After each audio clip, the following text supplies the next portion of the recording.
Led by our wonderful Secretary, Secretary Henry Aguda. Thank you very much po, Sec, and to all of our undersecretaries, directors, assistant secretaries, and all of the officials present here today. Thank you very much for being here, and we look forward to um, our deliberations today. ComSec, please acknowledge the resource persons and the House members present here in today's hearing. Thank you, Madam Chair.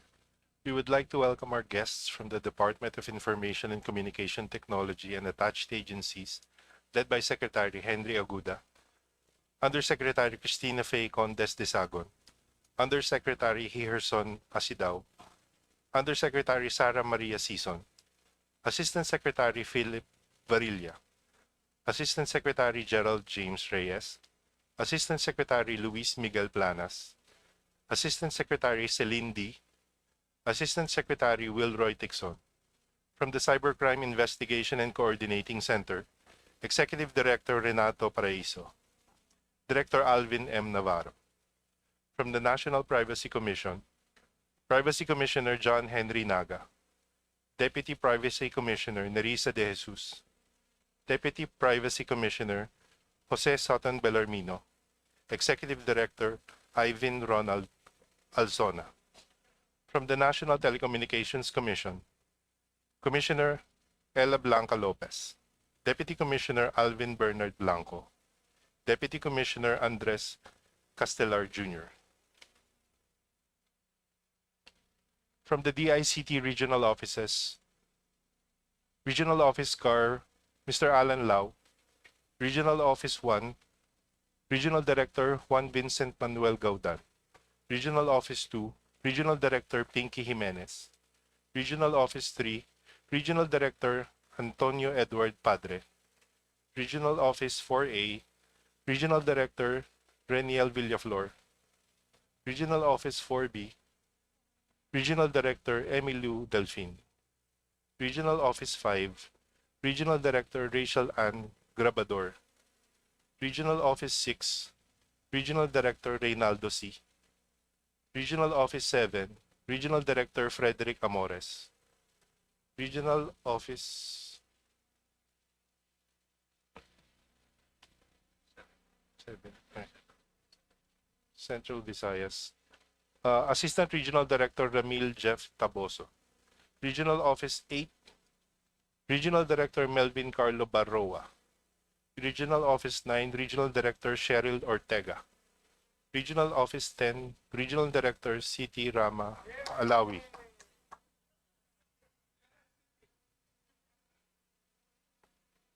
Regional Office 11, Regional Director Eva May De La Rosa. Regional Office 12, Ms. Hannah Grace Parcon. Regional Office 13, Mr. Lawrence Salang. Negros Island Region, Regional Director Ramil Taboso. From the DBM, Director Gemma G. Ilaga. Acting Director Junaid Ibne Karim. And our guests from civil society organizations, Robert Dia, President, Lead Convener of the Alyansa ng Nagkakaisang Mamamayan. Our House members, Deputy Majority Leader Bong Teves, Deputy Majority Leader Jam Baronda, Deputy Minority Leader Sergio Dagoop, Vice Chair Brian Poe, Vice Chair Rufus Rodriguez, Assistant Minority Leader Nico Daza, Representative Miro Kimbo, Representative Presley De Jesus, Representative Alan T., Representative Paulo Marcoleta, Representative Nathaniel Oducado, Representative Tony Roman, Representative Robert Nazal, Representative Ilay San Fernando, Representative Leonel Ceniza, Representative Terry Ridon, Representative Eulogio Rodriguez, Representative Maximo Rodriguez, Representative Adrian Amatong, Assistant Minority Leader JP Padiernos, and Representative Chino Almario. That's all, Madam Chair. Thank you very much, ComSec. honorable members of the Committee on Appropriations and distinguished members present here today, to our family from the Department of Information and Communications Technology, headed by our good Secretary Henry Aguda, and to all the officials, to our partners from civil society organizations and other guests, good morning. Good afternoon. Ang dami nating hearings ngayon, di ko na alam ano oras na. This is our fourth hearing for today. Today, we deliberate on the proposed budget of the ICT for fiscal year 2026, and as well as its attached agencies. As chairperson of this committee, let me reaffirm our shared commitment. We are here to ensure that every peso appropriated contributes to the nation's digital transformation and to bridging the digital divide for all Filipinos. For fiscal year 2026, the DICT has been allocated a proposed budget of 18.9 billion pesos to strengthen digital infrastructure and foster inclusive connectivity. Key allocations include 1.5 billion pesos for the National Broadband Program to expand broadband access, particularly in rural and underserved areas. 4.8 billion pesos for the Philippine Digital Infrastructure Project in partnership with the World Bank to construct the national fiber backbone as a part of the NBP. 5 billion pesos for the Free Public Internet Access Program to establish additional access sites in public places and state universities and colleges, and to procure fiber optic cables and mobile LTE units. 303 million pesos for the National Government Portal, enhancing interagency systems and providing over 200 online government services. Today, the committee seeks to examine the following. First, how do these programs directly improve access and inclusion, especially in remote areas? Second, how past appropriations have been utilized and what lessons will inform better implementation moving forward. And third, how does the DICT plan to overcome persistent challenges in connectivity, digital literacy, and more importantly, security?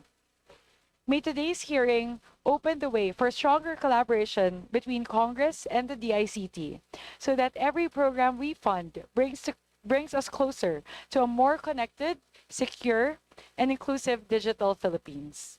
Maraming salamat po. And before I yield the floor to Secretary Aguda to present on behalf of the DICT, I would first like to recognize and acknowledge the Vice Chairpersons of the Committee on Appropriations who will be sponsoring the budget of the DICT for fiscal year 2026.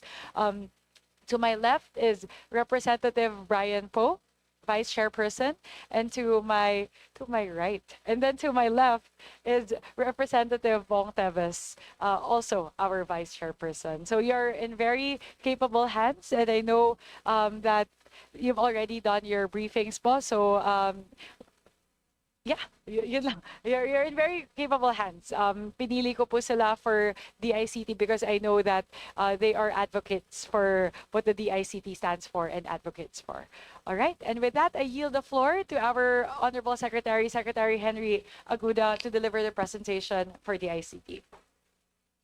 Honorable Chairperson, Senior Vice Chairperson, Vice Chairpersons, and members of the Committee on Appropriations. Our distinguished sponsor, Honorable Congressman Jose Bong Teves, Honorable Congressman Brian Poe, and esteemed members of the committee, good afternoon.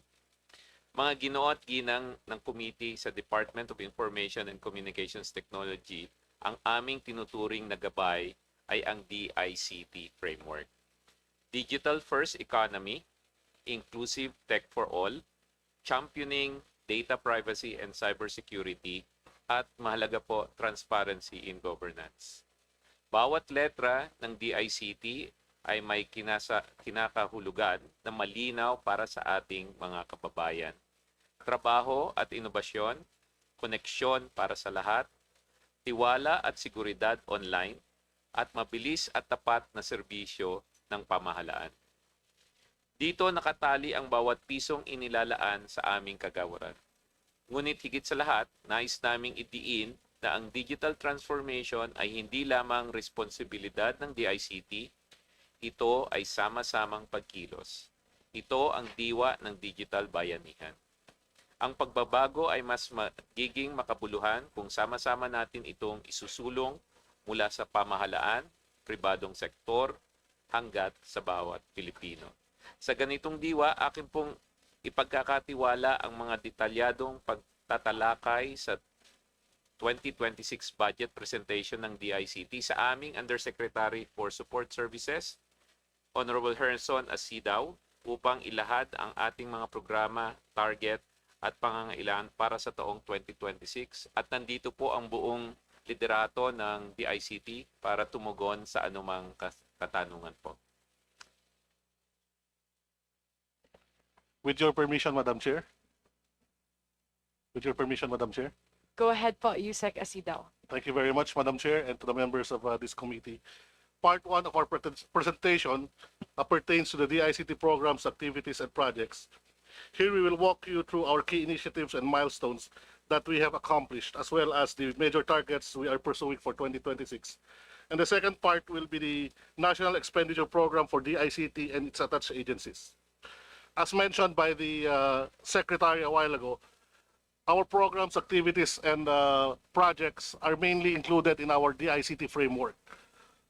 First, for Digital First Economy, through our digital transformation centers and programs that strengthen ICT councils and local digital ecosystems, we are preparing the country for 8 million digital jobs by 2028.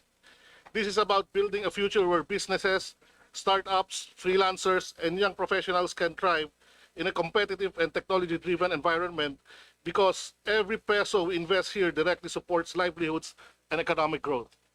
With respect to ICT capacity development and management, Madam Chair, you will take note we have a two-pronged program for this item. The first item pertains to the trainers, the beneficiaries of the trainers that we have for 2025. That's about 124,815.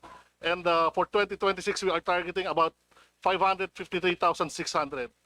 The second item, Madam Chair, pertains to the digital transformations centers that we have. And right now, we have about 40 existing DTCs with beneficiaries of 181,000 citizens.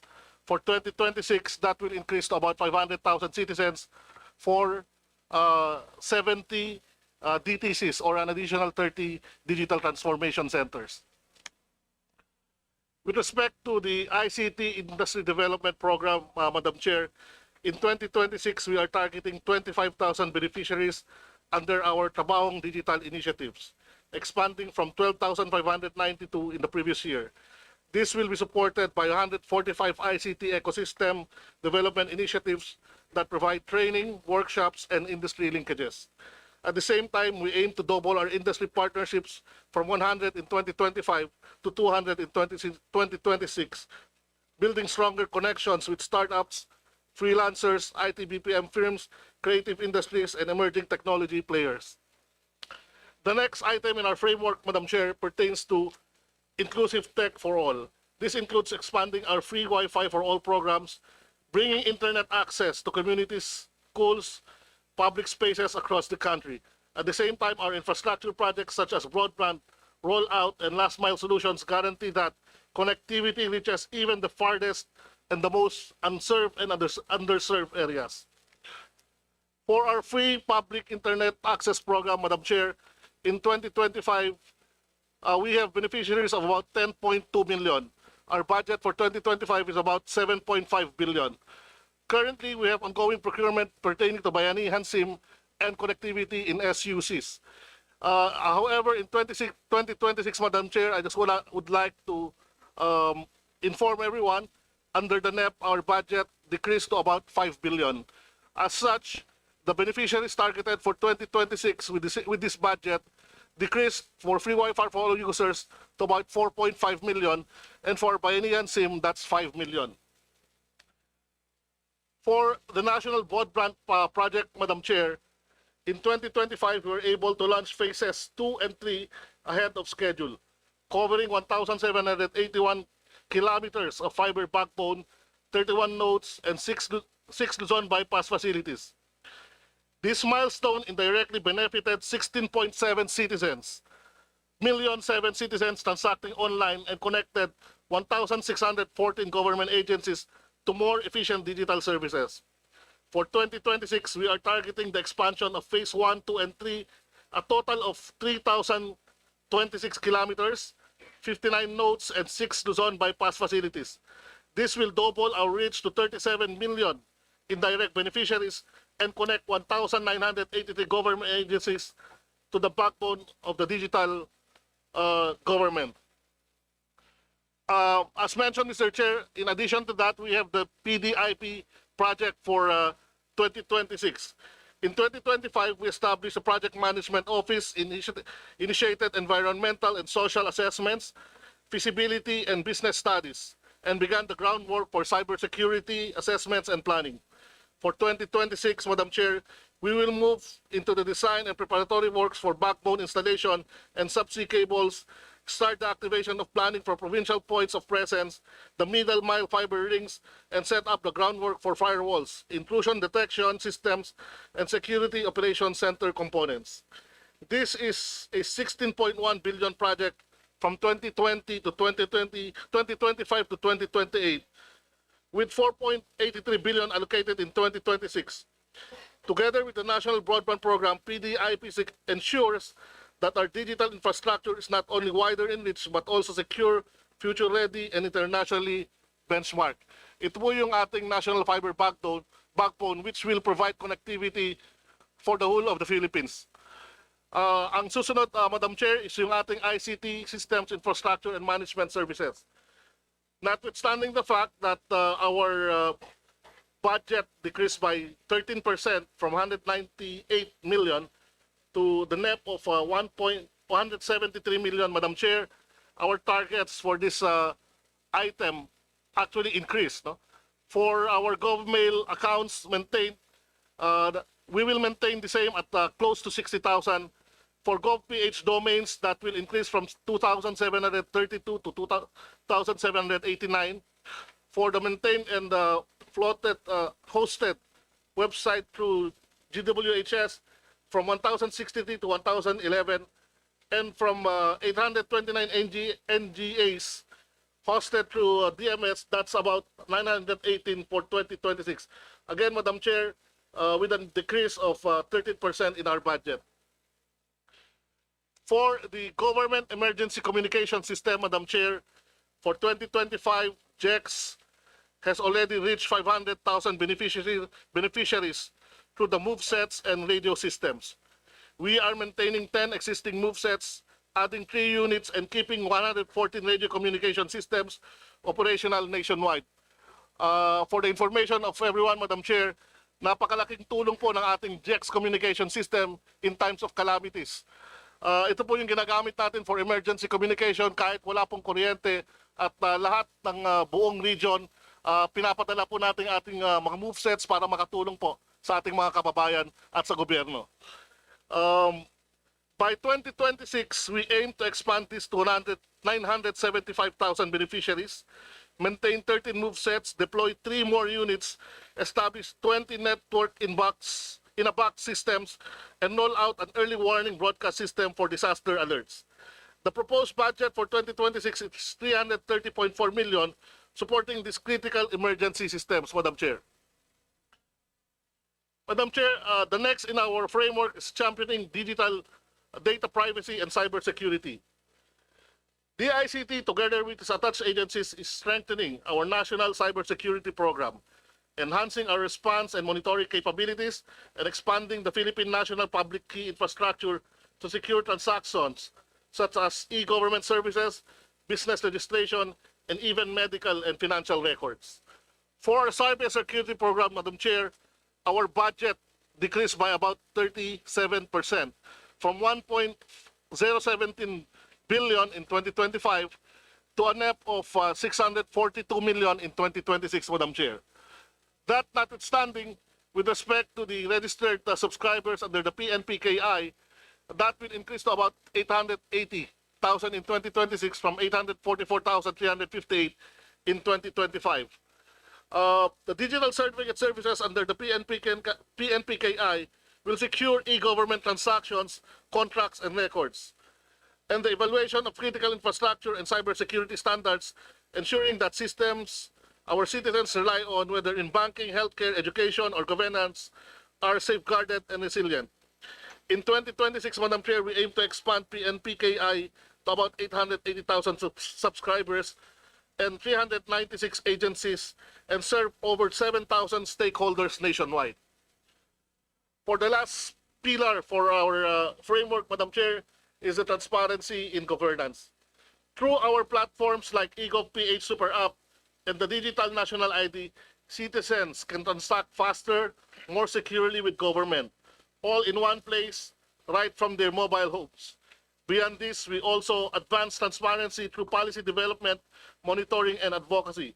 We highlight few examples. Digital terrestrial television broadcasting migration ensures that even the most vulnerable Filipinos receive clear, reliable TV signals. During typhoons, families can still get life-saving emergency warnings even when internet or phone signals go down. Madam Chair, for our digital government program, the budget actually decreased from 1.4 billion in 2025 down to 714 million under the NEP. For our beneficiaries, that's about 88 million in 2025, 200 million digital IDs generated in 2026. For eGov app downloads, that's 20 million in 2025, 30 million in 2026. For citizens served through digital permits, that's 42,000 in 2025, up to 55,000 in 2026. Madam Chair, this program also includes the ELGU system, wherein we already have adopted, LGUs have totaling 962 already adopted the ELGU system. For 2026, we forecasted that to around 1,028 LGUs. For the National Government Portal, Madam Chair, this platform such as Central Business Portal, the gov.ph portal, and the Open Data PH portal, all of which we maintain at 99% uptime to ensure reliability for our citizens and businesses. Just to note, Madam Chair, we have the same budget for both years, for 2025 and under the NEP for 2026. For the National Government Data Center, Madam Chair, we have significant increase from 550 million up to about 1.5 billion for the National Government Data Center. The National Government Data Center is a backbone of our digital government. It provides centralized, secure, reliable servers and storage facilities for agencies across the country.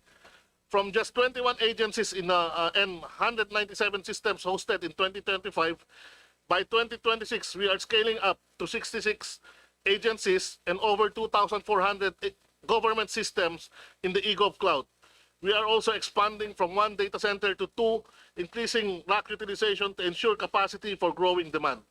This means faster, unified, and more transparent online services for our citizens, whether they are applying for permits, accessing health services, or transacting with government digitally.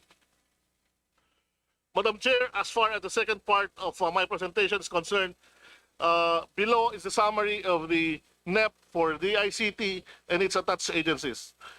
To note, Madam Chair, we have a total of 18.9 billion budget under the NEP, divided as follows: 17.3 for the ICT or Office of the Secretary.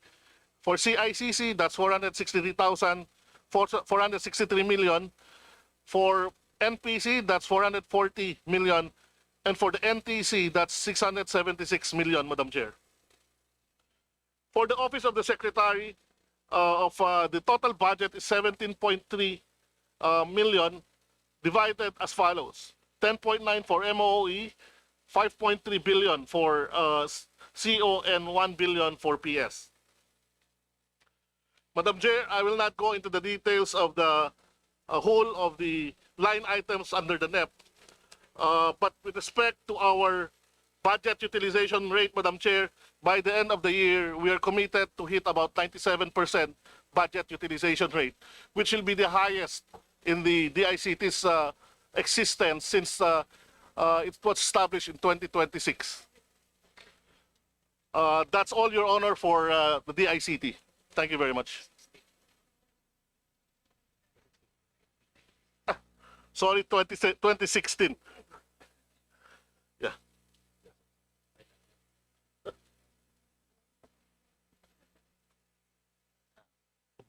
Thank you very much, Secretary.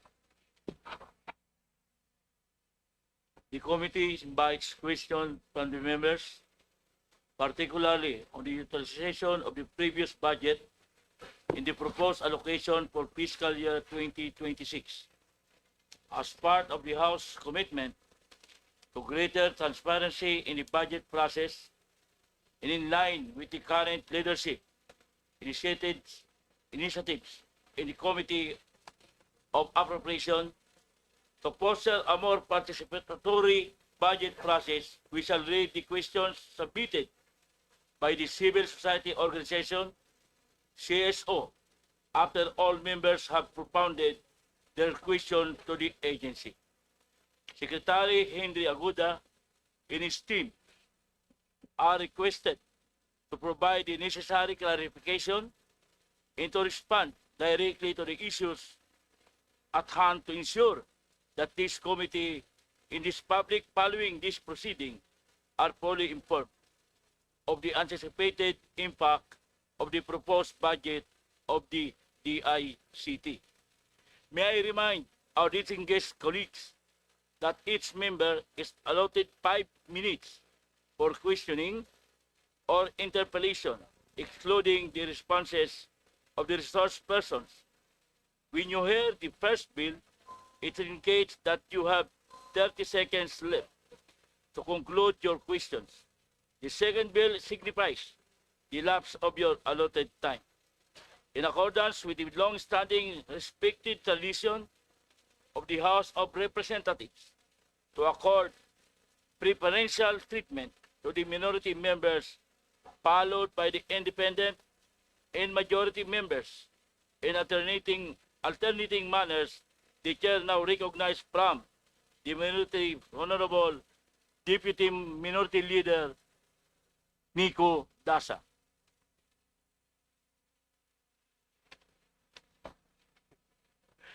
Thank you, Mr. Chair. To our DICT family, the good secretary, Secretary Aguda, as undersecretaries, assistant secretaries, the attached agencies, and my fellow colleagues, maupay nga kulop sa ating aperan. Well, first of all, I'd like to congratulate the good secretary. We saw your accomplishments. There are very many and very numerous. So I think under the guidance and leadership of Secretary Aguda, I think the DICT is in good hands, and tuloy po lang natin yung trabaho at yung progress sa DICT. Under one of the achievements, I think we discussed the Digital Transformation Center. Could I kindly ask Mr. Chair to explain what these digital transformation centers are? Madam Chair, Mr. Chair, if I may. We call this the DTCs, or Digital Transformation Centers. These are actually centers wherein all the trainings are being done by the ICT across the nation. So currently, Madam Chair, Mr. Chair, we have about 40 DTCs nationwide. Included in the DTCs are equipment that is provided for by the ICT. That includes the computers or laptops for that matter, and that also includes the maintenance of the centers 24/7. Aside from the fact that we train our people there, and at the same time, other people or the constituents within that area can use the DTCs for free. And there are a lot of available trainings for every citizen that is included in the DTC. For 2026, with the additional CO that was included in our NEP, we plan to increase the DTCs to about 70 DTCs nationwide, Mr. Chair, Madam Chair. Mr. Chair, did I hear correctly? The trainings that are provided are free to the constituents of that area? Yes, Mr. Chair. Well, Mr. Chair, I'd like to highlight the fact that these digital transformation centers democratize access to technology. As a champion or as DICT is a champion for inclusion, which I'm also an advocate for, I think we should particularly highlight these digital transformation centers. That in fact, if we could augment our budget to include more, the building of more digital transformation centers, this manifestation would support this greatly. Now, as we know, Mr. Chair, with the implementation of new technologies and emerging technologies, that kind of goes hand in hand with cybersecurity. Privacy is a big concern. Now, may I ask, how many personnel do we have tasked in terms of for the service of cybersecurity?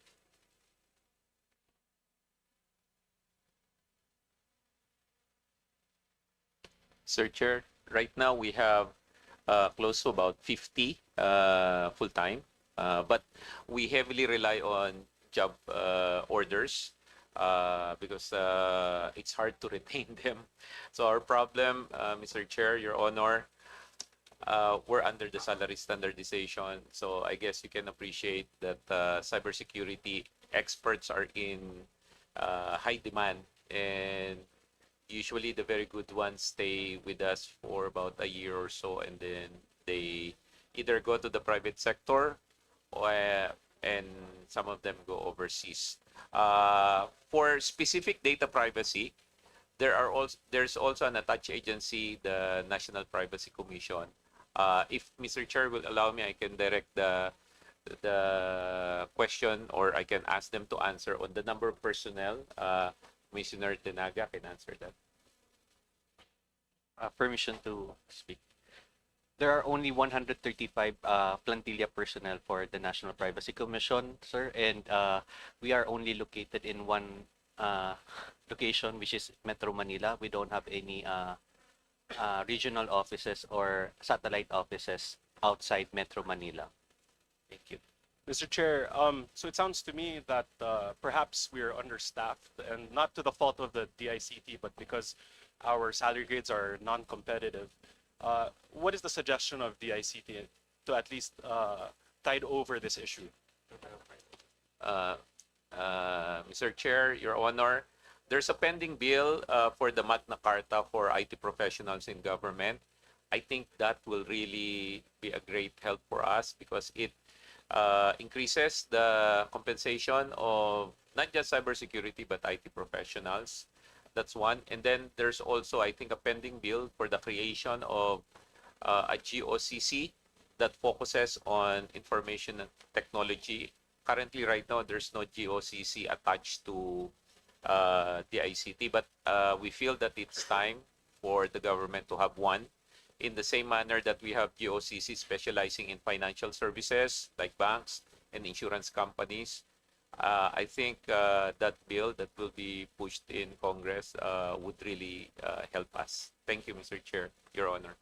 Mr. Chair, so during the appropriate forum, no, I would like to support this Magna Carta for IT professionals because currently as it stands, it sounds like our IT professionals, which are very much in demand, not only here but globally, but because of the salary grades, we are unable to compete, and this could pose as a almost an existential threat to our cybersecurity and our technology arm of the country.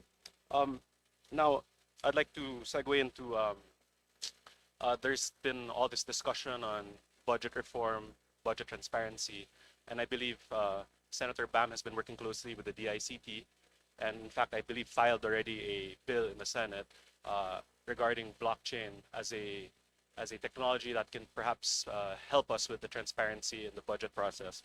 Could I kindly get the good secretary's position on this? Mr. Chair, Your Honor, I think there's also one pending with the House to push for blockchain. As a background, blockchain is an immutable ledger, meaning it's a ledger where all transactions are written and are forever kept. It's a technology that allows for people not to be able to modify, subvert, or delete the information.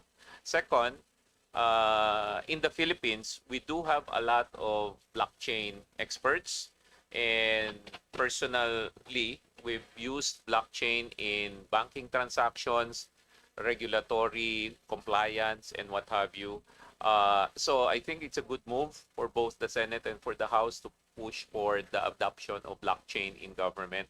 The ICT in itself has some initiatives, and we're working with other government agencies to use blockchain. I think it's a move forward in terms of ensuring better governance. Your Chair, Your Honor. Mr. Chair, because the good secretary mentioned the ICT's been implementing some initiatives. Could we hear more about these initiatives? Can we have these enumerated? Mr. Chair, Your Honor, we've collaborated with DBM for them to, we provide technical assistance, by the way. So we provided technical assistance on the blockchain initiative of DBM. Inside the ICT, we're contemplating on coming up with a policy on the use and the encouragement of the use of blockchain. The EGOV app that we recently launched is also, it's not yet blockchain, but it's already ready to be used for blockchain.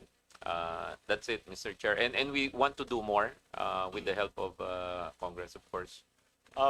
Mr. Chair, I'd like to thank the good secretary for his responses.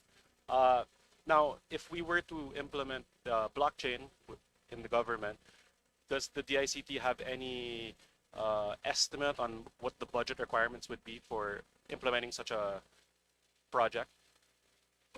Sir Chair, Your Honor, it's variable. It might range to a couple of 100 million to maybe a billion or so, depending on the scope. We will come back to you with a better proposal and a more accurate costing. But if I may, whatever we spend on blockchain, if it becomes successful in addressing governance, I think that will be more than worth the investment, Mr. Chair, Your Honor. Mr. Chair, I share the same sentiments with the secretary. I guess we'll cross that bridge when we get there.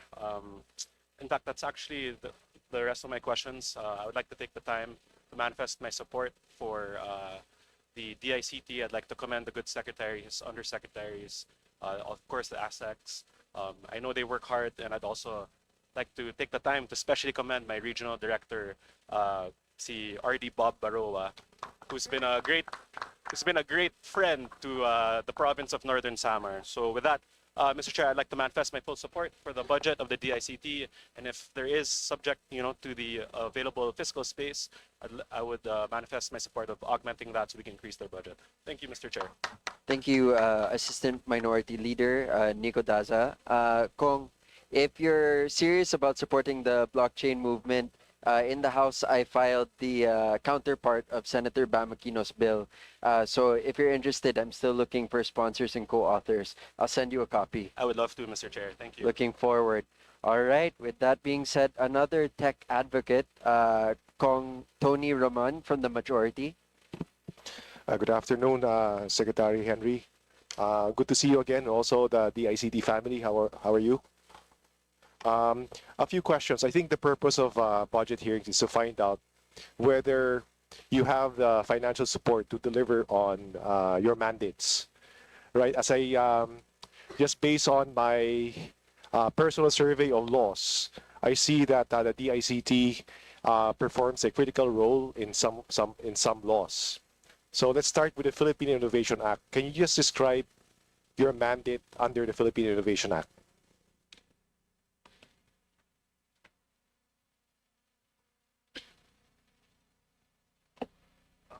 And also, so para 2-in-1, in describing your mandate, can you identify the mandates that require substantial funding? Yeah. Mr. Chair, if I may. Yeah, with respect to the Philippine Innovation Act, Mr. Chair, last year, we're given a budget, or 2025, we're given a budget of about 20 million for startups. However, under the NEP, currently we don't have any budget. Sayang naman po yung naumpisahan nung aming napiling mga startups at wala kaming pang-continue sa kanilang journey para maging full-blooded businesses itong mga to. Is this under the Philippine Innovation Act or Innovative Startup Act? sa Startup Act. Oh, first, the Philippine Innovation Act. Ah,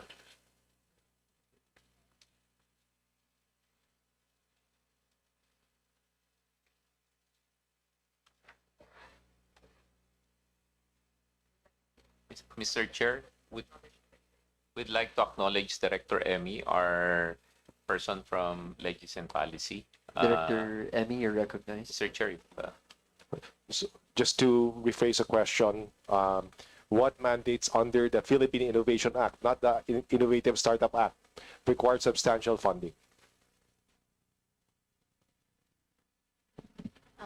Thank you, Mr. Chair, if I may. Good afternoon po sa lahat. So we're actually a member of the Philippine Innovation Council. Under that Philippine Innovation Council, it's actually DepDev that takes care of the funding. So under, sorry, kinakabahan ako.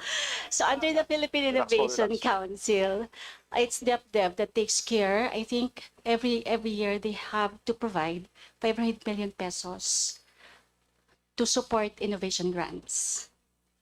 And the role of the DICT is for us to be part of those that will actually assess the submission of the innovation grants. But there's no budget that actually goes to DICT. Has that been a hindrance to your performing your job effectively under the Philippine Innovation Act? Mr. Secretary, if I may, Sec. Sir. Yes, I understand, Mr. Chair, that you're also going to ask about the difference of the role of the Innovation Act and the Philippine Innovation Act. But in Si terms Ma'am of the Emily is a mind innovation, reader. Go ahead. so in terms of the Innovation Council, Innovation Act, yes, because there are actually quality innovation programs that we can actually support. But it's actually DepDev that that assesses, although we're part of the council, Is there, Mr. Chair. is there a fund that is downloaded to the ICT? No, Mr. Chair. Under It's, the law, is there a fund that's supposed to be downloaded to the ICT? no, Mr. Chair, because we're a council, Okay. we're part of that. Okay, we move on to the next. Ma'am, thank you very much. Mr. Chair, question, under the Innovative Startup Act, can you identify the mandates under this act that require substantial funding? Under the Innovative Startup Act. Mr. Chair, if I may. Yeah, the ICT's role actually pertains to, is designated to foster innovation and strengthen the Philippine startup ecosystem. Aligning with the Philippine innovation, the DS-DAP provides support to enrich and strengthen the competitive advantage of Filipino startups, focusing on access to opportunities for new and early stage startups in development, capacity building, and networking. As mentioned a while ago, Mr. Chair, for 2025, we were provided with mere 20 million budget for this line item. But under the NEP for 2026, we don't have any budget. So from 22 million, you said, you're down to zero. Yes, Mr. Chair. And this is for the Startup Grant Fund. Yes, Mr. Chair. Can you just explain what a Startup Grant Fund is? So what happens, Mr. Chair, is that we usually go around the country to look for innovative new businesses that is related to ICT. In which case we have within the ICT we have a group or what do you call this, committee wherein we screen all of the startups that is that applies or that is covered by our mandate, and as such, we usually choose the top or the most startups that are actually we see is in accordance with the requirements or the items that we have provided for, such as yung mga aming the ability of these startups to become a full-grown business later on. So yung potential po yung tinitignan po namin. So that the committee will later on deliberate kung sino yung top 5, top 10. Then from that, we grant the fund to each of those startups. With the budget of 22 million last year, did you feel restricted in, It's limited by that? Mr. Chair, Your Honor. So 20 is really very small. What we wanted was 50 to 60. But to make substantial impact where we can make the startup community more lively, siguro 100 to 200. We can provide the committee a proposal for that. But this is highly essential because right now, it's in the world of AI and we're losing out on potential AI startups right now. Mr. Chair, Your Honor. What adjustments have you made to deal with the fiscal constraints of 22 million? And what possible adjustments can you make to deal with zero budget for this item? So far, Mr. Chair, Your Honor, we've been partnering with a lot of well-meaning private individuals. So just as an example, we just recently gotten several pledges of support from conglomerates that we can consider a hackathon, and they will choose the winners and they will fund them. So that's what we're doing right now, Mr. Chair, Your Honor. With a budget of 200 million added on top of your proposed budget, you can do more, especially, and you will continue doing your pursue partnerships just to augment your capability, correct?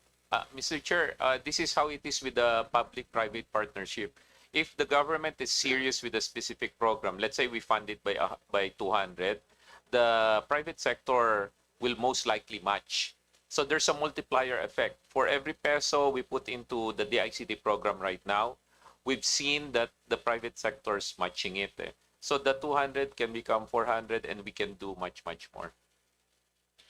Thank you for clarifying. I think that's one reason to augment the budget of the DICT. Under the Philippine Creative Industry and Development Act, what mandates require substantial funding?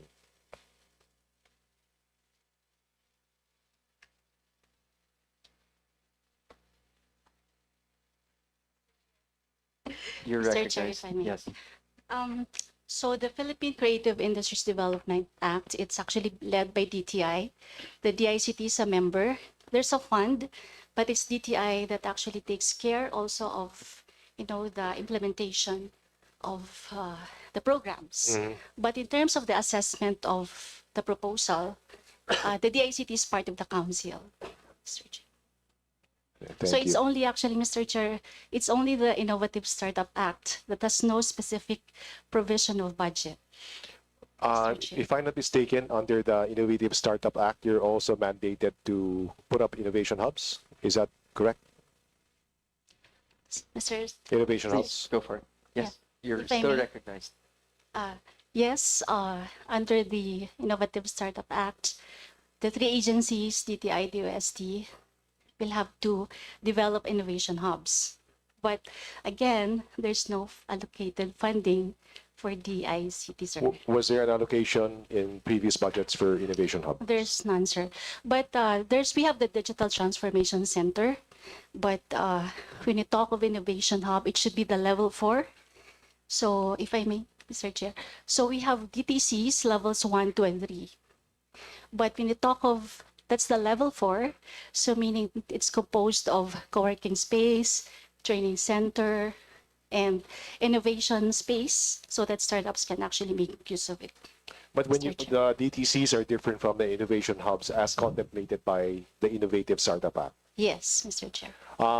Is there a plan on how many innovation hubs you'd like to establish? Is there a target for that? Mr. You're Chair, recognized. thank you, Yes. Yusek Faye.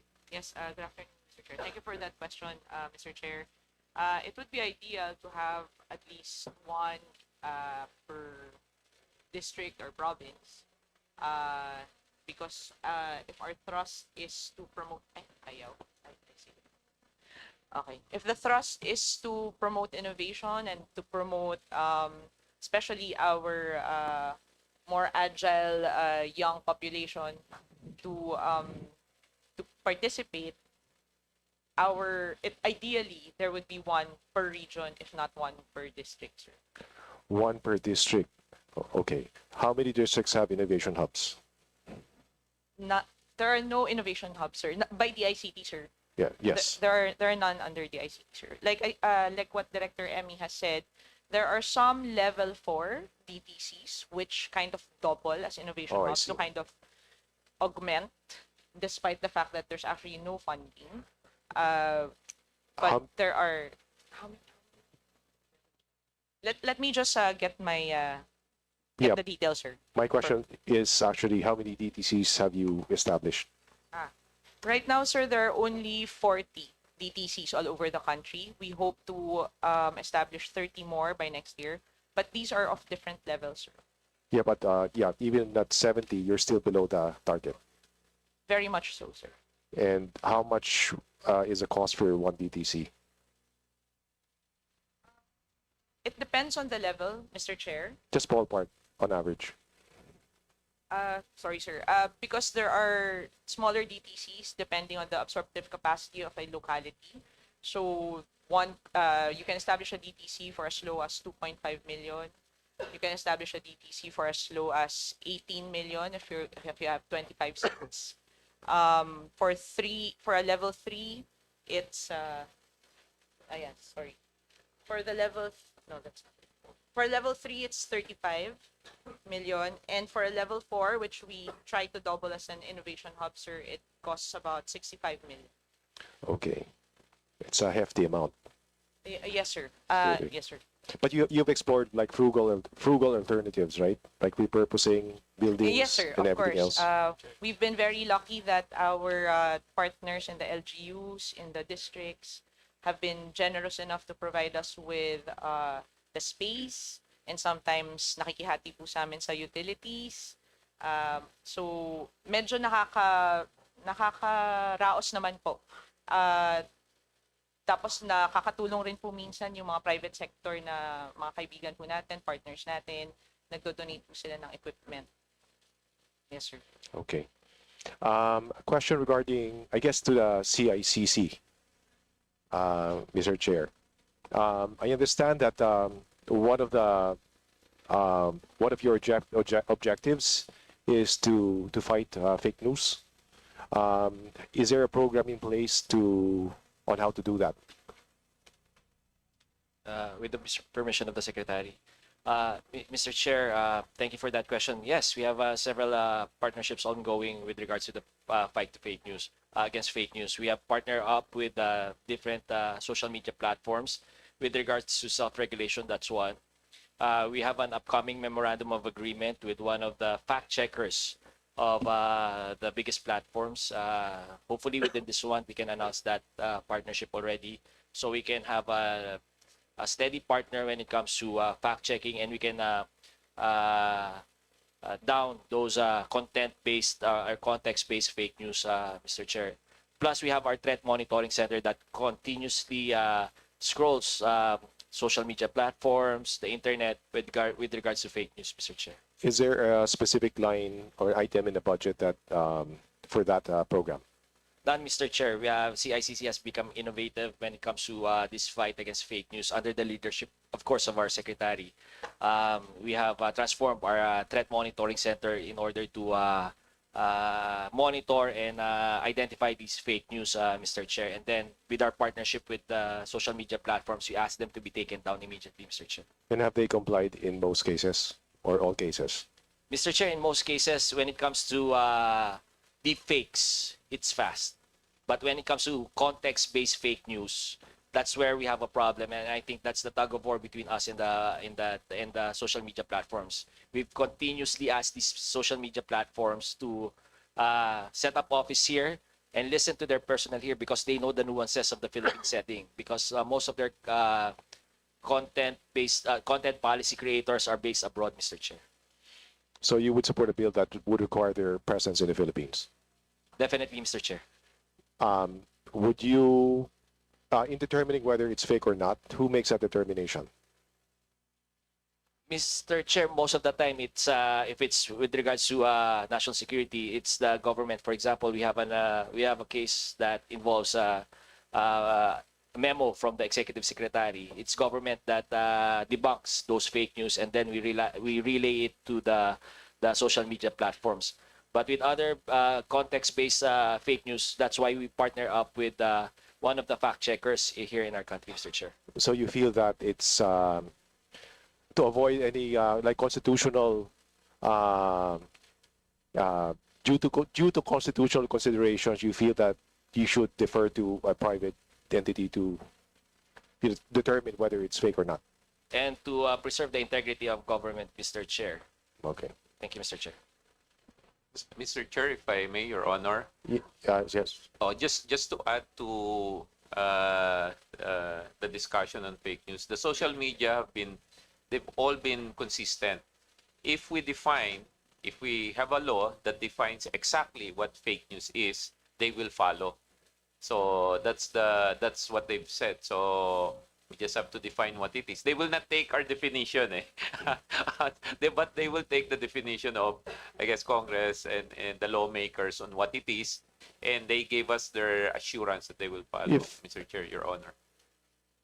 Mr. Chair, if there's a law that accredits or recognizes like a private organization to determine what is fake or not, it could be an inclusive group consisting of media, social media, I know content creators, journalists, for example, etc. Even a clergy, is that something that they would recognize based on your conversation? Mr. Chair, Your Honor, yes, they will. Where do they stand? Where do you stand? Where does the DICT stand on platform liability? Mr. Chair, Your Honor, the platform where I stand, they should be liable with every harm or any damage that is caused by their platform. In the same analogy that TV stations and radio stations are liable for libelous content and for harmful content. So I think they should be, Mr. Chair, Your Honor. The only problem is, even if they are, because they're not located in the Philippines, they're outside our jurisdiction. Secretary, am I correct in noting that you actually wrote already to some of these platforms to inform them about things that are happening on their platforms here in the Philippines? Yeah, Mr. Chair, Your Honor, yes, I wrote specifically to Mr. Mark Zuckerberg of Meta, and he responded with his policy team, acknowledged the problem, and they've committed and expressed their support to cleaning up their platform. I also wrote to the CEO of TikTok, Mr. Chu. I think they're going to respond soon. So they're cooperating with us, but sometimes the gray area is where we differ in opinion, and I believe that's where legislation can help to clarify the gray area. But have they, Mr. Chair, have they responded favorably to having a legal presence in the Philippines? Mr. Chair, Your Honor, not yet. Oh. I have nothing further. I just wanted to, well, first support your budget and support the augmentation of your budget. It's clear from this discussion or exchange so far that you have no funding for the startup grant, which defeats the purpose of the Innovative Startup Act. And also in terms of putting up innovation hubs, you're underfunded and unable to discharge what we in Congress have asked you to do. So for those reasons, I support your budget and ask for an augmentation as well. Thank you. Mr. Chairman, Yes. just a point you're of information. recognized. The Secretary has mentioned about Congress to be able to pass a bill, both houses and to the President, regarding fake news. And let me just inform the Secretary that the other month I have filed already House Bill 11506. It is entitled Penalizing the Malicious and Deliberate Dissemination of False Information that Undermines the Public Order or National Security, is strengthening regulations on fake news through digital platforms and from other purposes. So we will have this already be tackled by the Committee on information, and we will make sure that you will be given the support to be able to get all these fake news propagators. Thank you. Thank you, Kong. And of course, I'd like to thank Kong Tony Roman. He's really an advocate of tech, especially AI.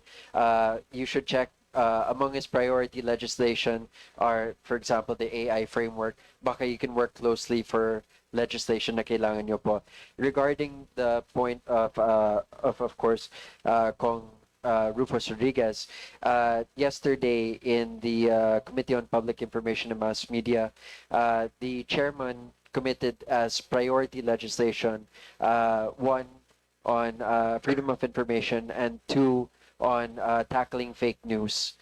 So hopefully you can work with Kong Lordan Suan on addressing the fake news issue po.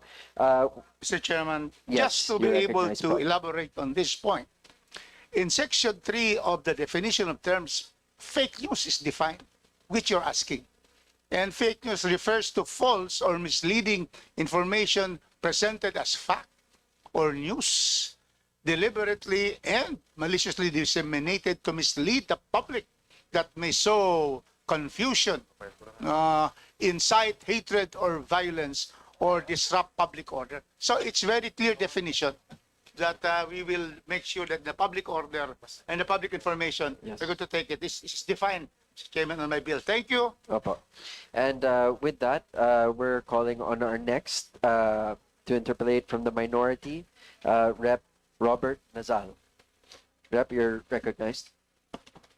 Thank you, Mr. Chair. Good afternoon to the DICT family. Good afternoon, Secretary. I just have a few questions. During the BICAM of 2025, the special provision was amended to add 5 billion for free Wi-Fi to be taken from the SUF. May I know if you've received this amount? Thank you for your question, Mr. Chair. Yes, that is part of the GA, and we actually already received the SARO for the total of the 5 already. When was the SARO received, Mr. Chair? It was issued in tranches. The last tranche was issued, I think, 2 weeks ago, or one. September 4. September 4, sir. Just this September 4? Yes, sir. Yes. If since you've already received the whole amount, For the whole amount of the FPF fund. the 5 billion, Yes, sir. Yes, sir. may I ask why it isn't reflected in the BESF? I'm sorry, sir. We are not aware why it is not. Kasi po ang naka-reflect dun sa BESF is only 2.5. Mr. Chair, kaka-release pa lang po nung huling 1.9 billion. 1.9. Again, sorry. Kaka-release pa lang po, baka hindi naka-reflect yan. Ang naka-reflect lang po kasi is the 2.5. Now, if the 5 billion has been released to you, dapat po ang naka-reflect is 7.5. That's correct, Mr. Chair. Based on the records that we have, we received the 2.5 billion March 28, the additional 3 billion June 2020, and the last tranche is 1.9 billion. That's September 4, Mr. Chair. Was there any condition set for the release of the 5 billion?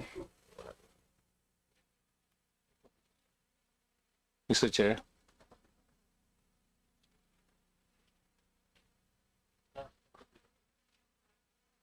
Were there any specific conditions set?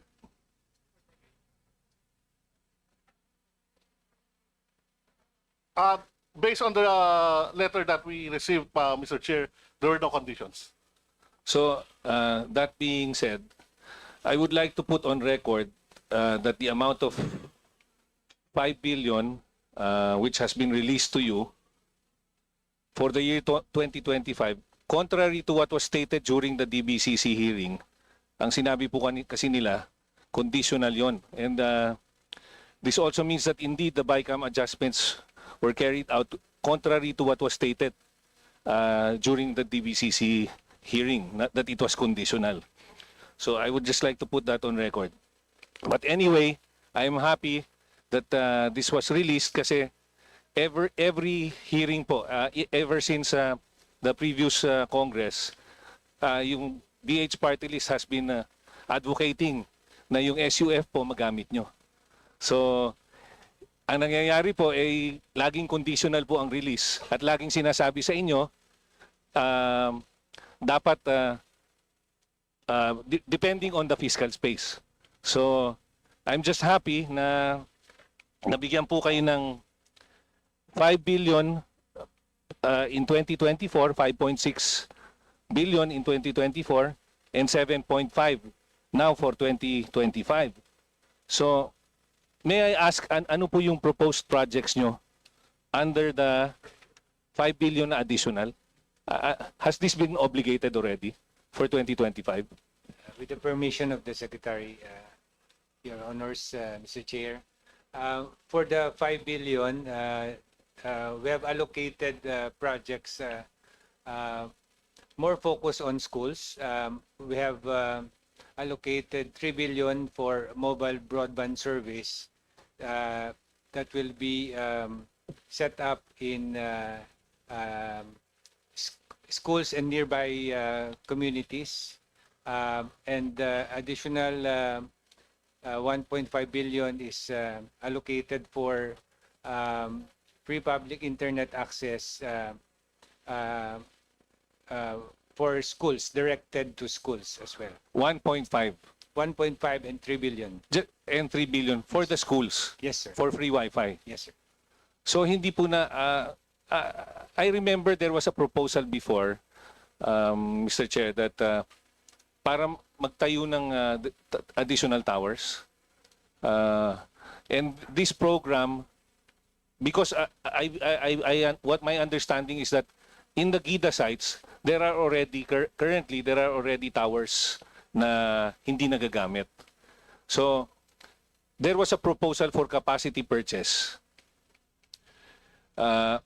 as an incentive for the private sector to build more towers. Kasi what my understanding is naiiwan na po tayo in terms of yung internet access and the digital divide. So based on the report here, parang lumalabas po 4.8% lang ng Class C and Class D ang Class D and Class E ang tinatamaan, no, ang nakaka-avail nung digital access. So what programs do we intend to what are the programs that we intend to implement in order to bridge this digital divide? Mr. Chair, Your Honor, if I can give it more concrete flavor, right now we have roughly around 30,000 cell towers. In order for us to be at par with our neighbors, normalized to their population, we should have 3 times that. We should have 90,000 towers. To build 90,000 towers will take us 10 years. But I think we can double the towers in the time that we have up to 2028. So our target is to build another 30,000 towers. But it will be a mix of both private and public. So we've been working with the ILG and other agencies like ARTA. And in the next coming weeks, we will come up with a target for the LGUs to build additional towers in their area. Second, Mr. Chair, Your Honor, we're studying the proposal of reactivating old towers. Of course, that will be subject to technical viability if the towers are also available and are viable and still feasible.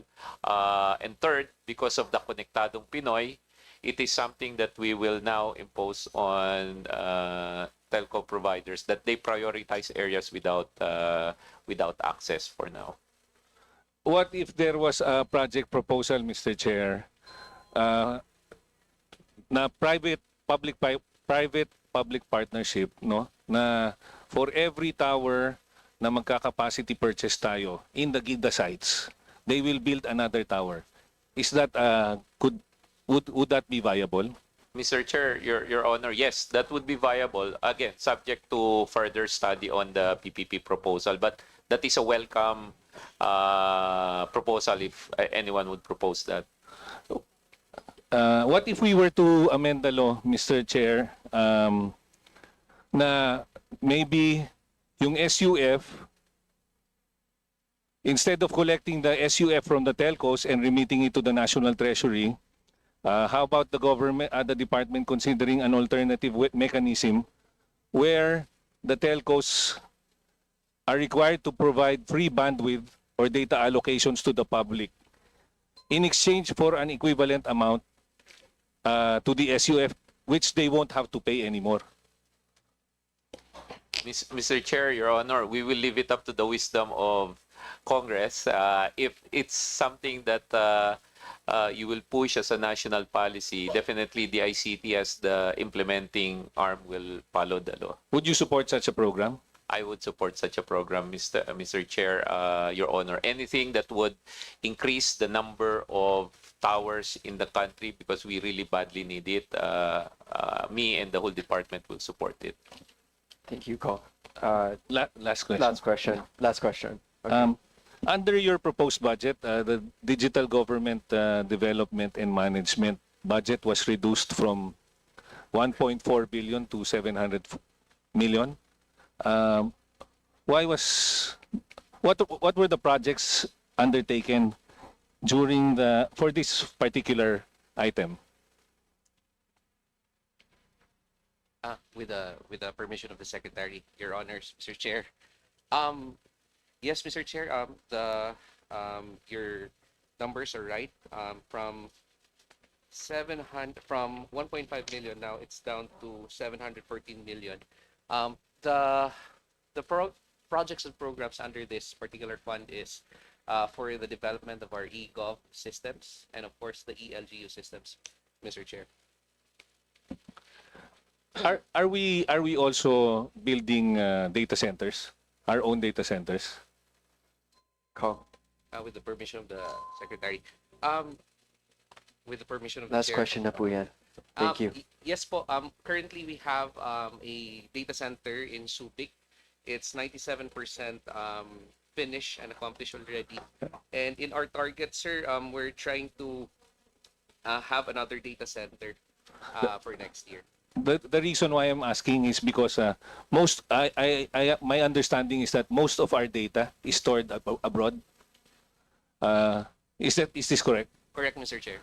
So all government data is stored abroad, and we don't have the capacity to store our own data. There is definitely a need for data centers, Mr. Chair. All right. Thank you, Mr. Chair. Thank you. Thank you to the DICT family.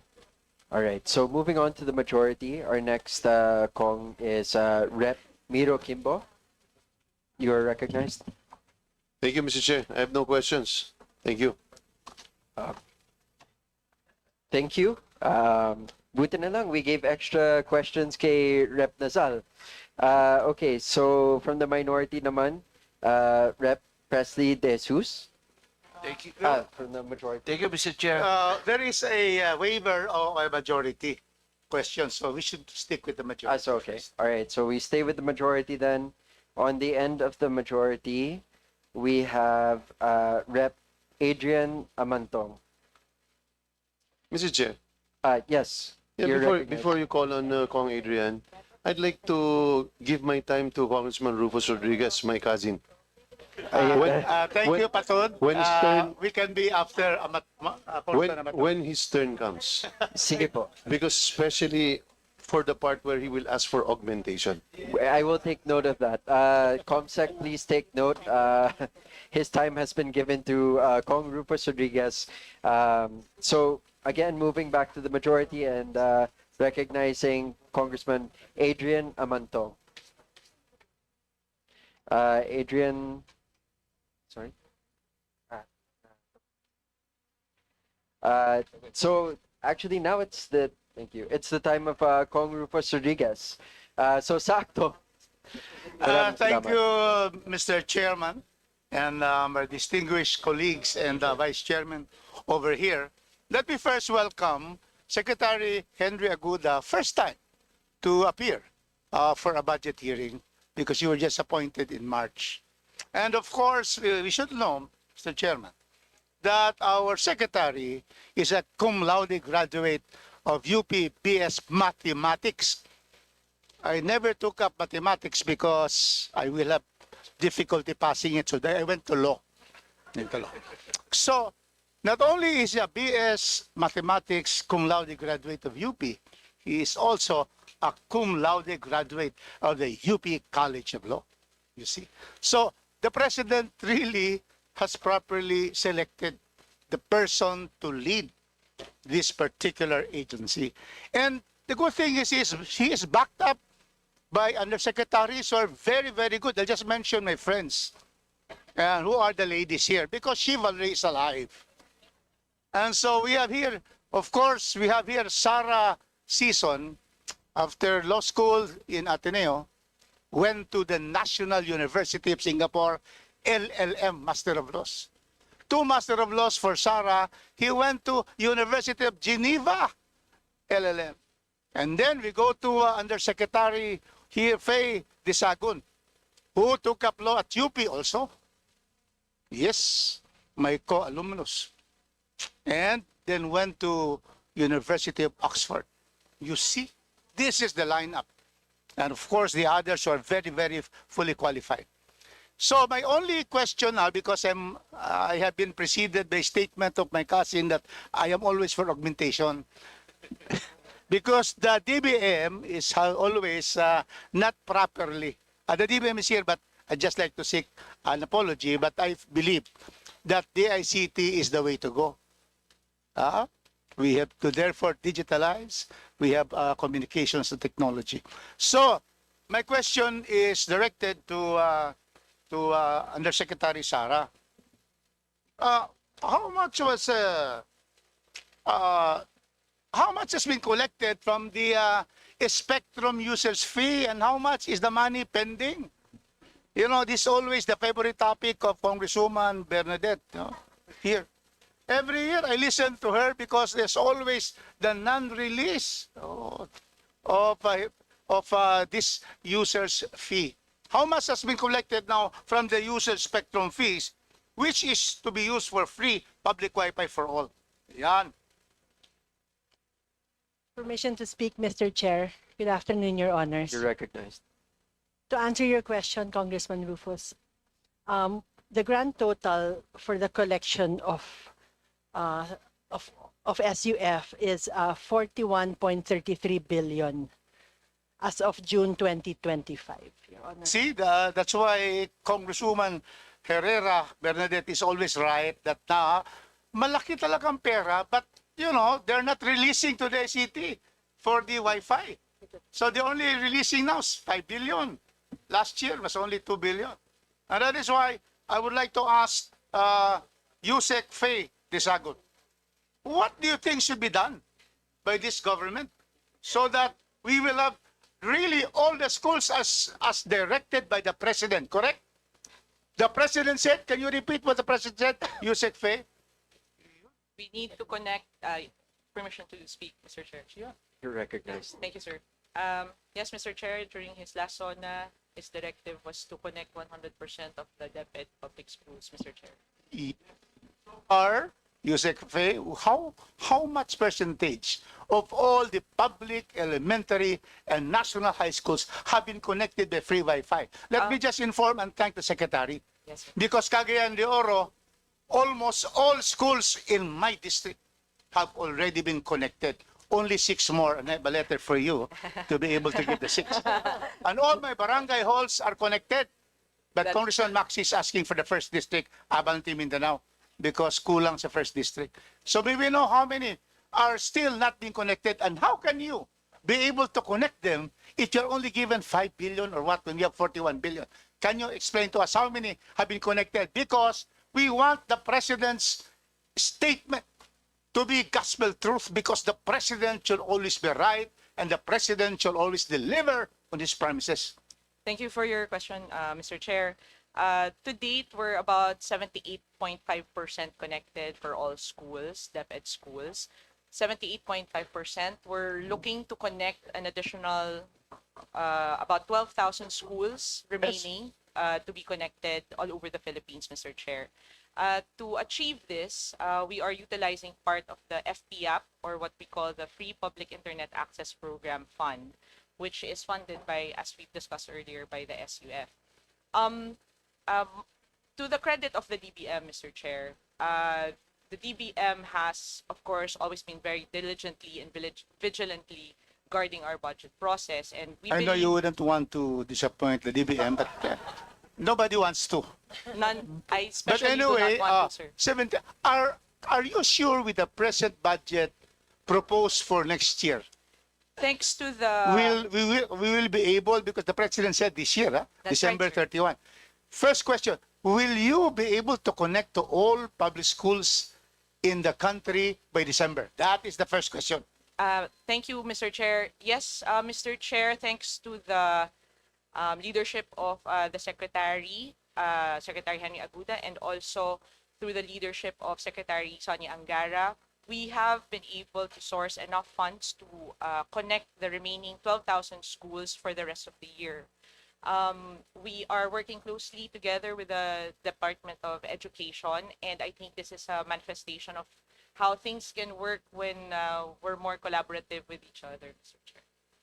Thank you. My last question, because that was Yes. just the first bell. So I'm expecting the second bell anytime now. But with the leniency of our chairperson, always is very, very in favor of members asking questions. So, I have So- to give way to my mentor. Sige, go ahead. lastly, I have many questions, but just this one. The GovNet, ayan. We in Cagayan de Oro, because let me now acknowledge our outstanding regional director, City Alawi. Where are you? City, saan ka na? Ayan. Yan si City Alawi. Yan ang the one that is made sure that the GovNet was already rolled out in Cagayan de Oro. However, we still lack funds because we want to cover all government agencies and all barangays and all that is for the connection to GovNet, so that everybody can just connect and make inquiries, get data and so forth. May we know if we have the budget, because Cagayan de Oro, according to our regional director, would need 37.5 million only.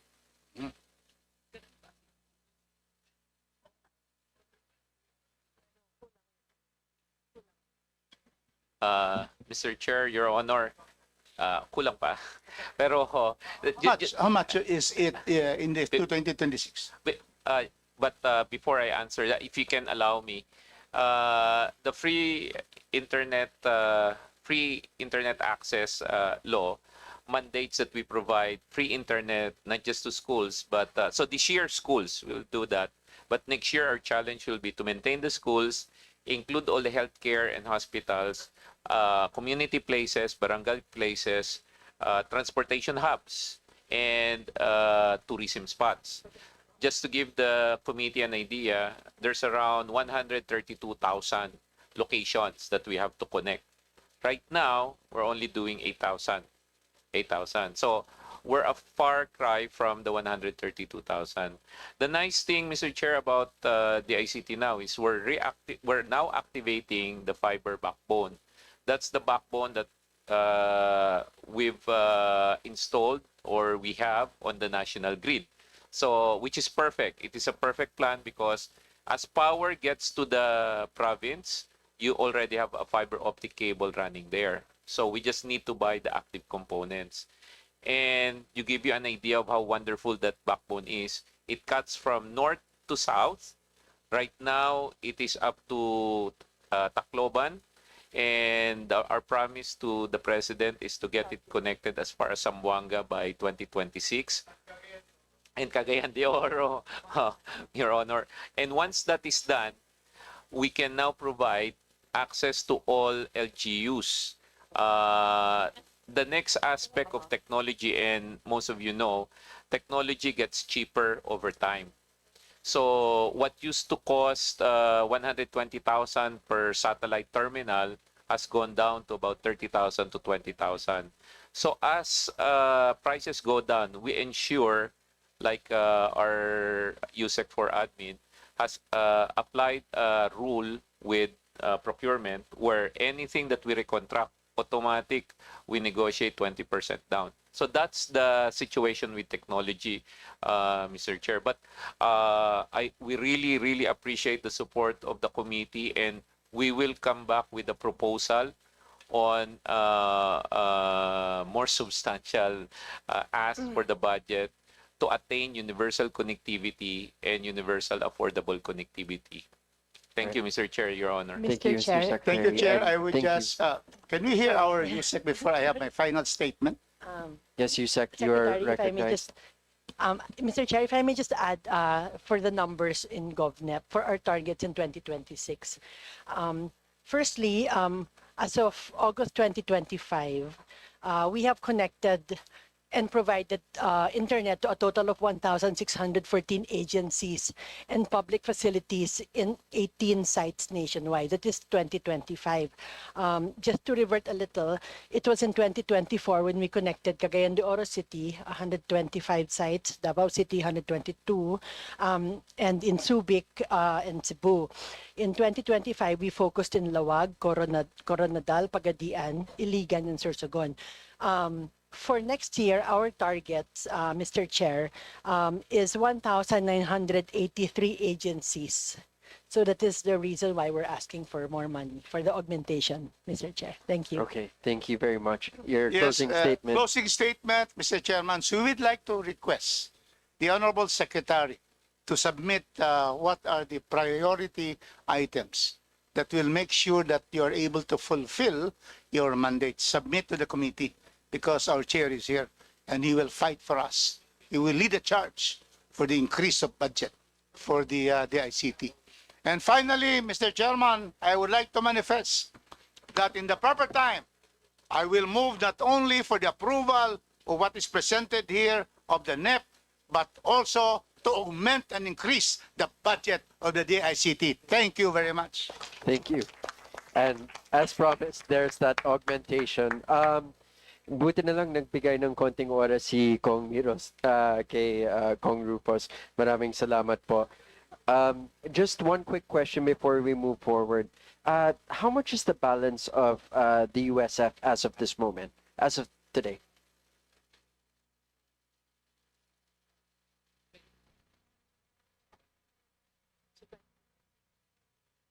Currently, the remaining, from our understanding, sir, the current balance is about 20 billion, at 22.6 billion, sir. 22.6. From the collection, sir. Baka we don't even need to augment. Baka we can just get it from the USF. Ano ulit yung hindrance kung bakit hindi natin pwede gamitin yung USF? Mr. Chair, I believe the performance of the department also plays some role into it. The absorptive capacity of the department this past few years. That's part of the consideration why only a limited amount has been given so far. But I think with how we've been performing, again, under the leadership of Secretary Aguda, we can show that we have been able to fully utilize, we will be able to fully utilize the 7.5 by the end of the year. At 97%, I think you make a strong case for being able to use some of the USF funds for our projects. Now moving quickly to the minority, again calling Rep. Presley De Jesus. Thank you, Mr. Chair. No, after what I heard from Kong Rufus, magaling yan, I could have given my time to him. No, but again, instead of asking question to our DICT family, I just have a short manifestation, Mr. Chair. If you allow me, Mr. Chair. Yes, please. Thank you, Mr. Chair. This representation expresses its full support for the budget of the Department of Information and Communications Technologies proposed budget for 2026. In today's world, our nation's progress depends not only on roads and bridges and flood controls, but equally on broadband, secure data, inclusive connectivity, and digital infrastructure. Under the leadership of Secretary Henry, the ICT has made it clear that these are not optional luxuries, but important instruments for empowerment, equity, and resilience. One key item in this year's National Expenditure Program is the larger commitment to expand free internet access across public places under the DICT's Free Public Internet Access Program. Among recent targets is having 60 to 70,000 free Wi-Fi sites by 2026, focusing especially on barangay halls, health centers, and public schools.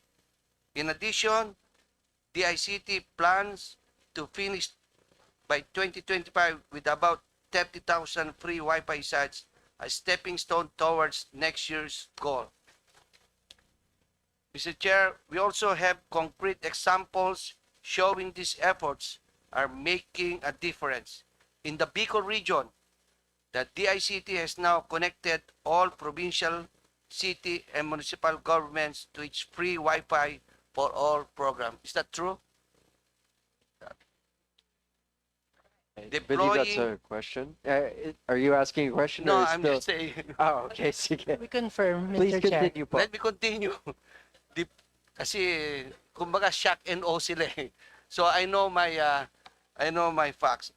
Deploying over 2,500 sites in 873 key locations and bringing digital access even to the most remote communities. In Laguna, isolated barangays were recently connected for the first time, letting residents access online services and students to join virtual classes and download educational materials without having to leave their community. These stories remind us that when we fund programs like this, we are not just putting up Wi-Fi sites, we're giving children the chance to study, helping small businesses find new markets, empowering our healthcare workers and public servants, and allowing families to stay connected and informed. But Mr. Chair, this budget is not just about free Wi-Fi. It also invests in stronger cybersecurity systems to keep our data safe, data centers to protect critical government information, and modern digital platforms to make transactions faster and more transparent. These are technical upgrades and reforms that save time for our citizens, reduce red tape, and build more public trust in our government. Mr. Chair, this representation urges that we view the 2026 budget of DICT as an investment in our people. Every peso we approve is a step towards a more secure, more connected, and more modern Philippines. We commend Secretary Henry and the DICT family for presenting a clear and forward-looking plan, and we look forward to the implementation of these programs with urgency and transparency so that the benefits are felt in every barangay and every household. For the Philippines to keep pace with the rest of the world, for every Filipino to have the same opportunity to learn, to work, and to participate in digital economy, let us throw our support behind the DICT family. Thank you, Madam Mr. Chair, and thank you, Mr. Secretary, and to the rest of DICT family. Maraming salamat po. Thank you very much, Rep. De Jesus. I agree that any funds we give towards the ICT is an investment towards the future of our country. Maraming salamat po. Next from the majority is Rep. Leonel Siniza. Sir, you're recognized. Thank you, Mr. Chair. Good afternoon, dear colleagues, and good afternoon to our DICT family, Secretary Henry Aguda. Okay, I just want to clarify, Mr. Secretary, that SUF the spectrum, users fee. Based on the presentation kanina ni Yusek, it is an admission that there are some areas, rural and unserved areas in Philippines na hindi pa naka-avail ng FPA program. Tama po ba? That's correct, Mr. Chair. Yeah. But it found out, kanina lang po, there's an admission also na yung SUF may delay po ang pag-remit or paggamit. Tama po?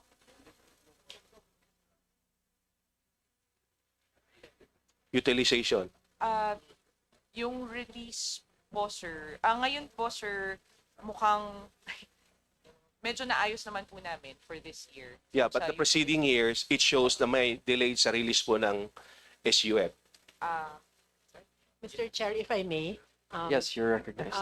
When we analyze the reason for the delay for the past years, we take accountability in the ICT because of the low percentage of utilization, which we understand is also a factor in terms of how often the allocation given to the ICT. Exactly.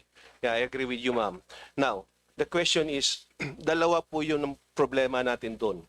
The absorptive capacity of the agency and the remittance on time of the share of the government coming from the telcos. Tama po? Right. So, with this, sa tingin nyo po, these two issues ma-address po natin for the coming years na hindi na, una, on time na po ang paggamit ng SUF.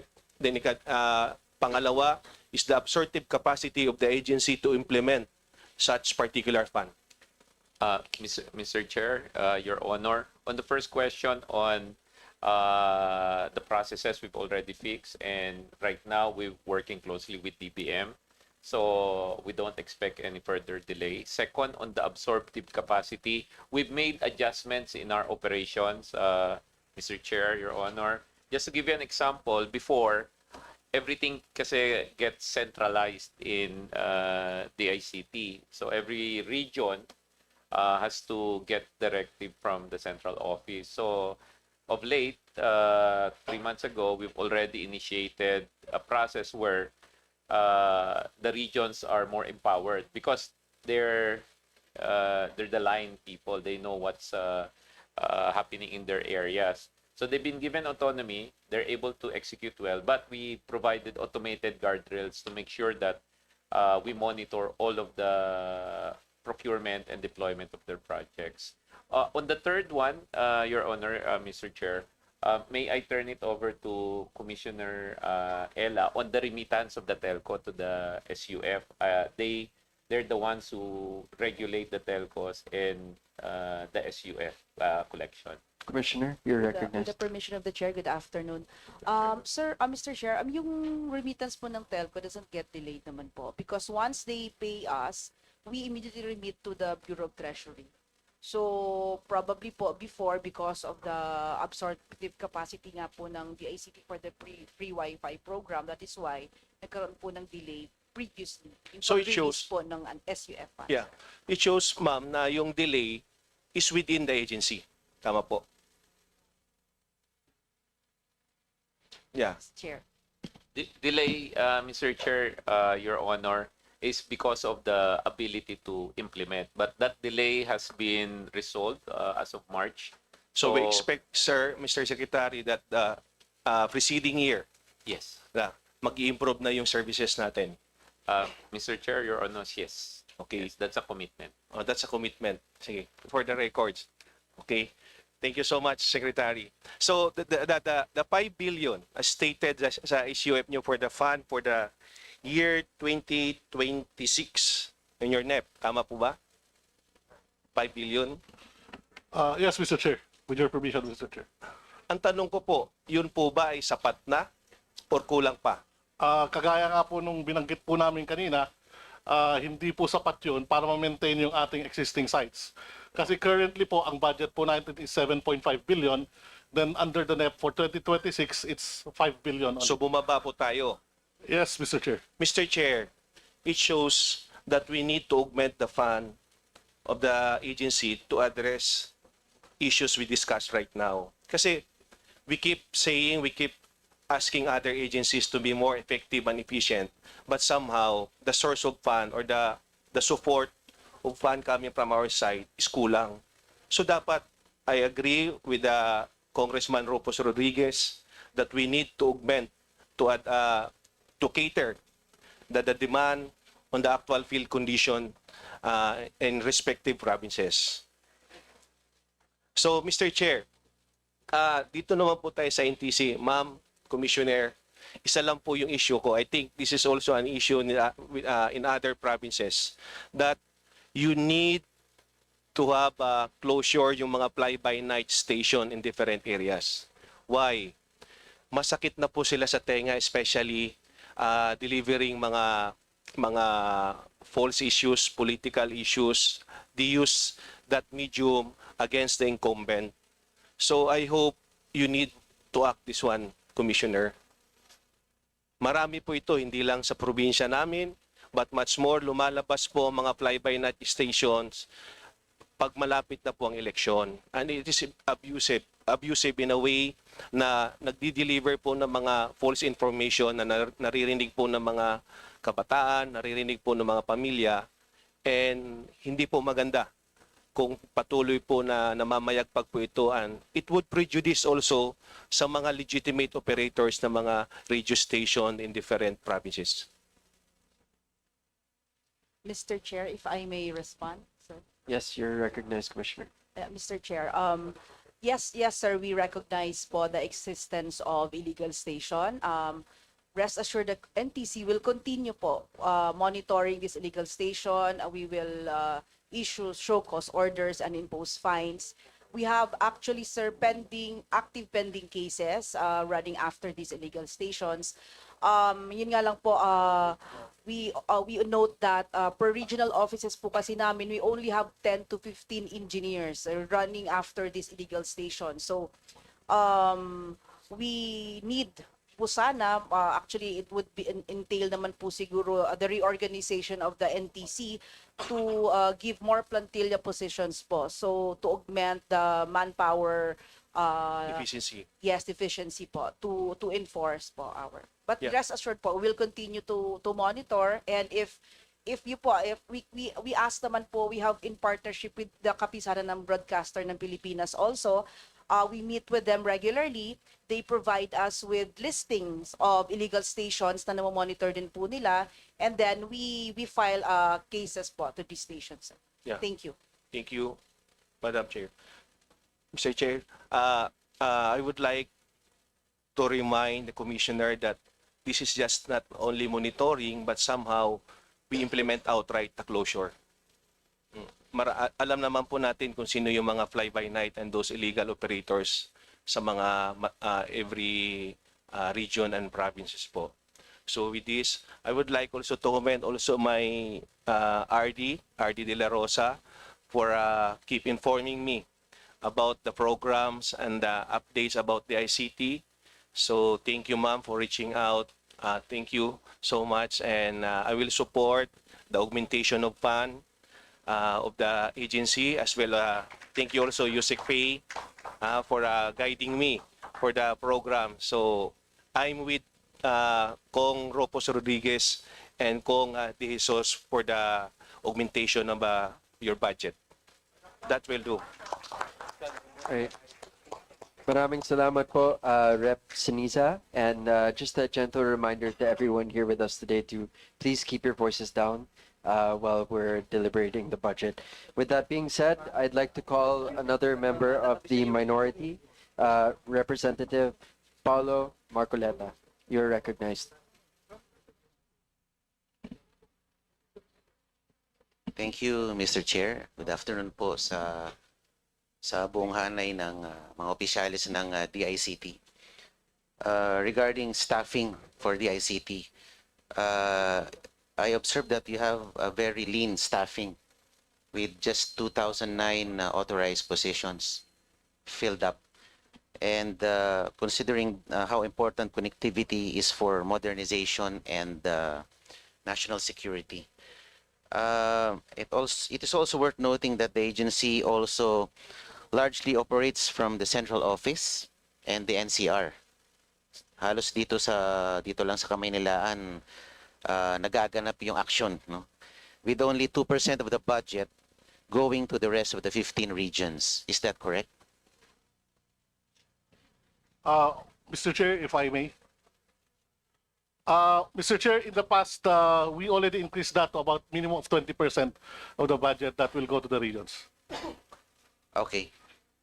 Kung ganun po ang disparity, ang concentration ay nasa NCR, paano nyo po nagagampanan yung trabaho sa iba't ibang bahagi ng probinsya? Kung ang halos dito lahat concentrated ang resources natin. Mr. Chair, isa po yun sa mga nakita po naming problema dito sa DICT kasi po kulang na kulang yung plantilla positions not only sa head office or central office but also sa mga regional offices namin. Dahil po dyan, nag-submit po kami ng OSSP sa DBM para ito'y ma-approve at madagdagan yung aming mga tao. To note, Mr. Chair, we also have job orders right now and a substantial number of job orders, just for the information of everyone. Now, based on the OSSP that we have submitted, our plantilla positions, additional plantilla positions that we ask is about 2,600. Kasi po, Mr. Chair, ang dating OSSP natin is based doon sa luma pa, na mula nung itinatag yung DICT, nagkaroon ng minor adjustment 2020. But right now, based sa aming huling submission, we need additional 2,610 positions. Nagpapasalamat po kami sa DBM. Pinayagan po kami ng 4 na tranche para madagdagan yung aming mga plantilla positions. Mainly for 2025, madadagdagan daw po ito ng about 141 positions, Mr. Chair. How would you justify the need for an increased 2,000 positions if you have 429 unfilled positions? Mr. Chair, before our rate is below 80%, but currently I would like to inform everyone that it's already over 80% yung aming filled positions. Okay, thank you very much. My last question. Alam niyo naman po ngayon, maraming matitinding usapin ngayon, lalong-lalo na yung mga flood control, no?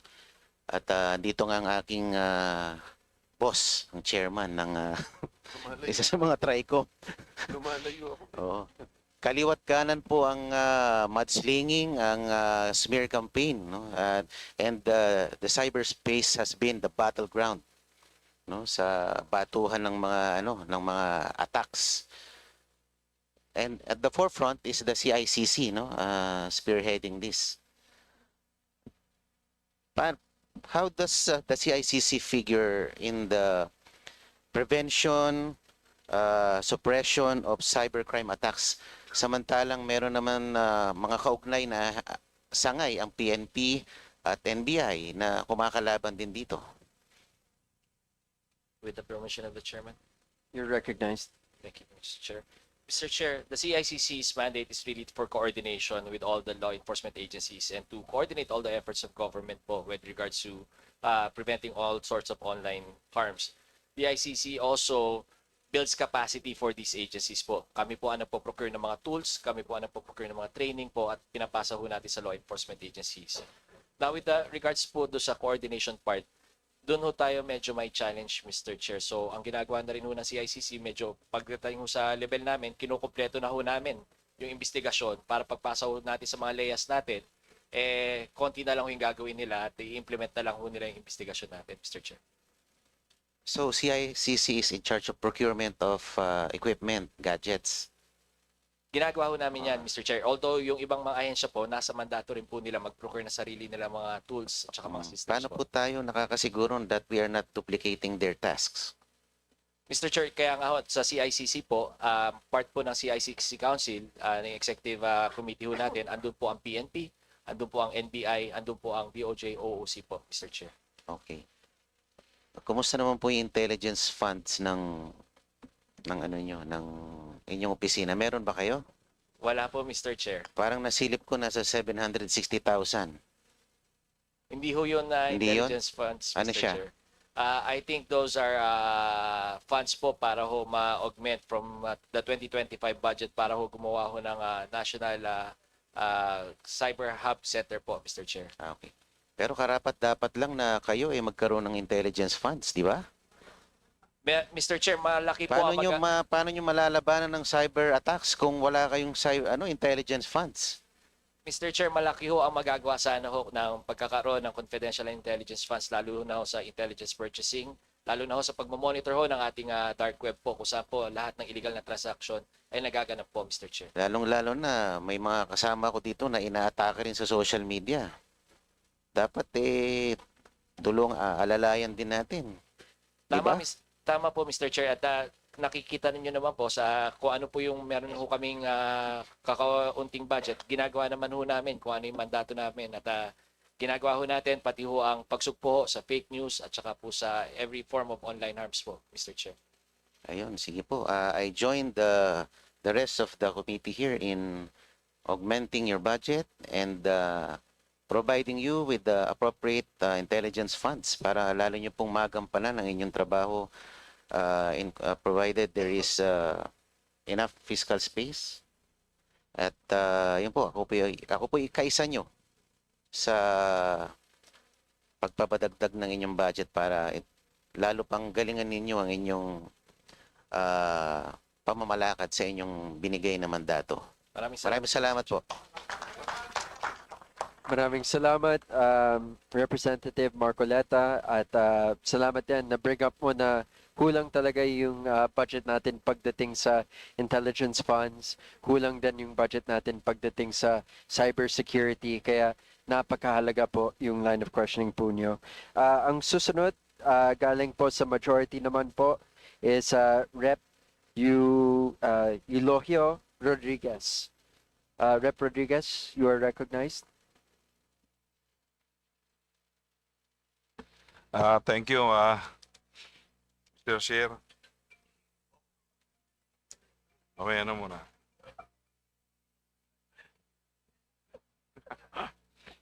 Thank you po, Mr. Chair. Kagaya ng problema ng katanduan sa kuryente, dito yung mga partner ko, problema rin ng internet access dahil kailangan pang tumawid ng dagat ang mga kabli para lang maserbisyohan ang isla. Kagaya nung nasabi ni ng ating buting sekretary, yung broadband, yung fiber optic natin. So sa kasalukuyan, kung hindi mabagal, paputol-putol ang serbisyo ng internet, bukod sa mahal pa. So sa panahon ngayon, napaka-importante ng internet para sa education, sa mga negosyo, maging sa mga serbisyo ng ating gobyerno. Ang aking pong katanungan, Mr. Chair, may programa ang DICT in partnership with DepEd na 100% internet connectivity sa lahat ng pampublikong paaralan sa bansa sa pagtatapos ng 2025. Hindi lang internet connection, kundi high-speed internet connectivity. Totoo po ba ito? Mr. Chairman, Your Honor, specifically for the island province, Your Honor of Catanduanes, we've already, since joining, I've coordinated with 2 telcos, and I think 2 of them will have fiber optic connection already through the subsea cable nila. One has landed in Catanduanes, the other one is going to land this year. So we need the private sector, Your Honor, to get the delivery there. So once the fiber optic cables are there, it will be much easier for us now to deploy fiber connectivity. On the satellite portion naman, Your Honor, Mr. Chair, we're going to deploy satellite muna. But rest assured, Catanduanes is one of the things that we want to be a showcase because it's an island province. And if we can connect all of the schools and all of the public places there, it will be a good showcase, Mr. Chairman, Your Honor. Mr. Chair, sa ngayon, malapit na matapos ang 3rd quarter ng taon. Ano na yung status ang programa natin ito nationwide? Yun nga, nabanggit nyo yung para sa isla ng Catanduanes. Mr. Chair. with the permission of the chair. Yes, Hasek. For the province of Catanduanes, we have provided free public internet access to 123 sites in 40 locations, Mr. Chair.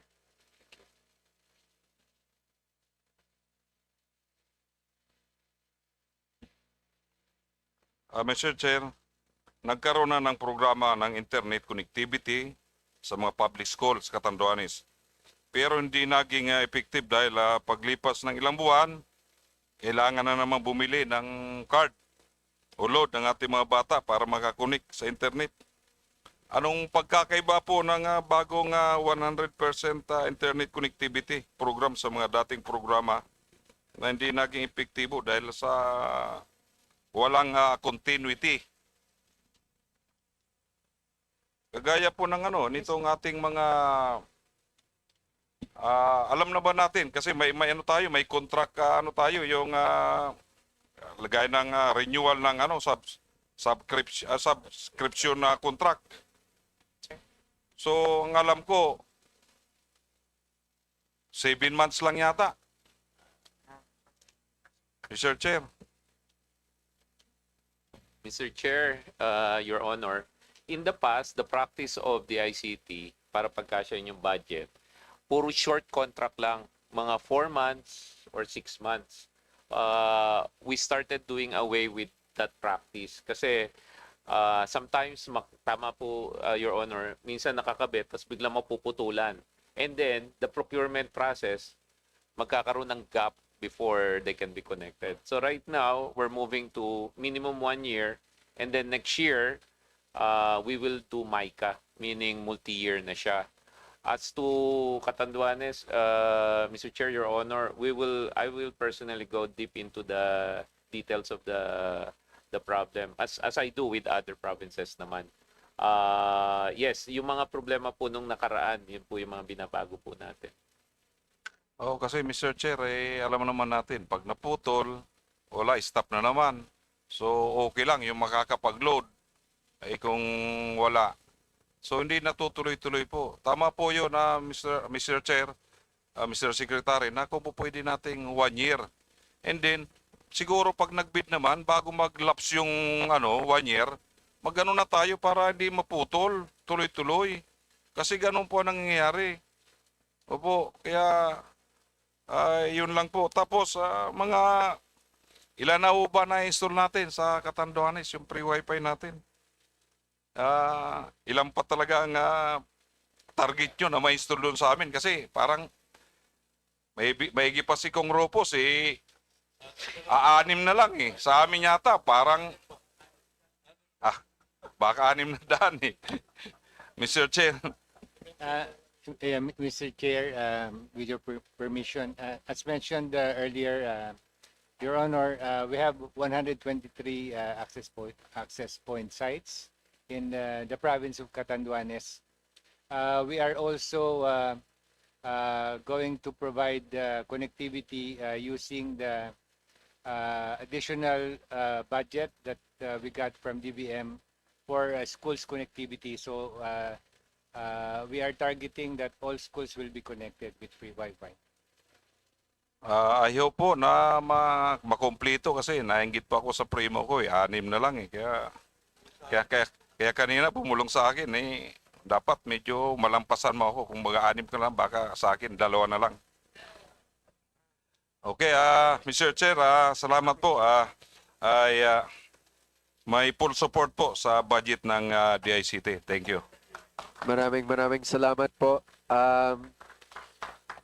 Before we move to the next person, I would like to also ask a little bit about yung sa MICA, yung mga MICA projects ng DICT. If you could submit a list kung ano yung mga current projects listed under MICA and kung ano yung mga susunod na mga projects na gusto nyo sana i-list para at least alam natin kung ano yung kailangan natin itulak sa DBM para maging MICA project po siya.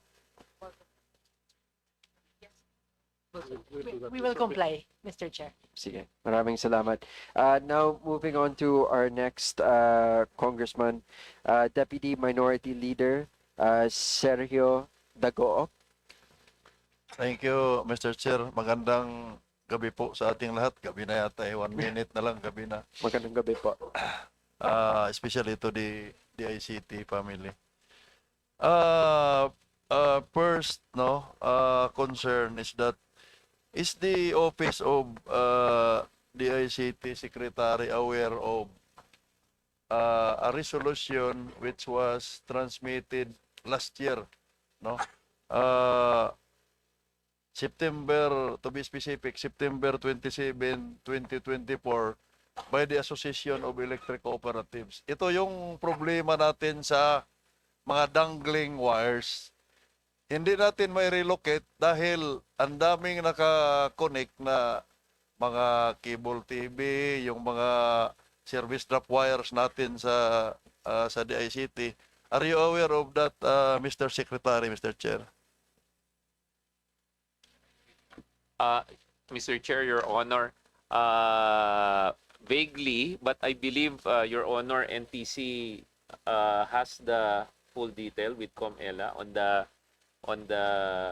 yung wires na nakabit sa mga poles, the spaghetti wires of the telcos, because they cannot move the power lines because of the spaghetti wires of the telco.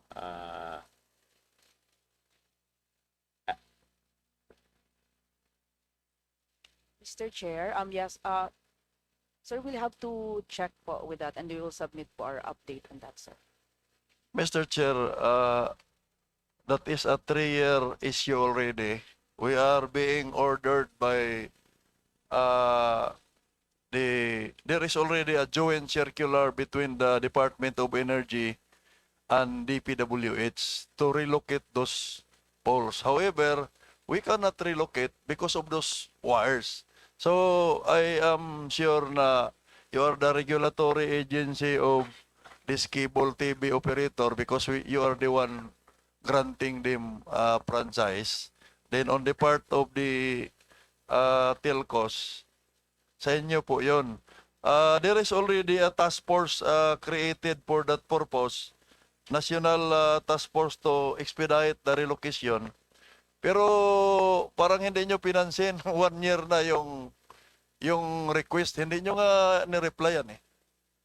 It was received by the Office of the Secretary sa DICT. Mr. Chair, Your Honor, I will personally look into it now that I know it's with us, and you can rest assured immediately within the week we'll give you a response on that one. And as to my position on the wires, Your Honor, one of the things, Mr. Chair, one of the things that I'm pushing the telcos to do is to do the dig instead of putting it on the power lines, where I'm actually talking to some of them so that we can work together to craft a policy where they bury the lines, tapos one dig policy na lang. But to your immediate concern, we will act on it, Your Honor. I hope, Mr. Secretary, no, na magawa natin yan. Marami na pong nasa gitna ng kalsada ng mga poste. Marami na pong nadidisgrasya sa probinsya. Now, Mr. on Chair, the... if I may add, sorry, Yes, sir, I'd like to add. Mr. Chair, with the permission, I'd like to add something po. Yes, you're recognized. Our regional offices naman po are actively involved in the project of the LGU as regards yung sa mga dangling wires, spaghetti wires. As an example po, our regional office number 10, very active po siya dun sa project po yung CDO Hapsay. They are fixing po yung mga lines, and other regions po are doing the same. But then again, sir, we will be coordinating with the regional offices to check with them the implementation and their coordination with the LGUs po on this matter. Thank you, sir. For the information of Commissioner Ila, Mr. Chair, no? Iba po yung pinag-usapan sa LGU. Ang pinag-usapan po natin dito, mga national highways with road widenings. So parang nakakonsentrate lang yata kayo kay Kong Ropos doon sa Region 10. Kaya 6 na lang yung ano. Pero yung kay the other Rodriguez, no? The other Rodriguez in Catanduan is 6 pa lang na i-connect. On the second issue, Mr. Chair, I am happy to hear na 78% na yung connectivity ng mga eskwelahan natin. Can you please submit to the committee, no, the actual figure? Ano ba, ilan ba talaga yung number of schools doon sa 78 na yan? Kasi in my case, 3 years na po ang inallocate nyo sa akin personally, 23 lang. Saan yung RD ng Region 10? Itong RD ng Region 10, hindi katulad to ng RD ng, Caraga. RD ng Caraga. Magkaiba yata yung apelido ng RD ng Caraga sa RD ng Region 10. Walang Caraga dito na RD. Ikaw talaga. 23 lang. 3 years na ang na-connect. 4 lang.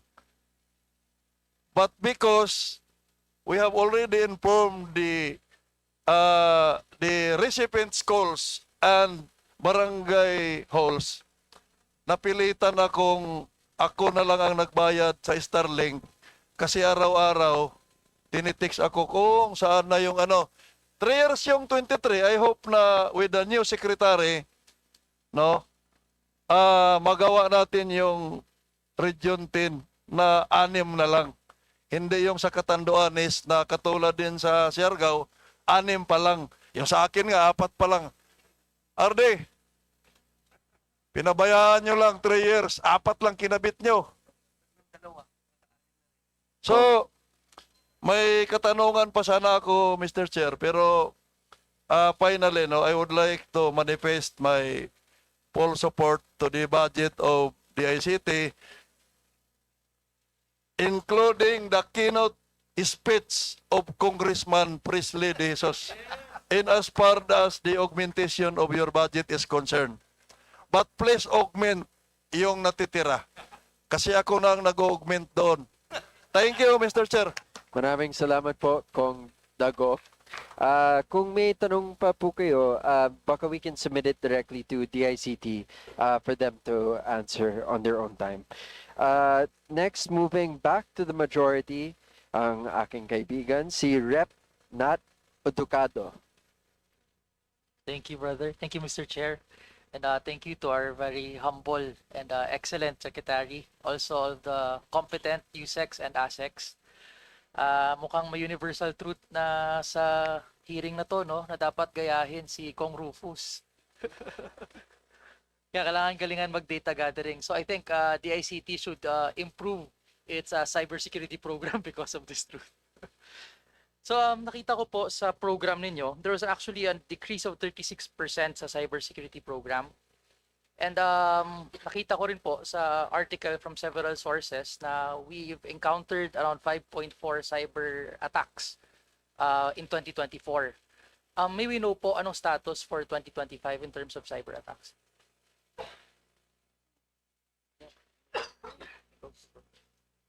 Mr. Chair, Your Honor, with your permission, our head right now for cybersecurity, Mr. Julius Gorospe, would be able to provide the details. Good afternoon, Mr. Chair, Your Honors. Currently po, we see a lot of big increase in cyber attacks, and that is being met with an effort din sa DICT. We are actually increasing our ability to monitor the cyber attacks. So currently, there are 30 national agencies that are being monitored, and in the coming year, it's going to be increased to 90. So as you can see, we are really intensifying our efforts in countering the cyber attacks in the country, sir. And of these cyber attacks, do we know ilan yung foreign linked APTs or other local attacks po?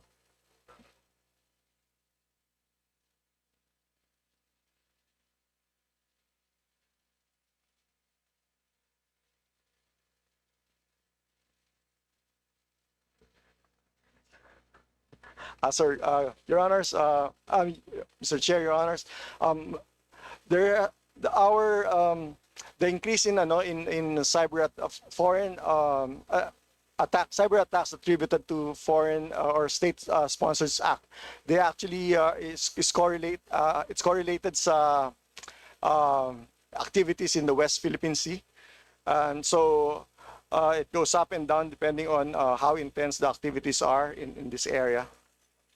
And sorry but I saw the budget masyadong maliit po for us to defend this. So maybe just a general overview. Ilan po out of the 600 ang naka-allot for prevention, for incident response, and probably later on capacity building?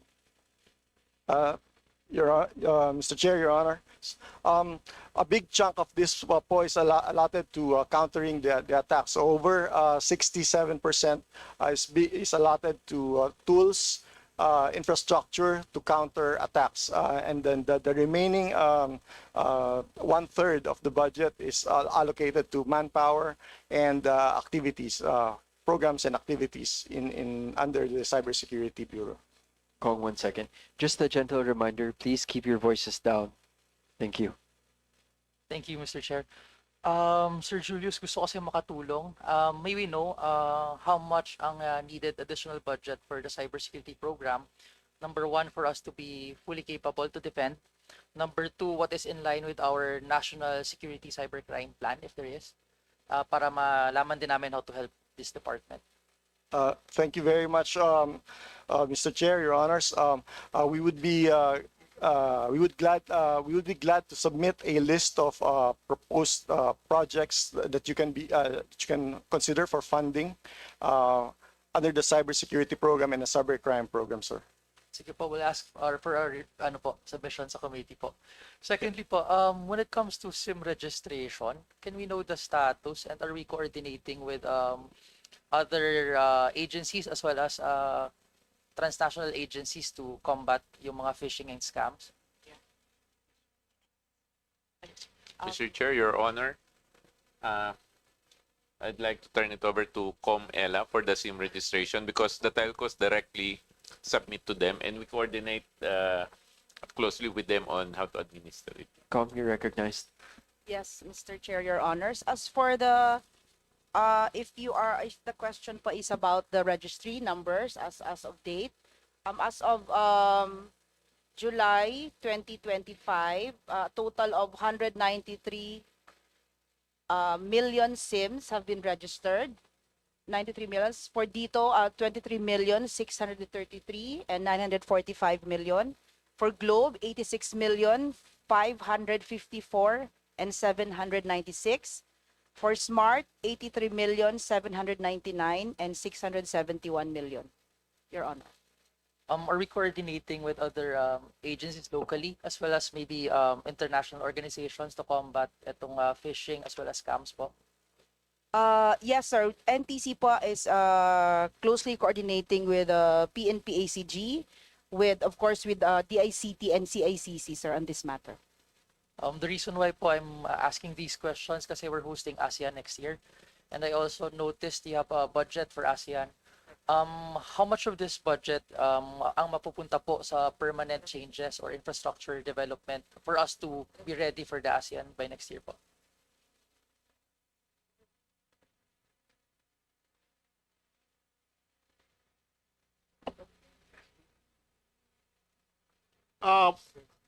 For our part, for the DICT's part, Mr. Chair, so far the budget is only about 34 million. 34 million. Next year, 300. Wala pa. 330. Yes. But for next year, that's about 330 million. Okay. I think that's enough. But most of these are permanent upgrades naman po sa system, no? Yes, Mr. Chair. Okay. Last set of questions na lang po. I'm very interested po sa satellites kasi services. So first po, I saw a program before ninyo, I think 2022 or 2023, about mapping satellite areas, I mean for services later on. I think it was the SAGAP program, if it's still ongoing. May we know an update po on that? Mr. Chair, Your Honors. Actually, SAGAP is the project of DOST, not the DICT. By any chance, would you know if there's an update on that? So you're not in connection. Sige, on the satellite part na lang. I just want to understand, because you install po satellite services to schools, tama po ba? Yung SLAs po natin on that, sino magiging liable if na-hack yung area na yun?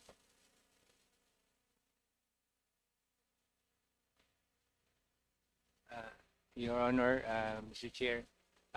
Basically, we get the services from our internet service providers. So they provide the service to the areas where we have the internet service, the free public internet service. So if it, yeah, it is the service provider that is actually we have also instructed internet service providers to also use our protective DNS system, which is also a security tool it's just like a firewall that limits access to our system. Thank you po. Thank you to the department. I'm very keen po kasi on supporting the cybersecurity program. I think it's the next stage po of our upcoming problems, and this is an area that we have to really prepare for. So, Mr. Chair, I'd like to manifest na I'm giving my 100% support to this department, but more importantly, if kaya pa nating dagdagan, especially on this aspect, I'd support it po. Thank you, Mr. Chair. Maraming salamat, Rep. Nat. Next, Mr. Chair, if I may manifest. Yes, Sorry, Yusek, Mr. you're Chair. recognized. Yeah, I would just like to inform everyone that the cybersecurity budget for next year decreased to about 641 million from the 2025 figure of 1 billion. Bumaba pa po. So you lost 400 million in funding po for Thereabouts, Mr. Chair. cybersecurity. All right. At least on the record, alam na mga kasama natin dito na kailangan talaga ng pondo para sa cybersecurity efforts natin. And with that being said, I would like to call on the member of the minority, the man of the hour, Rep. Terry Redon. Magandang araw po sa ating lahat, sa DICT family. Hindi po ito tungkol sa flood control. Medyo lang. Gusto ko lang itanong po sa National Privacy Commission, apagka ho ba merong unauthorized disclosure ng personal information sa social media? Ano po ba yun? Meron ba yung penalty? Ano po ba yung pwedeng mangyari doon? With the permission of the... Yes, you're recognized. Good afternoon po, Kong Terry. If there is an unauthorized processing po, under the DPA, there's a penal provision, sections 25 to 34 of the Data Privacy Act, wherein the National Privacy Commission can recommend the prosecution of the offenses committed. Okay, good answer. But for example, there is particular information that was given to a third party, no? Then the third party posts it on Facebook. So what is stated there would be the name, the address, the telephone number, and the picture of the person. My first question would be, are these considered personal information? The ones that you mentioned are considered personal information. Yes, and if this third party actually discloses this personal information, is he actually liable for this disclosure on social media? So we need to check, Your Honor, the lawful basis for processing. So there are different types of basis for processing, whether it's consent, legitimate interest, and as defined in Section 12 and 13 of the DPA. Now, that's the only time we can assess whether there was a commission of an offense punishable under the Data Privacy Yeah, Act. but I'm stating already that the exact circumstance on With which there was a disclosure that it was given to a third party, this information, then it was disclosed on social media as a post. Okay, if that's the case, Your Honor, Is that so? So the precise question is, is the third party actually liable for what? Malicious disclosure or unauthorized disclosure? It may be unauthorized processing or unauthorized disclosure, Your Honor. And the penalty for this, therefore, would be what? I think 1 to 3 years, Your Honor. And then there's a penalty also amounting to, I think, 500,000. Yes, that To is 1 correct. million. And if this person who made the disclosure is a public officer, I think there is a more specific penalty for this as well, correct? Only as to malicious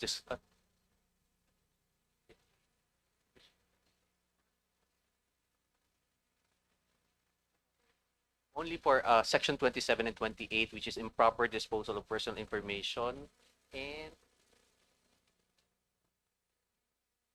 processing of personal information for unauthorized purpose, Your Honor.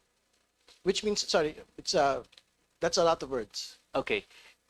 If it is a public official, it only covers... No, so to be very precise, if the public official is the third person that disclosed it on social media, does it, will the penalty for public officers actually apply? For further clarification, is this in official duty or? We will make a determination in due time. Okay. The qualification you mentioned, Congressman Redon, only applies to Section 27 and 28, which is improper disposal of personal information, and on Section 28, processing of personal information for unauthorized purposes. But if... For that particular case that I'm mentioning, for that particular the public case... officer made a disclosure on social media. So of it may this be... particular personal information. If it will fall later on under Section 27 and 28, then it will be... You're correct, Your Honor. So the penalty for public officers may apply, which is Yes. what again? Temporary and permanent disqualification from public office. All right. The reason why I'm asking this is, please show the slide, please. ComSec. Last night, Senator Jinggoy Estrada made a post. Safe kaya tayo sa kanila, in which he maliciously linked me to Bryce Hernandez, who is the whistleblower for the Bulacan flood control case, and actually named Senator Jinggoy Estrada as one of the senators who are should be accountable for all of these ghost and substandard projects in Bulacan, no? And in that particular picture that you're seeing, you see two individuals, myself and Bryce Hernandez, and he had made very specific personal disclosures of information. First, which is my name. Second, which is my birthday. And third, which is our telephone number. And last would be my grandmother's address. So I'm asking you as the NPC, do you think this would constitute as a violation of the Privacy Act? Your Honor, if you are going to file a formal complaint with the National Privacy Commission, with all due respect, because we will be the ones deciding the case, so it would be improper right now to preempt the decision that we may be able to come up later on. So I propose, Your Honor, if you feel aggrieved by the post, Yes, I feel aggrieved. you may file with the National Privacy Commission so that we will be able to look into all the aspects, the possible privacy violations on your part, Your Honor. And to be very clear, ladies and gentlemen, this particular picture is a picture of me at 12 years old. I was a kid, and Senator Jinggoy Estrada posted it last night to basically make a link between myself and Bryce Hernandez, not thinking that this is actually a violation of privacy. And but I guess as a last question to the National Privacy Commission, we can take the picture out already. ComSec, please. As a last question, is it also possible that aside from actually filing a case to the National Privacy Commission, would it also be proper for this particular person to just take it down and so that we can go on with our lives. Actually, yes, Your Honor, he may want, but still the right to file the complaint, because it's already posted. It's with the data subject who felt aggrieved by such post. So it is basically a whether live it will matter.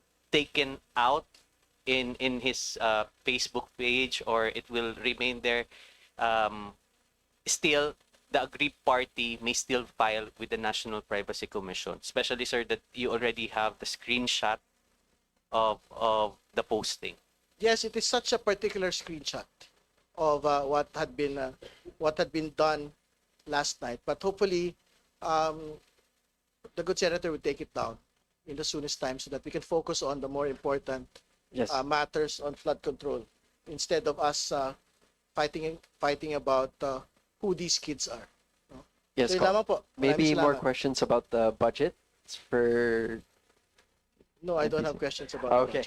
the Thank you, Kong. Thank you, Your Honor. To be clear, at least we understand the functions of the National Privacy Commission. This would be a good example of such, and I hope that it can be resolved outside of the Committee on Appropriations. And with the recommendation of NPC, if there's anything else that Congressman Terry Redon needs to do, please inform him so that we can resolve this amicably between the parties involved. Maraming salamat po. Next to ask questions from the majority naman, Representative Maximo Rodriguez. Good afternoon, Secretary, and the commissioners and the USEC here. And we're happy to have you here. And I come from the party list Abante Mindanao, meaning Forward Mindanao. And in our research here in Congress, House of Representatives, we came to know that almost all budget, whether whatever agencies, there seems to be an average of only 15% allocated to Mindanao. 15%. And so it really is sad to us because, you know, in all agencies, they will say, oh, we're sorry about it.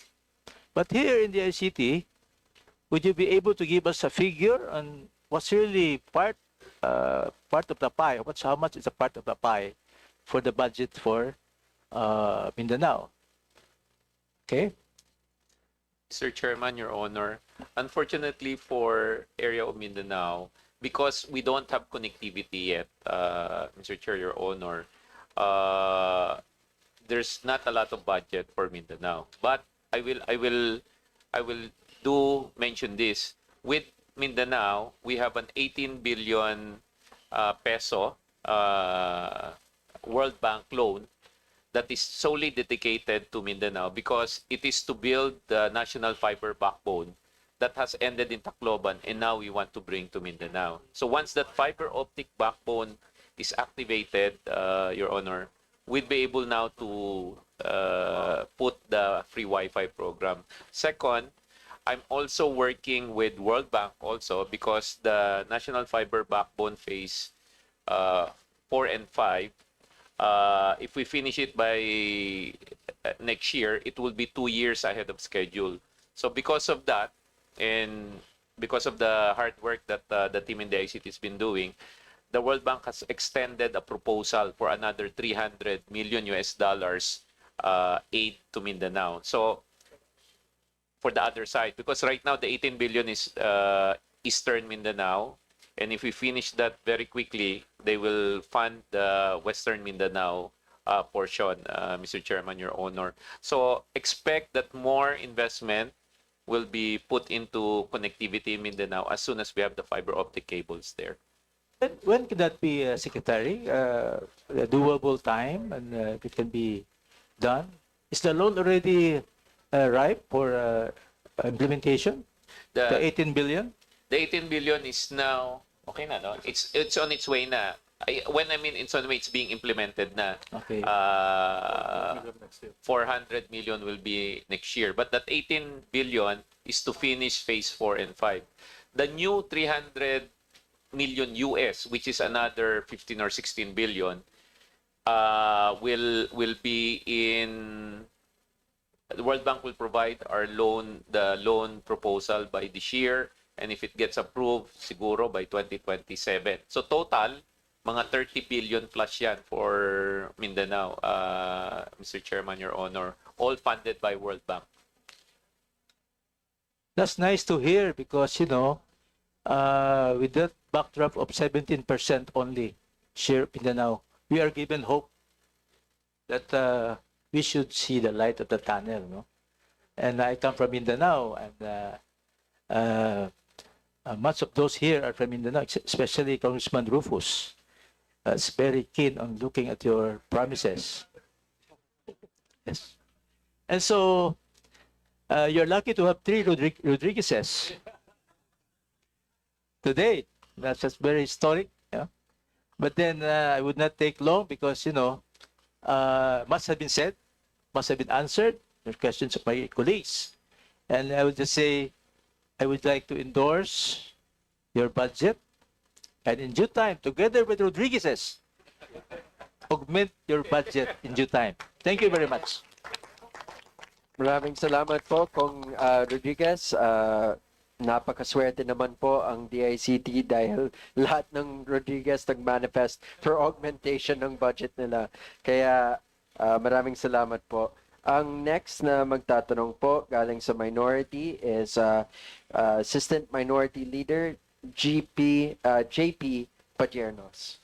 Thank you, Mr. Chair. Magandang hapon po sa inyong lahat, sa ating kagalang-galang Secretary Henry Aguda, kanyang mga undersecretaries, ASEC, attached agencies, and lahat po ng ating mga nandito pang mga mambabatas.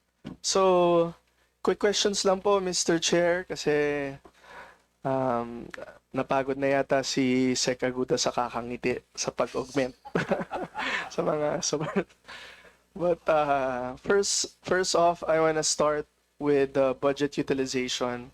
So, Mr. Chair, we recognize that the ICT improved its utilization rate to 94% po last year. Its best performance so far. So I have to commend the department for that. But for 2025, as of today, 62% pa lang po. So, naintindihan naman po natin, matagal pa, we have a few months to go. And pero mahalaga po na malaman po natin kung ano po yung hakbang or plano po ng DICT to ensure the full utilization of their budget. And then, yun muna po. Then I'll follow up with a question. With your permission, Mr. Chair. You're recognized. Mr. Chair, currently we have pipeline projects that are ongoing procurement. Particularly for the free Wi-Fi project, we have about 4.5 billion that is ongoing procurement. Aside from that, we have from other projects 1.6 billion. These are all expected to be awarded on or before November of this year. Okay. So with that, we can be able to hit our commitment for this year.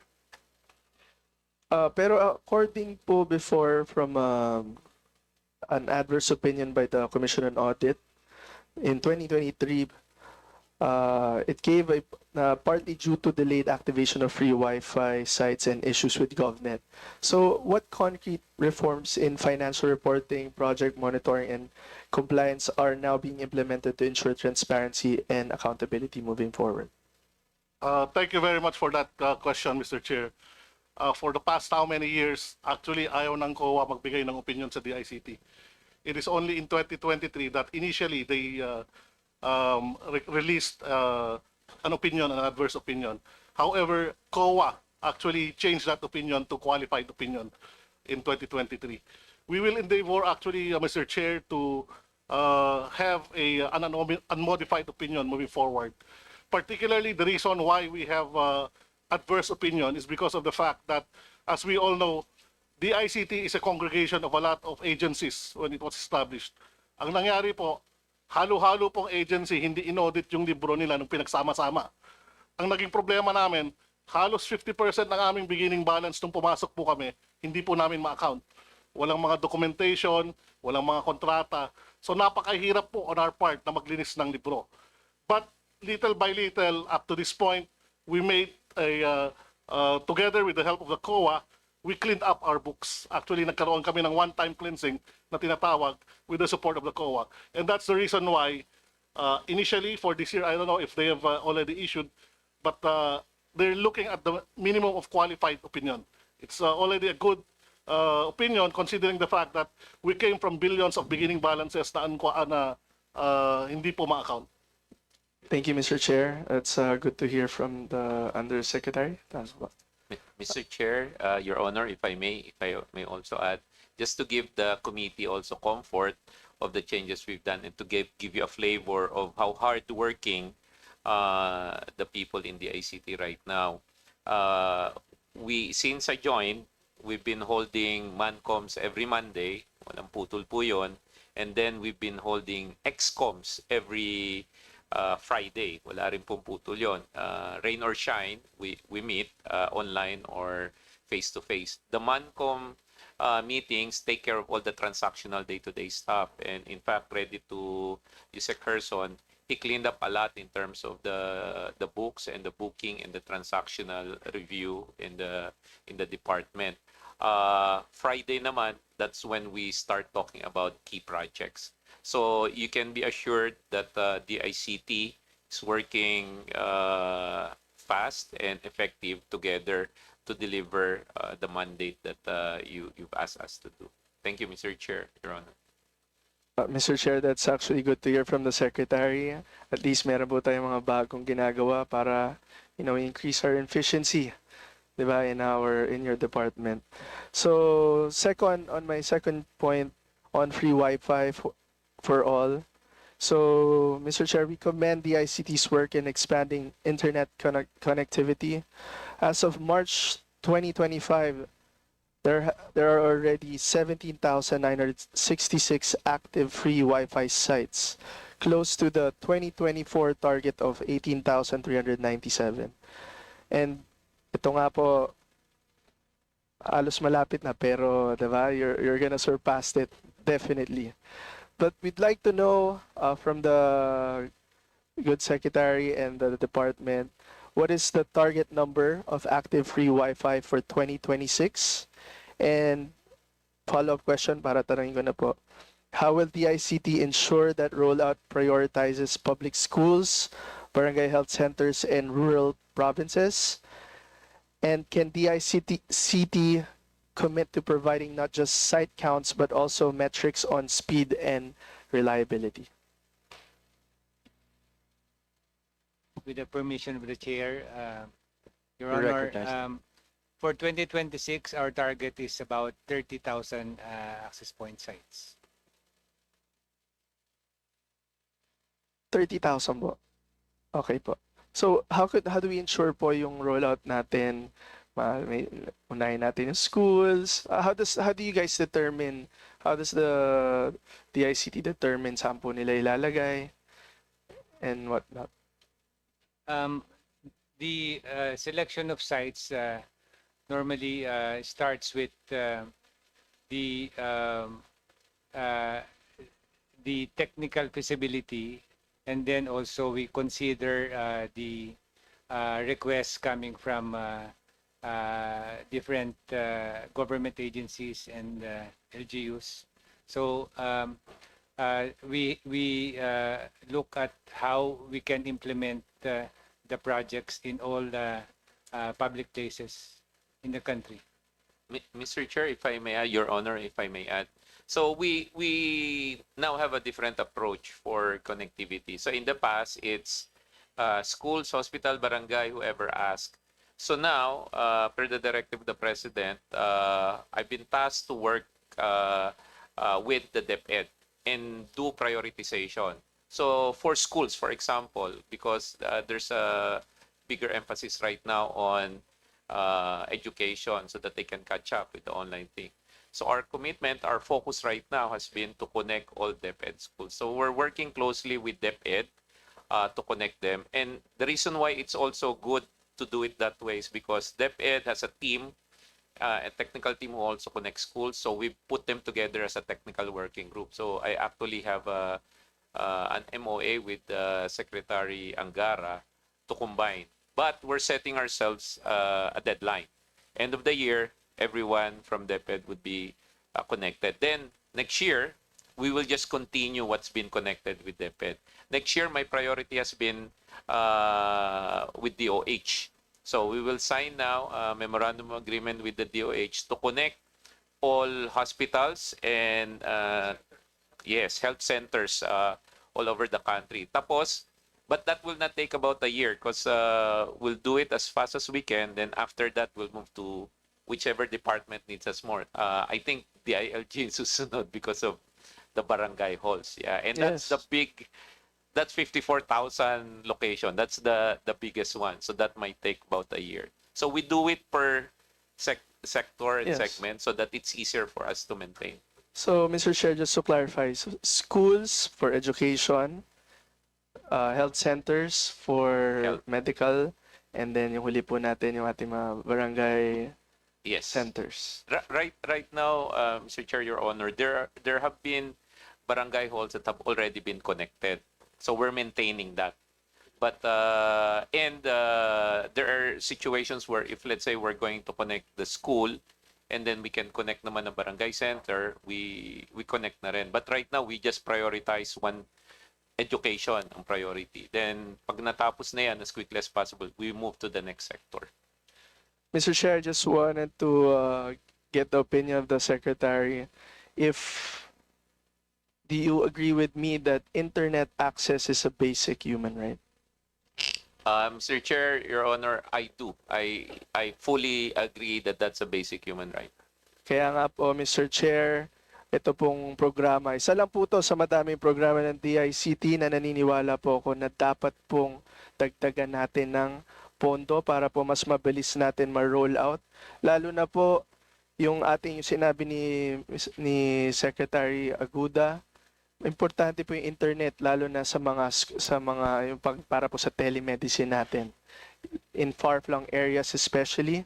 So hopefully ma-focus din po natin 'yan. At sana po wag niyo pong kalimutan ng lalawigan ng Nueva Ecija. Madami pa po tayong public schools doon na kulang pa po ng access to internet. So pagpasensya niyo na po in advance, kukulitin ko po kayo diyan. Tungkol sa free Wi-Fi in our public schools in Nueva Ecija. So, next point po, actually I have a lot of questions but I will, I know medyo pagod na ang ating mga... Anyway, on digital jobs and industry growth. So, because yesterday po, meron po tayong briefing with the USEC sa ICT committee. And ang dami pong promising plans ng DICT. And I stand with the DICT with all of your priority legislative agenda. In fact, I've already asked all the bills, draft bills from you guys na para po ma-file ko na rin po yan. So, I stand with the department and I'll support all of your bills for your priority legislation. So mabilis lang po on my last point. So based on the DICT presentation yesterday, DICT envisions 8 million digital jobs for 2028. For 2025, around 12,500 people have been trained with a target of 25,000 by 2026. So we understand that ongoing pa po yung 2025, pero sana gusto po namin malaman how many trainees have already been placed into actual digital jobs this year, and how will DICT ensure full target coverage by year end? Mr. Chair. You're recognized. Thank you. In terms of the number of trainees, I think we have trained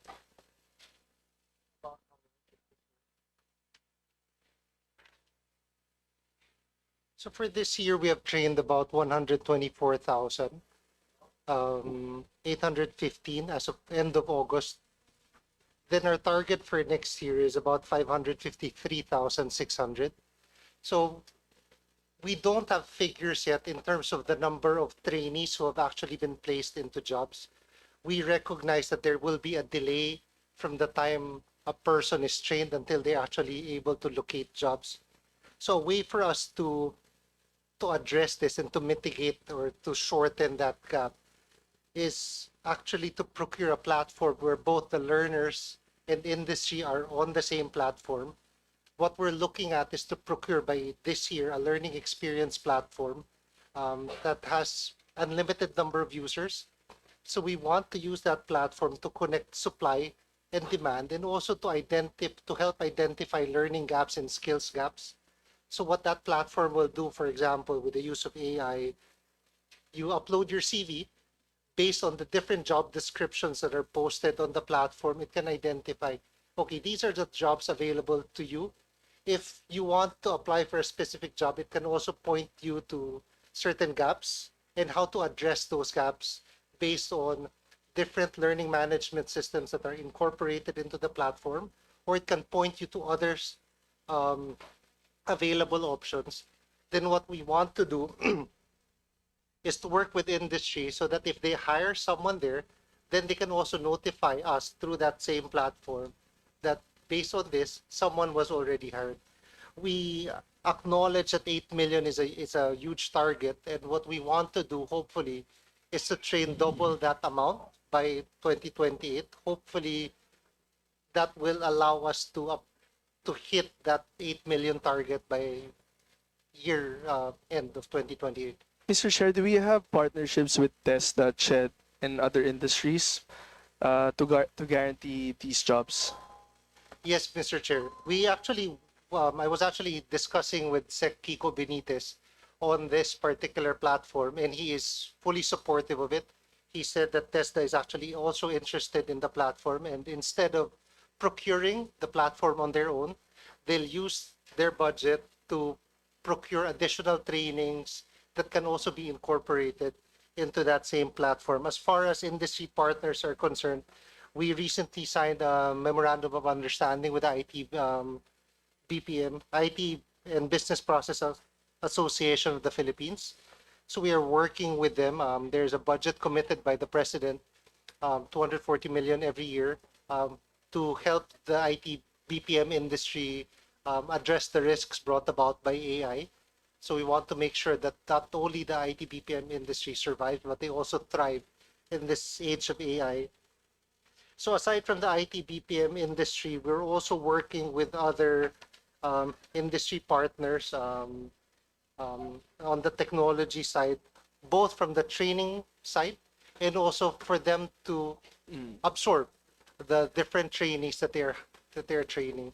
So we're implementing training from the perspective of what does industry need, and that's the type of training that we will implement.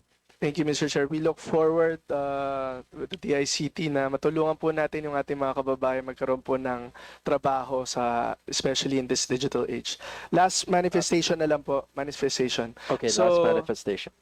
So, with that, I manifest my full support for the proposed budget of the Department of Information and Communications Technology. And, hindi pa po tapos. And I stand with all my colleagues. Siyempre, sinimulan na po ni Kong Rufus. I stand with my colleagues to the further increase or augmentation of the budget of the DICT. Thank you, Mr. Chair. Maraming salamat, Assistant Minority Floor Leader JP Pajernos. Keep thinking of your dad. All right, so next in line to ask questions from the majority, Representative Julius Vergara. Rep Julius? La? Okay. Moving to the next from the majority, Representative Chino Almario. Wala rin. All right, real quick, before I go to the next one, I just realized I have to clarify something. Yung sa free Wi-Fi budget nyo, it's 5 billion, as of now, it's 5 billion, no? 7.5 Yes, Mr. Chair. for 2025. That's for 2025. But for 2026, the proposed budget is 5 billion. it's 5 billion. To clarify, itong 5 billion is only enough to maintain what we currently have. Tama It's po ba? not even enough, Mr. Chair. So there will be a decrease in the number of sites or number of beneficiaries for that matter. Okay, so there will be a decrease. Syempre, kasi nag-expand tayo. The goal of the president is to provide free Wi-Fi for all the schools, no? And we're at 78%? 78%, Mr. Chair. 78%. And then how much do you need to reach 100%? Theoretically. Okay, the budget that we have for this year will actually light up, including the Department of Education's budget, would light up all the schools. However, for next year, we actually retained the budget for the schools. Ang magsasuffer po yung mga existing natin na nalagyan na po ng mga sites. So may chance po na mapuputol yung ating mga nalagyan na po ng mga sites. Wait, so to be clear, out of the 5 billion, how much will be put towards the school? Or are you the implementing agency for DepEd? Yes, Mr. Chair. So you're the implementing agency for DepEd to cover all the schools. And sapat naman yung pondo in the DepEd to cover all the schools. Tama po ba? Yes, Mr. Chair. Magkano ba yung budget ng DepEd para sa free Wi-Fi program nila? 1.5 din, Mr. Chair. 1.5. So with 1.5p, you're able to give all the schools free Wi-Fi Together with our 1.5. Happy po together kami, with Mr. your 1.5. Let me clarify, Mr. Chair. DepEd has 1.5 billion for the balance of, kasi we started with 60% connectivity only. Then the 40%, hati kami ni DepEd doon to fix, to make the 100%. So the 1.5 and our 1.5, the 3 billion will answer for the 40%. The 60% is organic DepEd budget. So they have budget for fiber, and usually the regions are the ones who procure it. So we only shoulder together with DepEd 40% of the remaining. Okay. I just wanted to make sure na sapat naman yung pondo. Yes. The schools won't be disconnected with the current budget that we have now. All right. Kasi medyo malayo yung 7.5 from 5 billion for next year. Anyway, so proceeding, thank you to my colleagues for allowing me those questions. To the next from the majority is Vice Chair Kokoyap. Wala na rin. Okay. Wow, konti na lang. Representative Adrian, Adrian Amatong, wala. Okay, last from the majority, Representative Felimon Espares. Thank Sir, you. you have the floor. Yes, thank you, Mr. Chair, and good afternoon to our the ICT family. Now, almost all my questions have been asked.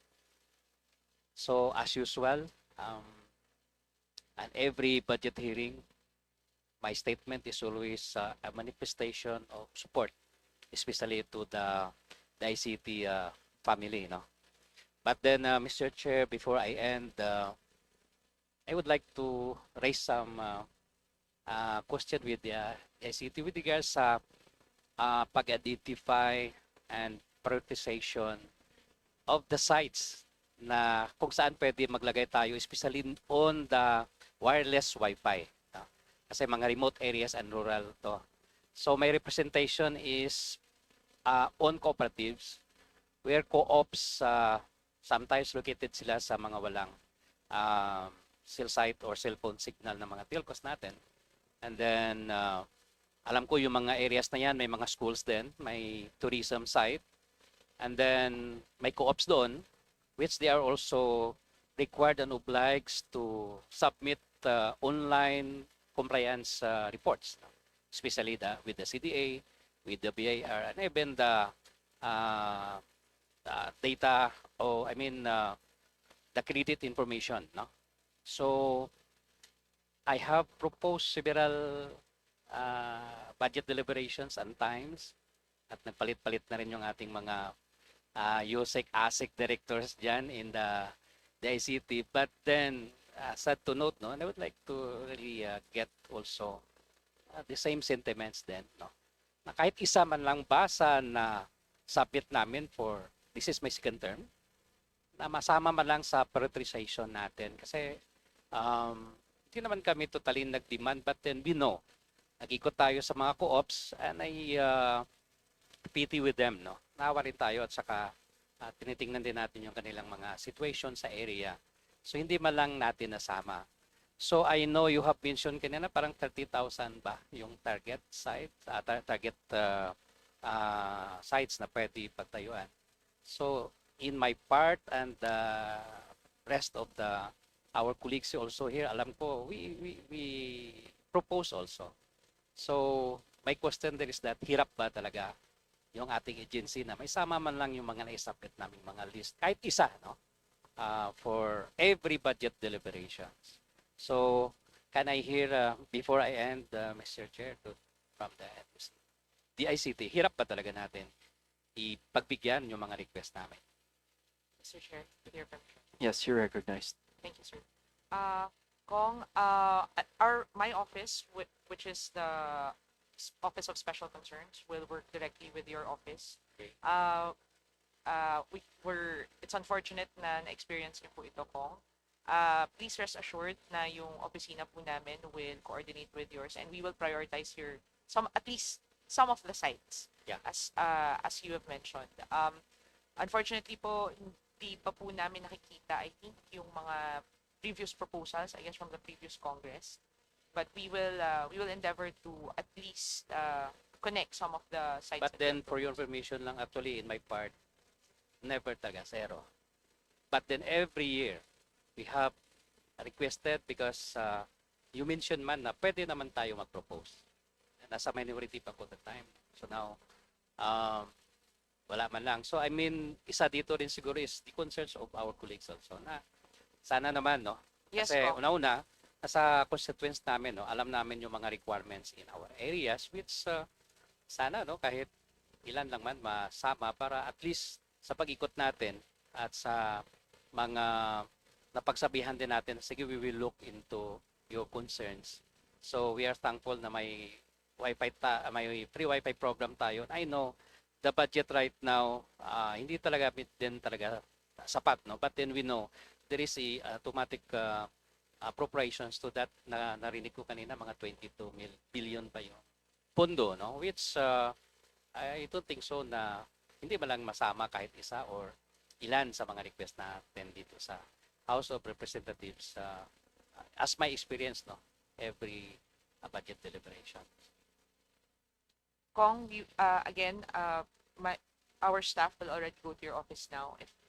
If you'll permit, we'll coordinate with your Can staff. I ask one of your staff na pumunta dito? Opo, punta na po dyan, sir. Okay. Sige, so Thank you, sir. again, Mr. Chair, yun lang ang isang gusto ko lang ipaabot, no? Because it's my experience at may colleagues din ako kanina na nabanggit din, no? So but then to me zero kasi, no? So it's not comfortable din na for several years. Now next year, baka matanong ulit natin at maging concerns ulit natin. So thank you, Sec, no, for hearing this. And I know I have also discussed this during the previous hearing then, no? But then sabi ko, I will observe nga kung talagang masama ba na may isa na tayo nagpo-propose at saka alam natin na we have a sector at we're not going to propose kung hindi naman talaga kailangan. So again, thank you, and as always, no, I would like to manifest na kung kinakailangan dagdagan, why not, no? So kasi sabi ko, mas priority ko to sa mga flood control. So Maraming salamat. thank you, Mr. Chair, and thank you, no, for that assurance also. Maraming Yes, sir. salamat Thank you. po, Thank you, Rep. sir. Andiyan na po si Director Espanes. Josh. All right. Next, from the minority is Representative Reneco. Thank you, Mr. Chair, and good evening to the ICT. Ang unang line of question ko po sana is in relation to yung SIM registration law. No, I recognize na natanong-tanong na siya kanina, pero I'd like to ask po in relation sa paano nababalidate yung identities. So, syempre we will submit IDs, ganyan. Paano po ba nababalidate ng DICT or merong identity proofing measures na nakalagay for SIM registration? Paano natin na-ensure na hindi peke yung mukha na ilalagay or yung peke yung ID na nalalagay, no? And meron po ba tayong data on failure rates or fraud rates, ganyan? Tas ano pong ginagawa natin about it? Mr. Chair, Your Honor, if I can refer the question to NTC commissioners, because they administer the SIM registration database and the program. Good evening, Mr. Chair. May I? Unfortunately, without the provision in the law for the telcos to be able to validate or bash the information with the government database of IDs, the telcos will have to rely on their own developed system through the live selfie and the ID information. So if there are defects in the registration, then that is how the telcos decide to fail registration po. So, tama po ba yung understanding ko? 'Di ba? You go through that process, then either it's okay, registered na, or hindi ka namin mariregister dahil may nakita kaming defect. Yes. Pero paano nga po kung may nakalusot na defect? May method ba to check kung, ay nga, fake yung ID, etc. Ano po yung, may na-discover na po ba tayo na nasa database natin na ganito? Ano pong ginagawa natin kung may ganon? The telcos po have also performed post-validation of the registrations and so far have at least deactivated more than 2 million SIMs po based on that. Can I ask po, ano po yung post-evaluation na ginagawa? The post-validation po is prescribed po under a memorandum circular that the NTC issued. We provided po certain parameters for them to check. For example, to prioritize po unusually large number of SIMs and those utilizing those registered SIMs that use unusual characters and digits in the register and those things po. It's in our memorandum order. Okay. We ask these questions po, Mr. Chair, dahil despite the existence of the SIM card registration law, ay marami pa rin nakukuhang scam messages ang mga kababayan natin. Ako, hanggang ngayon, scam messages ang nakukuha ko. Minsan sa Telegram, minsan sa Viber, di ko na lang alam kung paano nakukuha yung number ko. So, maybe can I ask, so ano po yung sistema ng DICT para makapag-notify ng breaches, if any, to PTEs? Paano sila sina-sanction kung merong non-compliance, no? Or may nakita tayong breach. Ganyan po.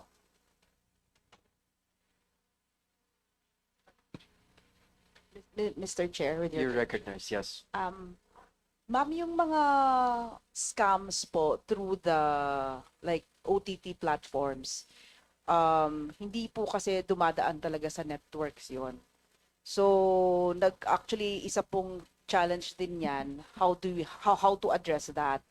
But we and the CICC and the DICT are in coordination naman po with these platforms to block those mga ano po, yung mga ads, kung may natatanggap po kayo ng ads, yung mga nag-ano for jobs or for any, like if you win something, yung nagaganon po. So, with the OTT platforms po and meron po tayong tinatawag na IMSI catcher, ma'am. It's a device na parang man in the middle na kina-capture niya po yung numbers within a certain range and then nagba-blast lang po, nagti-text blast po siya. Hindi rin po nadadaan yun sa telco network. Yun naman po, in coordination with the ICT, CICC, and the PNP, nakikipagtulungan po kami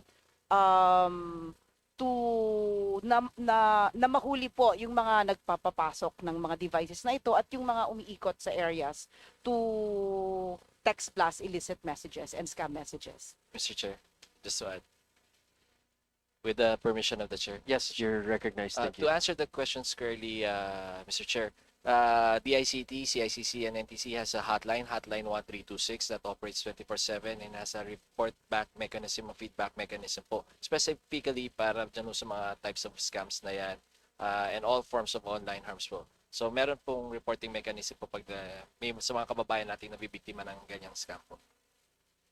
Thank you po. And Mr. Chair, if we may, I'm sorry. Yes, Sorry. you're That, recognized. Yes. if we may add po, approximately 6 million SIMs have already been deactivated by the telcos due to spamming, scamming, and fictitious registrations and other forms of fraudulent behaviors po.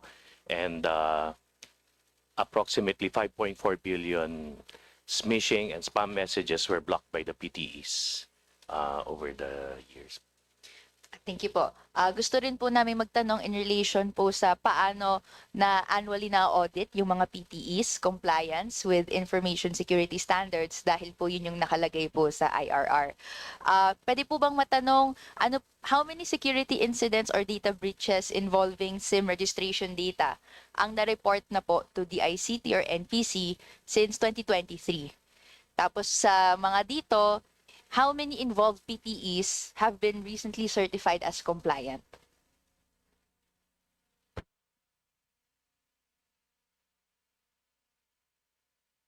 As for data breaches regarding PTEs, zero, no reported breach as of the moment for 2025. Okay, thank you po. Yung next line of question ko naman po, in relation po to the ICT's duty to assist law enforcement agencies and prosecution agencies in the investigation of OSAIC and CISAIM cases. Ito po yung mga sexual abuse and exploitation of children, materials po nito. As per the IRR of RA 11930 po.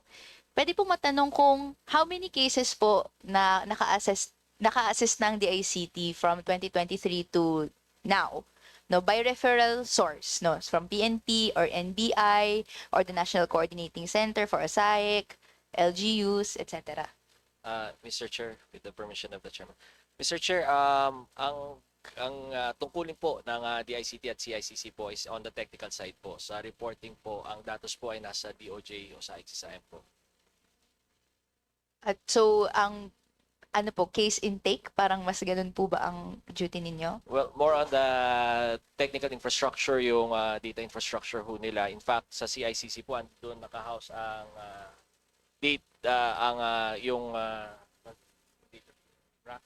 the RACSO for OSAIC CISAIM, the servers po for OSAIC CISAIM na naka-ready po. Okay, so siguro pwede po bang pa-describe paano po ngayon ina-assist ng DICT yung law enforcement agencies and paano po tayo kumo-comply no, sa batas? Well, upon the request of sa OSAIC CISAIM po, Mr. Chair, ang DICT po specifically ho, ang CICC pag nagre-request ho ang ating mga law enforcement agencies, nagpo-provide ho tayo ng technical support for them, the tools they need for the detection of OSAIC CISAIM cases, as well as ngayon ho, maganda ang cooperation at coordination natin with our law enforcement agencies, particularly the PNP and the NBI po. Pagdating naman ho do sa pag-detect at saka paghuli at saka pag-analyze so ng mga digital forensics at saka yung mga devices so na ginagamit for OSAIC CISAIM cases po, Madam Chair. So thank you po sa response. So to clarify, paano po natin nagagawa itong pag-provide ng technical assistance kung may na-identify na sila na possible suspect, paano po papasok yung DICT in assistance? So, it's a combination of two things. Pag may na-identify na ho sila, Mr. Chair, meron din po tayong sariling detection natin doon sa Threat Monitoring Center natin for OSA-XSIM cases po. So, pag ando na ho, iniimbestigahan ho natin and then we do our digital forensics po for our partner law enforcement agencies po, Madam Chair. Thank you very much. Maaari po bang makapag-submit sa representation na ito and the committee for which budget lines for this year ang nagfa-fund po ng OSA-XSIM support ng DICT, detailing ng amount, staffing, and regional distribution po. Kung may ganun pong klaseng setup na hindi lang siya central office, may regional siya na ano. Sa ngayon po dahil ho because of the online nature po, central office lang po ang meron tayo. Pero because of this new administration and of course the support and guidance po ng central office namin sa DICT, pinalakas na ho yung tech threat monitoring center natin. At dito ho naka-line item yung dito natin tinutuon sana yung mga budget na dadalhin natin para sa pag-detection ho ng OSA-XSIM cases po, Madam Chair. And we will provide the data po at saka as well as our proposals po, Madam Chair. Thank you po. Okay, thank you. So to clarify, hindi po kayo victim-facing or person-facing, nasa technical assistance po kayo? Tama po for as per the OSA-XSIM law po. Pero again, because of the mandate of CICC po, because of our IARC po, yung hotline 1326 natin, nagkakaroon din ho tayo ng mga victim-facing services po, lalo na pag pinapalakas na ho. Ngayon pong papalakasin natin yung hotline 1326 po, Madam Chair. At then, so yung next question ko po doon, ilan pong DICT personnel na yung certified in child or gender-sensitive interviewing, trauma-informed practice, digital forensics, ganun po?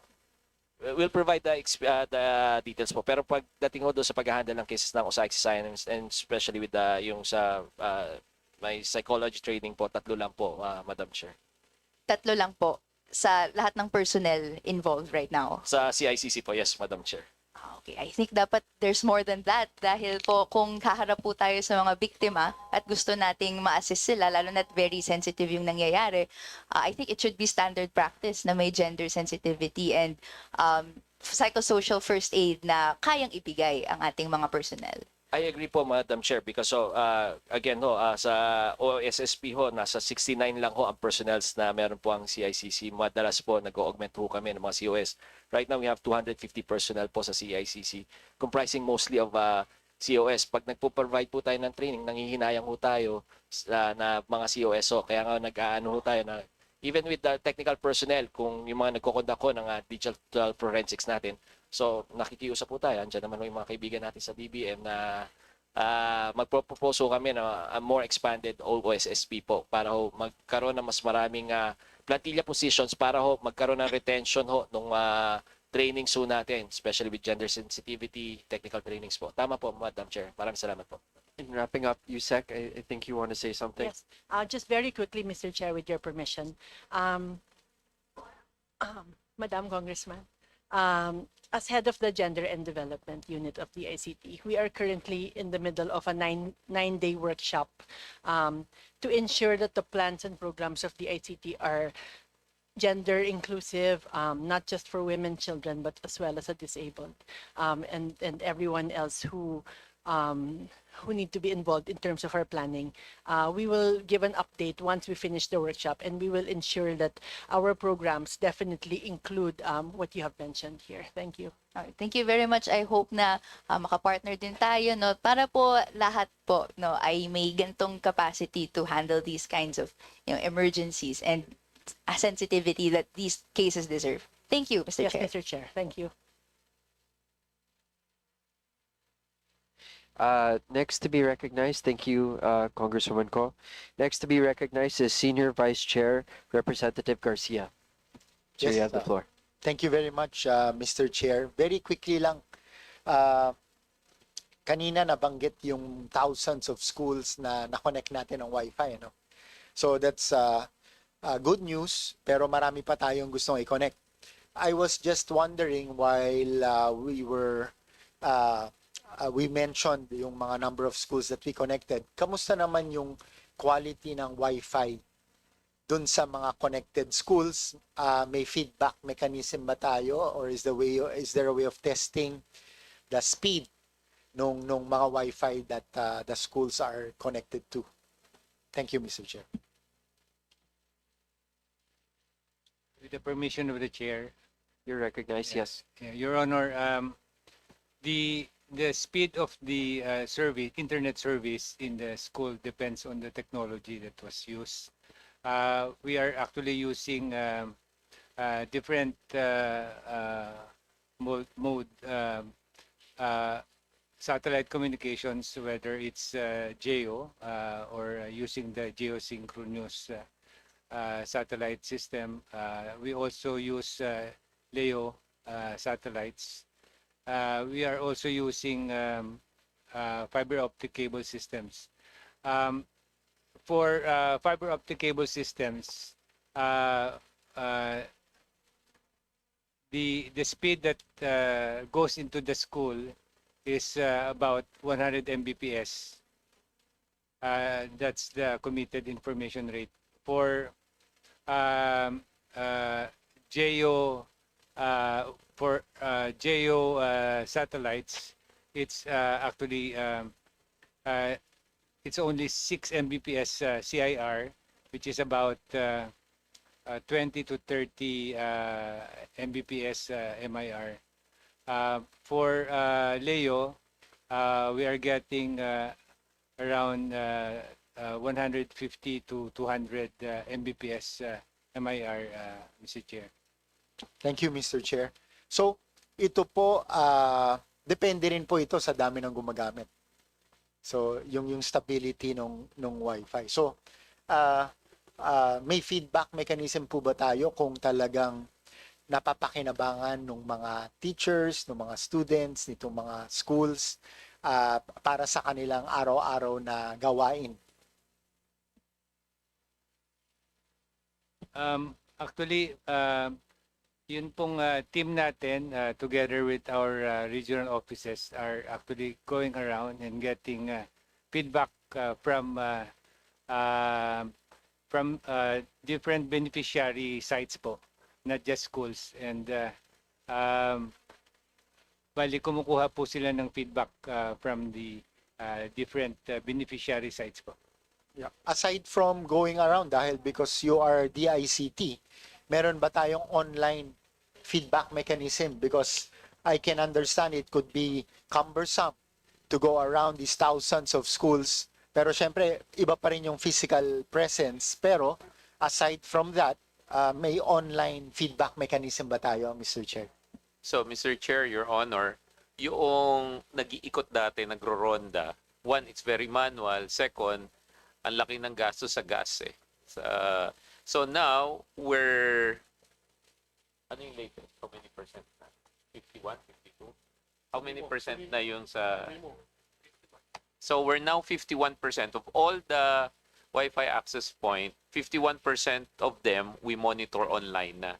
And the monitoring online is not just up or down, but also the quality and the number of users.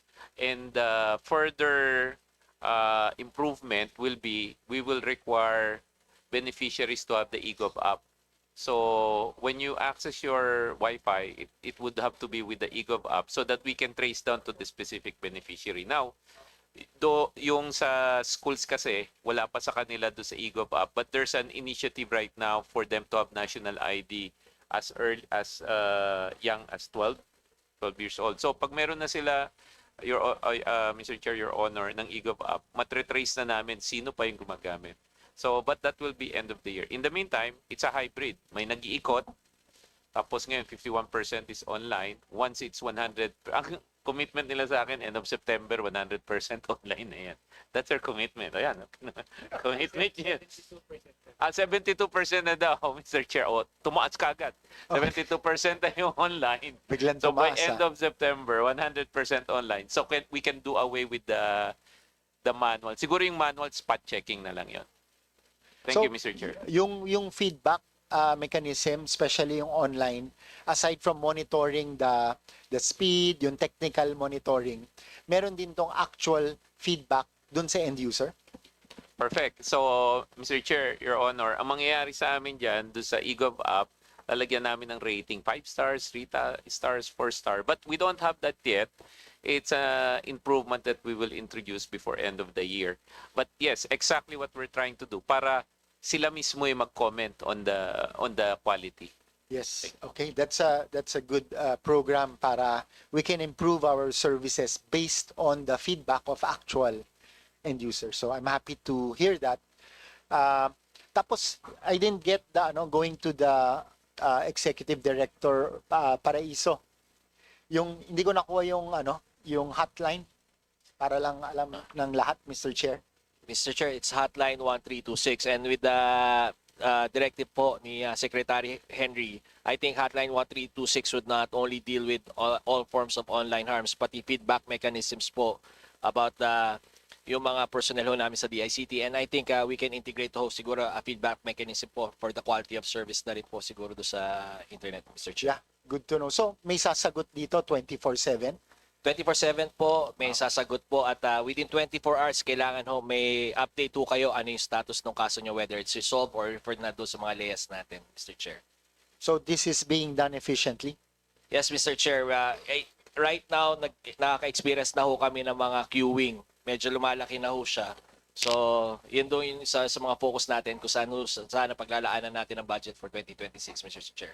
Mr. Chair, Your Honor, right now, because dati hindi active yan eh. So ngayon na active na siya, we're seeing, kasi everywhere I go, I keep telling 1326 eh. So they're experiencing congestion because it's tao pa eh. Sumasagot. But before end of the year, it will be an AI answering person. So it will be localized to the dialect of that area. It will be interactive. It's similar, Mr. Chair, Your Honor, to the one that was launched by ARTA. So yesterday, we launched the AI of ARTA, which is available now in the eGov app. If you have a complaint with regards to your building permit, if it's late, you can talk to the ARTA AI. Name niya, Tala. So you can say, Tala, na-late yung building permit ko, overdue na by 6 months. Ano yung pwede kong gawin? And I would encourage you, Mr. Chair, Your Honor, to use the eGov app AI. May dalawa na doon, si Kuya A at saka si Tala. Okay. Kuya A is for what? Kuya A is a general purpose AI to introduce students and common users of eGov app to use an AI na free. Then Tala naman is a special purpose AI of ARTA if you have any ease of doing business complaints. Okay. And ARTA will really act on these complaints. Huh? Ano yun, ang promise ni ARTA, I told ARTA kung hindi pa siya perfect, because beta version, just try it out so that it will evolve. Their vision is every citizen that complains hits their automated dashboard, and the dashboard can be seen by the secretary if it's an issue of the ICT, if it's an issue of DepEd, and the dashboard is envisioned to go up to the president. So that's the promise of ARTA. So any service issue for processing permits, right-of-way, etc., will hit Tala. Okay. These are very impressive use of technology, and we're hoping to really maximize utilization. So ano to, text ito or verbal? Audio? Audio. Okay. You can talk to them or you can text, but Mr. Chair, both of them have audio input, Kuya A at saka Tala. Okay, even better, Mr. Chair. And finally, as Senior Vice Chair, together with our sponsor, at ito palaging pinipili ni Chair Mika Swansing, meron pang mga magtatanong pero para hindi makalimutan, kung ano po yung mga priorities nyo na under budget or no budget, baka sakaling makatulong yung committee through our sponsor and our chair. Submit nyo lang po, and depending on the availability of fiscal space, the committee or the subcommittee will prioritize. So maraming salamat and keep up the good work, Secretary and the whole team. Thank you. Maraming salamat po, Senior Vice Chair. I'll make sure that they submit their wish list. At syempre lahat dito nag-manifest ng support for augmentation kung may fiscal capacity. Kaya itutuloy natin yan. With that being said, I'd like to now recognize from the minority, Deputy Minority Leader Antonio El Tino. Thank you, Mr. Chair. Mr. Chair, unang tanong ko tungkol sa Luzon Bypass Infrastructure Project. Pwede po bang, una muna, i-explain ano yun, tapos ano ang latest developments dito? Mr. You Chair. recognized? Yes. Asset. Thank you, Mr. Chair. Your Honor, the Luzon Bypass Infrastructure is the infrastructure that connects the cable landing station in Baler to the cable landing station in San Fernando, La Union. It basically links the submarine cable system PLCN connecting the US to the Philippines. So with this Luzon bypass infrastructure, the submarine cable system that used to pass through the Luzon Strait need not go through that route, but just to pass through the Luzon bypass infrastructure. Okay. Thank you. So, pwede po bang mapaliwanag pa, sino po ba yung may-ari nung submarine cable na yan at ano yung kasunduan sa pagitan ng may-aring yan at saka ng gobyerno ng Pilipinas? Mr. Chair, yung pong submarine cable system ay pag-aari po ng parang consortium po yan, and it is led by Facebook Meta po. Meta. Opo. Yung pong cable landing station na nasa Baler at yung cable landing station na nasa San Fernando, La Union, at yung pong fiber optic cable system na nagko-connecta po doon, yung pong Luzon Bypass Infrastructure, BCDA po ang may-ari. Okay. Ano ang naging kasunduan sa pagitan ng consortium led by Facebook Meta at saka ng Government of the Philippines through BCDA, and kasama rin po kayo doon, di ba? DICT. Paki-explain po. Ang naging kasunduan po, Mr. Chair, yung pong submarine cable system na PLCN ay dadaong sa Baler Cable Landing Station. And yung pong BCDA naman ay yun nga, magtatayo ng mga facility na nabanggit ko po kanina. And then yung pong DICT, tinatas po na mag-operate and maintain ng facility po na ng BCDA. Kapalit po noon ay yung 2 terabit per second na spectrum capacity mula po sa Amerika papunta po sa Pilipinas na ibibigay po sa atin ng libre. Okay. Binigay sa atin ng, tawagin na nating Meta, no, dahil sila yung namumuno sa consortium, bibigyan ng gobyerno ng 2 terabits per second na parang internet, parang ganon, connection, ano, in exchange for the infrastructure. Explain lang po, bakit po BCDA in particular yung nagmamay-ari sa Philippine side? Ang BCDA po kasi ay parang development agency, Okay. and sila po ang may kakayahan during that time to develop po yung mga facility na yun. Okay.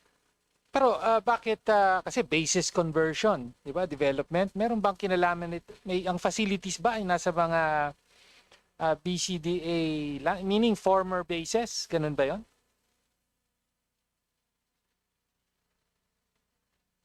Actually, Your Honor, yung mandato po ng BCD I believe ay uh, meron po silang kakayahan because of their mandate to Mas do yun. those. You know Rather yung Okay, yun ang dahilan kung bakit sila. Pero halimbawa, may landing station sa Poro Point. Is that not a former military base or hindi po ba? yes po, ang Poro Point po ay ano po. Okay. Actually, nandoon pa rin pa naman po ang military. Okay. So anyway, sige. Ngayon, kapalit ng deal na ito with Meta, bibigyan ng gobyerno ng 2 terabits per second na essentially parang broadband connection, kumbaga. Ano po ang plano ng gobyerno sa 2 terabit connection? Ano ang ginagawa na at ano pa ang plano ng gobyerno sa napakalaking o napakabilis na internet na ito? Yung pong 2 terabits per second na yan ay available po sa atin. No? Ang ginawa po natin, nagtayo po tayo ng National Fiber Backbone.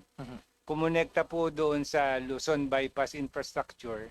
Nagawa na po natin yung mula Northern Luzon, papunta po ng Metro Manila.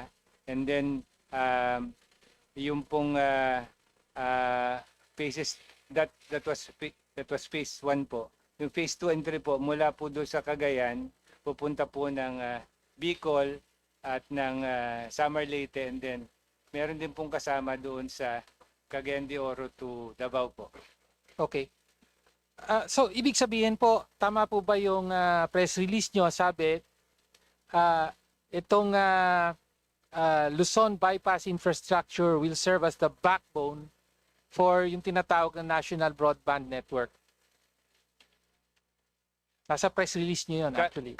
Kasama po talaga siya dahil doon Okay. po manggagaling yung 2 terabits per second po. Okay. At ano po ang planong gamit para dito sa National Broadband Network na ito? So what can be done with that by government? Actually, ginagamit po natin yon para i-connecta po yung mga free wifi sites po natin at saka yung mga government agencies na nakakonekta po doon sa government network. So yung buong government network, whether it's government offices, schools, etc., ay yun ang ginagamit. Okay. Ngayon, ang concern ko po rito ay essentially provided ito ng Meta, which is a private foreign corporation. Pag-aari ni Mark Zuckerberg, as we know. Diba? So, paano po natin magagarantiya ang soberanya ng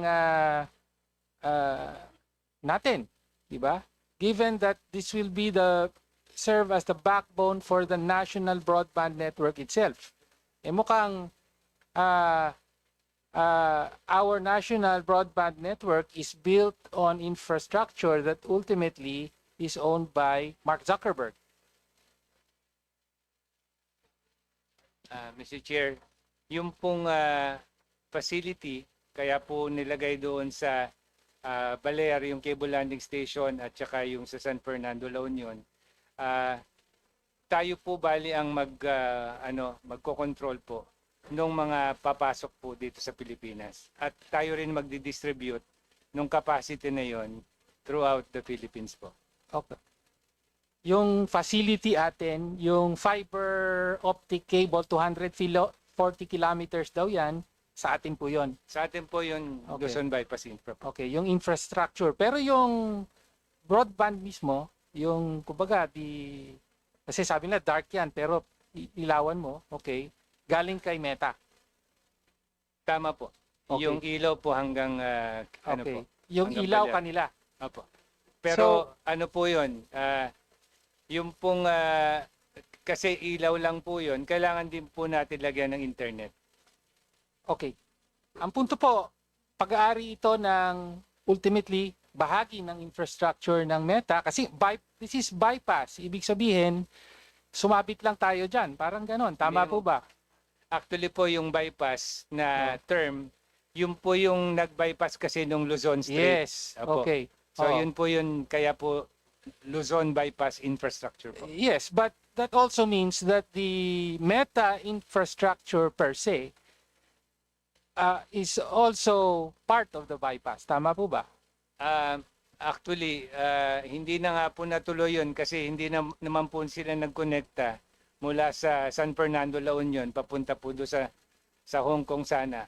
No? Yun ho kasi yung Hindi dating na plano natuloy. eh. Hindi ho natuloy yun. Kaya actually nagkonekta lang po sila sa Baler tapos dito na lang po tayo. Okay, so what do they get in exchange? Hindi pala natuloy yung bypass.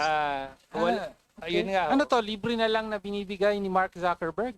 Dahil po kasama po doon sa kontrata na kailangan po nila maglagay kasi yung pong ating parte doon sa agreement ay natupad naman po natin. Okay. Ang Meta po ba ay nasa ilalim, sumusunod at napapasa ilalim sa batas ng Pilipinas? Siyempre hindi. Pero kayo sumagot.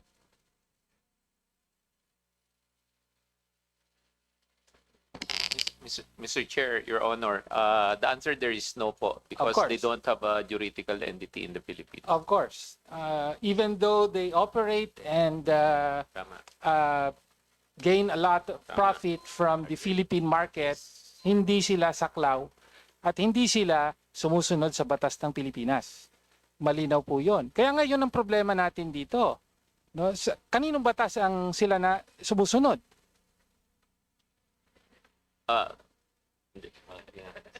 Hindi ko po alam.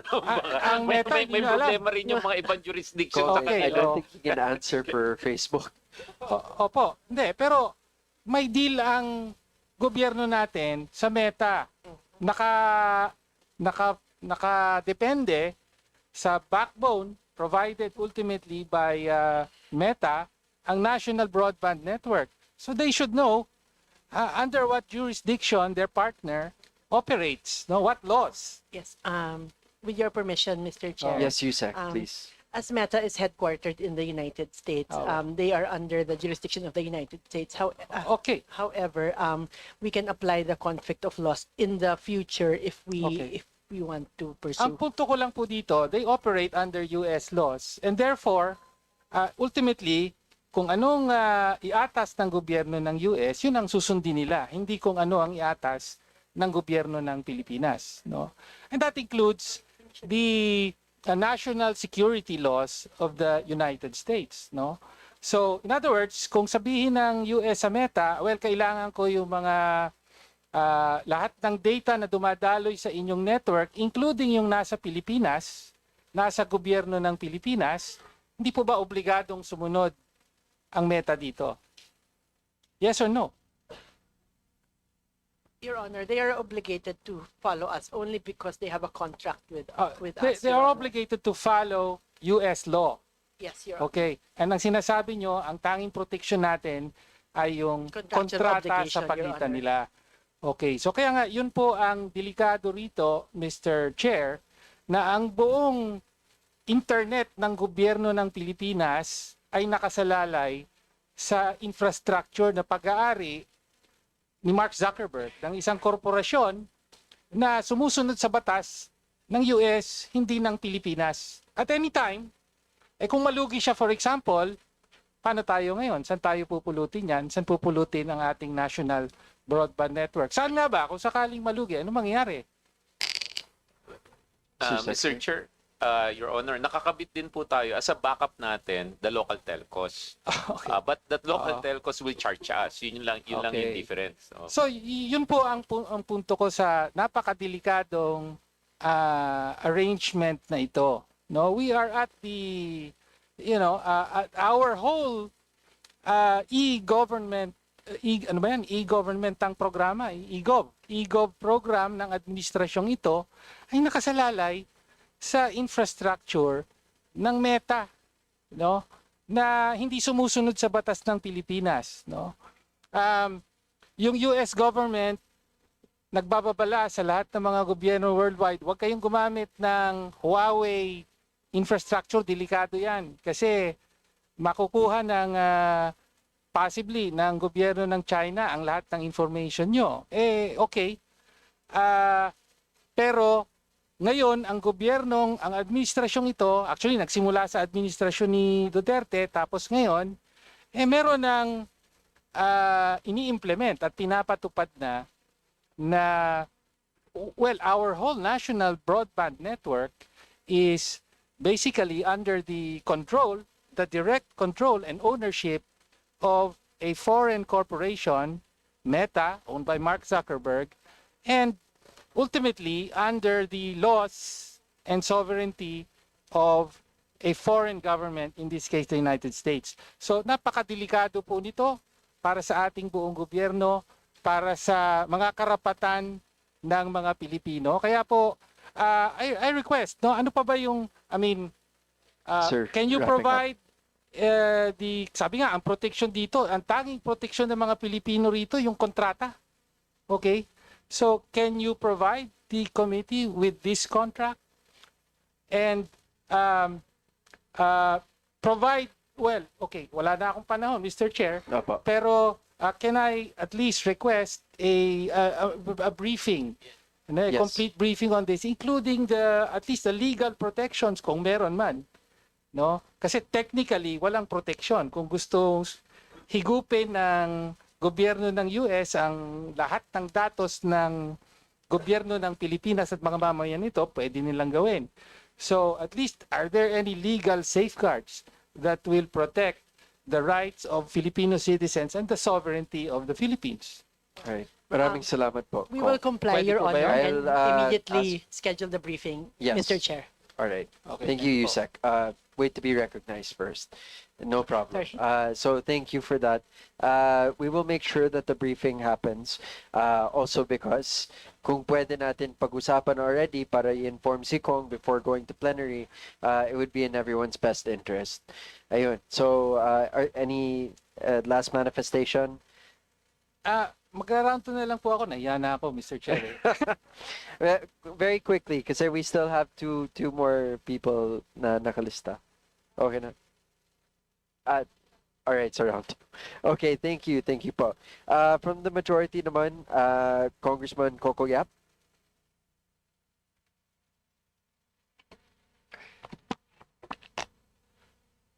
Thank you, Mr. Chair. To our madjong gabi sa atong DICT families, our fellow colleagues, madjong gabi. My question here is on cybersecurity. Ano po bang steps na ginagawa ng DICT para ma-regulate yung harmful and misleading posts on social media, which I am also a victim of, nang hindi naman maapektuhan yung freedom of speech? With the permission of the chair. Recognize, yes. Thank you, Mr. Chair. Kami ho sa DICT at sa CICC po, makikipag-partner ho, gaya ng sinabi natin kanina, sa mga social media platforms para ho magkaroon ng mabilis na proseso ho ng pag-take down ng mga harmful posts. Especially ho, pagdating ho sa deepfakes, gaya ho ng sinabi ng ating butihing kalihim kanina, ang nagiging problema ho natin is yung mga context-based fake news po. Kaya po sana, dumudulog tayo sa ating mga mambabatas para magkaroon na ho ng batas na magde-define ho sana sa fake news na lagi hong binabandera ng mga social media platforms na to na may kakulangan ho sa batas kaya hindi nila ma-take down yung mga context-based fake news po. Thank you, Mr. Chair. Siguro naman wala namang lahat naman siguro ng lawmakers na nandito ngayon na sumusuporta sa, kasi halos lahat kami biktima ng fake news, no? So I think you need just to solicit our endorsement and our sa lahat ng mga congressman para naman matulungan namin kayo. At the same time, matulungan din kami, no? Na isa rin kami sa mga biktima.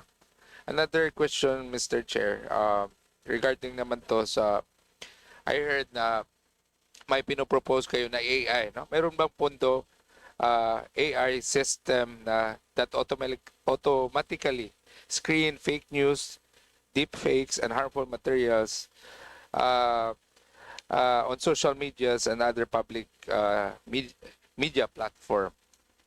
Again, with the permission of the chair. Sa totoo ho, yes, may pinopropose ho kami na AI-based web crawler ho, lalo na doon sa mga social media platforms para automatically ho, madidetect natin yung mga fake news na to. Sa kasamaan palad, gaya ho ng binanggit ng ating buting mambabatas, wala ho pong nakalaan na pondo para dito because ngayon na ho lang natin pinopropose at nahuli na ho sa budget call yung proposal natin for a web-based crawler na AI-driven para makapag-detect ho ng fake news po. Thank you, Mr. Chair. So, sa kabila naman na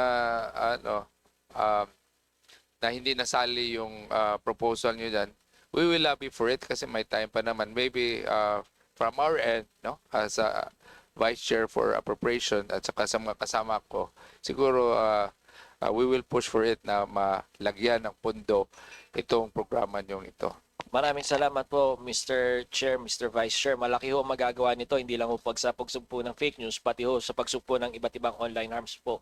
Gaya ng scams, gaya ho ng violations ng usahay, sisain po, tsaka pornography po. Maraming salamat po, Mr. Vice Chair. Thank you, Mr. Chair. Isa pa yung I would like to ask also from the ICT, yung sitwasyon ng National Broadband Program nyo. I heard kanina during Honorable Congressman Rodriguez, no, na nasa palo na yung broadband program nyo. Mayroon na ba kayong timeline? Sabi ni kanina na this is going to Zamboanga, no, yung program na to. Meron na bang timeline na nakikita natin when it will come to my province? Then kami kasi yung last na province going to Mindanao, Mr. Chair. With permission of the Chair, Your Honor, as mentioned po kanina, ang ginagawa po natin ay yung pong phases 4 and 5 of the National Fiber Backbone. Actually, natapos po kasi natin yung phases 2 and 3. And ngayon po, ibababa na po natin sa buong Mindanao. Actually, hindi naman yung sa backbone side po, mako-cover na po natin yung buong Mindanao. So, Eastern, Northern, and Southern Mindanao. Kasama po hanggang sa may Zamboanga po. Timeline po. Ang guidance po sa amin ay magawa po namin yon ng next year po. Middle of next year po. Thank you, Mr. Chair. Mr. Chair, this representation po is for the approval. And kung pwede, madagdagan yung budget, especially yung sinasabi namin na yung AI system na pinopropose nyo po. And for the increase of the budget, mabuhay po ang DICT. Keep up the good work. Daghang salamat ug maayong gabi natong tanan. Maraming salamat po, Kong Cocoyap. Ang susunod po ay Kong Hernandez. Sir, you're recognized. Maraming salamat, Chair. Magandang gabi po sa DICT family. Hindi naman ako magre-request na bawasan yung pondo nyo. Nandito lang may para dagdagan. And you're doing a good job. So dito lang ako sa cybercrime. Kanina narinig ko na you need a legislation to be able to classify whether, they define what's fake news. Pero siyempre that doesn't stop us from what's happening. I mean, preventing this right now. Kasi meron tayong cyber libel. Meron tayong libel. Diba? So, ibig sabihin, kailangan lang maraman ng taong bayan. I don't know if you do your own information dissemination. Kasi medyo, very relevant kayo ngayon. Marami pa kasing hindi alam saan pupunta pagdating dito sa siyempre, sometimes shocking, di ba? Bigla mo lang makikita, nandun ka na, kumakalat na. So, siguro dapat malaking tulong kung merong information dissemination that DICT na meron kayong division na nag-address nito. And siyempre, yung inyong coordination with PNP and NBI, let's say, nag-complain po ako sa inyo. Kausapin ang mga social media platforms para sa takedown nito. Pagdating naman ho sa mga web-based na mga malisyosong pagpo-post po, pwede ho namin siyang i-takedown yung mismong web page po na gumagawa ho nito. At tama po, Coordination Council po kami at part po nung execom po namin ang PNP, ang NBI po at saka ang DOJ OOC po. So headed po ito ng ating butihing kalihim ng ICT, Secretary Henry Aguda. At ilang beses na rin po tayo nagmi-meet. At pinag-uusapan na rin ho namin na gumawa ng task force specifically for fake news and online harms po, Mr. Chair. Kasi mas mabilis yung taking it down kaysa sa i-file mo yung kaso. Kasi what is important, hindi ma-disseminate yung fake news. So, if you can address it right away, and that's better. I mean, that's a mas mabuting solusyon yon kaysa this tedious and expensive filing of cases. Diba? Siguro, kailan malaman ng publiko na you have the capability of doing that. Kasi marami dito, because of this technology, marami hindi alam saan pupunta, anong gagawin. Because they're used to going to like PNP, NBI, di ba? Usually pagdating mo doon, wala naman silang kapasidad para i-take. Ang mas importante, talagang matanggal at hindi maikalat. So, Mr. Chair, siguro to Secretary Aguda na kailangan po natin mag-communicate sa publiko na if you're in that situation, meron kang tatakbuhan. Yes. At saka yung inyong hotline ay kailangan available. Sabi nyo nga, sa ngayon dumarami. I don't know if you added funds para dito kasi once na nag-information dissemination kayo, I could just imagine kung gaano karami ang dudulog sa inyo at hihingi ng saklolo. Kasi, siyempre, very damaging yan, lalo na kung hindi totoo, diba? So, Mr. Chair, siguro, they have to prepare for this and siguro karagdagang pondo para dito dahil we are going to that direction now, diba? Kailangan lang natin quick solution pending the passage of the law. Kasi marami pang paraan para i-take down, not necessarily waiting for the legislation. So, yun ang siguro importante. On pangalawang tanong po, I think I sent a letter regarding my district, no, yung sa libreng wifi, especially sa schools. Kung na lang po, take a look at the letter and get back to me na lang po kung ano po yung pwedeng gawin at para mapabilis because I'm from Soc-Sarjan area. And Coronadal City, which is the seat of the Soc-Sarjan area, kami po yung regional seat. So, siyempre, mas importante yung regional seat makover yung area ko para at least sabihin natin na talagang mabilis at saka talagang you're doing pinapabilisan niyo yung mandato ninyo na makover natin lahat. So, napaka-importante po yun. So, yun lang po, Secretary to the ICT family. Isa po ako sa susuporta sa karadagang pondo ninyo and napaka-relevant niyo po ngayon at kailangan talagang patibayin at dagdagan yung pondo para you can really serve your mandate. So maraming salamat at magandang gabi po sa inyong lahat. Yusek Pei, you're recognized. Thank you, Mr. Chair. Kong, we did receive your letter, and as we have, I guess our regional director has already committed to you. We will be connecting the schools, the DepEd schools that we've identified in your districts. Maraming salamat po. Maraming salamat po. Padadagdagan po natin yung pondo nyo ulit. Maraming salamat po and thank you Vice Chair Kong Hernandez. Ang susunod, this is already our second round. If we could go through the questions a little quickly. Kawawa naman si Sec. Repco, you are recognized for your second round. Ayan, thank you very much, Chair. And sige, mabilis na lang para makakain na tayo. Sige.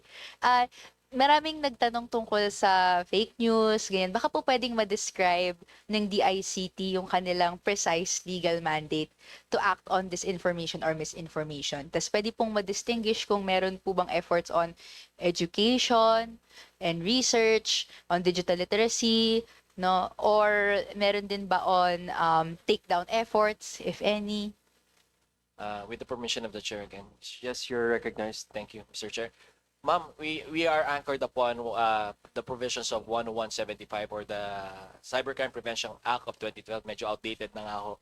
At tama ho kayo, ang mandato ho namin dito sa batas na ito ay protektahan ang ating mga kababayan laban sa lahat ng uri ng online harms po. Kasama na po ang mapanirang epekto ho ng misinformation at disinformation.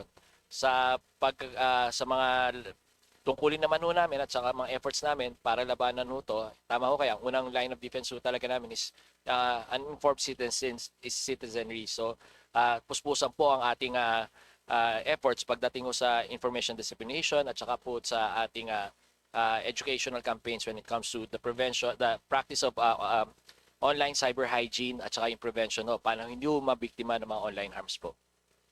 And tama po ba, meron pong specific budget, may budget equivalent line items po sa funding ng education, research, platform liability? Sa kasamaang palad po, Mr. Chair, Madam Congressman, wala po. Wala. Sarili effort lang, ganun. Kinakaya ho namin sa CICC. Tama po, Madam Chair. Okay. Pero baka po, kaya po bang makapag-submit ng parang a report? Ano po yung mga line items na related po sa pag-combat at pag-address ng disinformation from the ICT? Isasama ho namin yan sa report na ibibigay namin sa inyo, Madam Chair. Maraming salamat po. Thank you po. Next question po is, how many disinformation-related cases, incidents, or referrals has the ICT handled since 2023? Kaya po ba itong i-disaggregate by type?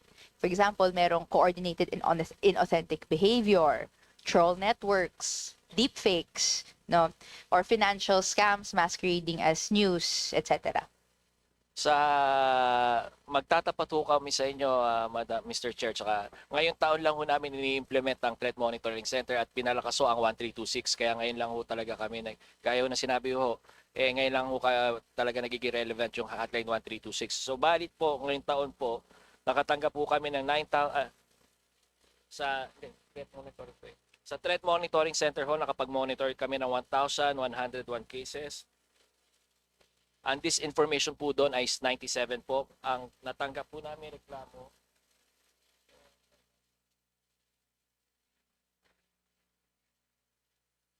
pagdating ho sa mga reklamo is 9,570 cases.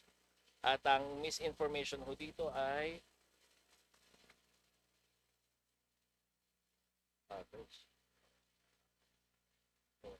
Sorry, Mr. Chair. 2,903. Ano po yung 9,570? Ito po yung mga natatanggap nating reklamo ho sa hotline 1326 po. Ano po yung 1,101? Yan po yung bunga ho ng ating Threat Monitoring Center kung saan ho, proactively nagsasearch po ang ating Threat Monitoring Center for all types of online harms po. Okay. Can the committee be furnished a report nito? Baka kaya po bang i-disaggregate by type? Kung may internal classification system kayo, bot network ba to, financial scam ba to, Meron po. inauthentic or behavior, ganun po. Meron po at isusumite ho namin sa committee ito.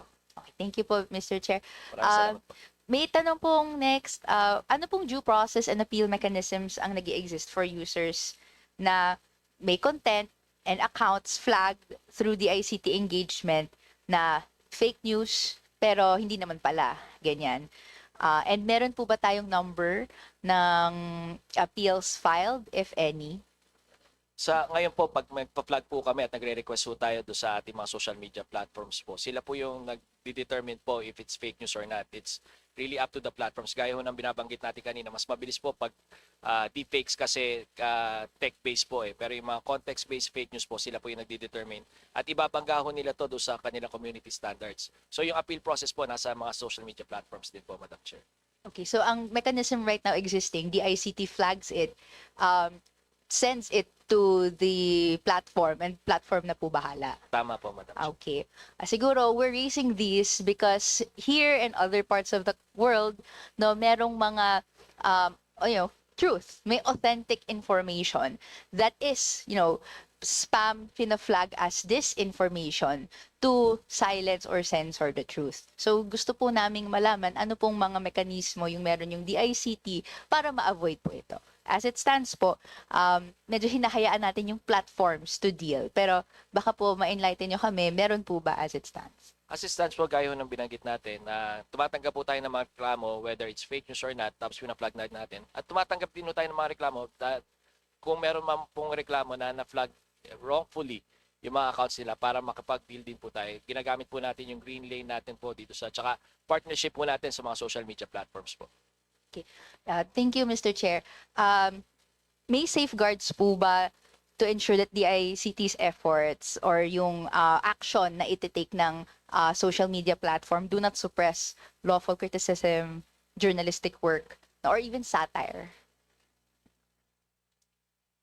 Right now po, nakabase ho tayo do sa, again, pag fake news po, pag talagang binabangga ho natin to do sa source of truth po. Pag halimbawa, yung binabanggit natin kanina, merong apparent memo, tinatanong ho natin yung mismong ahensya kung may memo talaga. Pag wala ho, binabato ho natin doon natin binabato ngayon sa mga social media platforms. Pero pag wala hong ebidensya, hindi ho natin talaga, or wala tayong pinagbabangga ang source of truth, hindi ho talaga natin pino-forward sa social media platforms. Except for cases, halimbawa, ang isang tao, siya mismo yung may slander, may misinformation, siya yung lalapit ho mismo sa amin sa CICC, tsaka ho namin pino-forward sa social media platform using the testimony of that person as the source of truth po, Mr. Chair.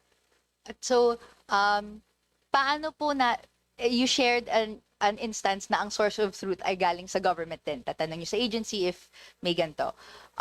May nag-share. Paano po kung hindi sa government yung source of truth? Paano po natin na-ensure or natatanong ano yung truth? Is it done internally through the ICT alone? Ano pong department or committee yung establish nito? Mr. Chair, hindi ho kami nag-determine yan. Gaya ho ng binabanggit natin kanina, pag yung mismong tao na subject ho ng slander or na misinformation, siya yung nagreklamo sa atin, yung testimony niya ho ang ginagamit natin as the source of truth po, Mr. Chair. Pero paano po kung yung report na yon, so we take that report as a source of truth. Hindi po natin na-check or naka-counter-check or kung ano man? Validated yung, again, kailangan yung mismong na-slander ho ang request sa amin for takedown kasi yung testimonya nyo mismo ang gagamitin natin as source of truth. Other than that, wala ko kaming tinatanggap na request from third parties para for takedowns po, Madam Chair. Okay.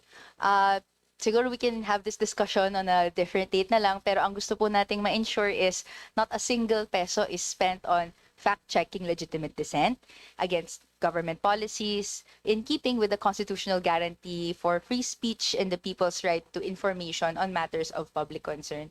And so, to conclude na lang po, Mr. Chair, and this wraps up my line of questioning, the people's right to credible connectivity, children's safety online, and people's digital rights na for this representation, it's non-negotiable po.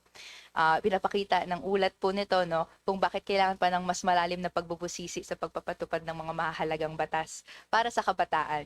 And so, kailangan po sa sapat na pondo, baka ma-increase pa in the coming days, kailangan po nating makita talaga yung tamang pagbabatayan nito. That's all for now. Thank you very much, Mr. Chair. Maraming salamat po.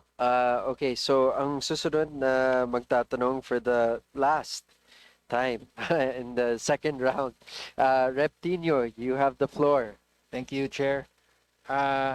Yung next set of questions ko po ay sa National Privacy Commission. Okay. Nakatanggap po kami ng isang kopya ng memorandum from DepEd, Office of the Undersecretary for Learning Systems. This is dated August 19, 2025, signed by Assistant Secretary Jerome T. Buenviaje, Officer in Charge, Office of the Undersecretary for Learning Systems.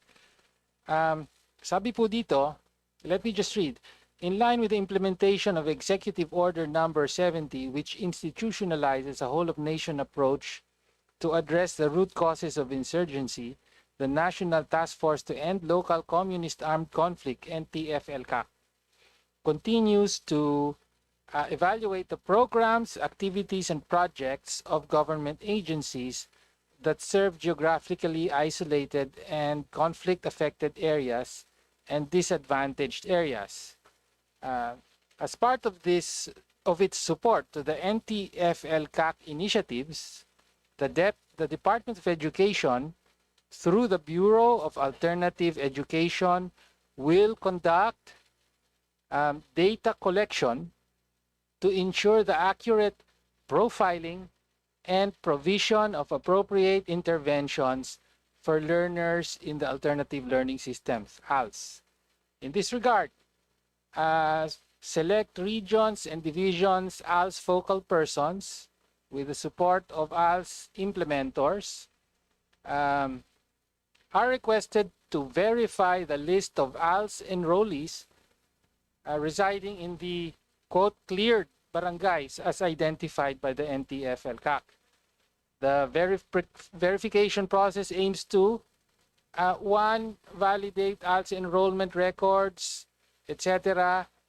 Two, cross-reference these validated records with the official list of cleared barangays provided by the NTF-LCAC. And three, submit a consolidated and validated report identifying ALS learners who reside in or are enrolled from the NTF-LCAC identified cleared barangays.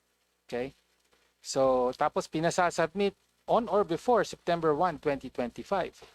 So, as part of the attachments, meron pong form, no, which requires the regional offices to provide the names of ALS learners, their sex, their age, the ALS program enrolled, and the barangay. Okay? And then further attached are a list of 780 so-called cleared barangays provided by the NTF-LCAC. So ito po ang concern natin.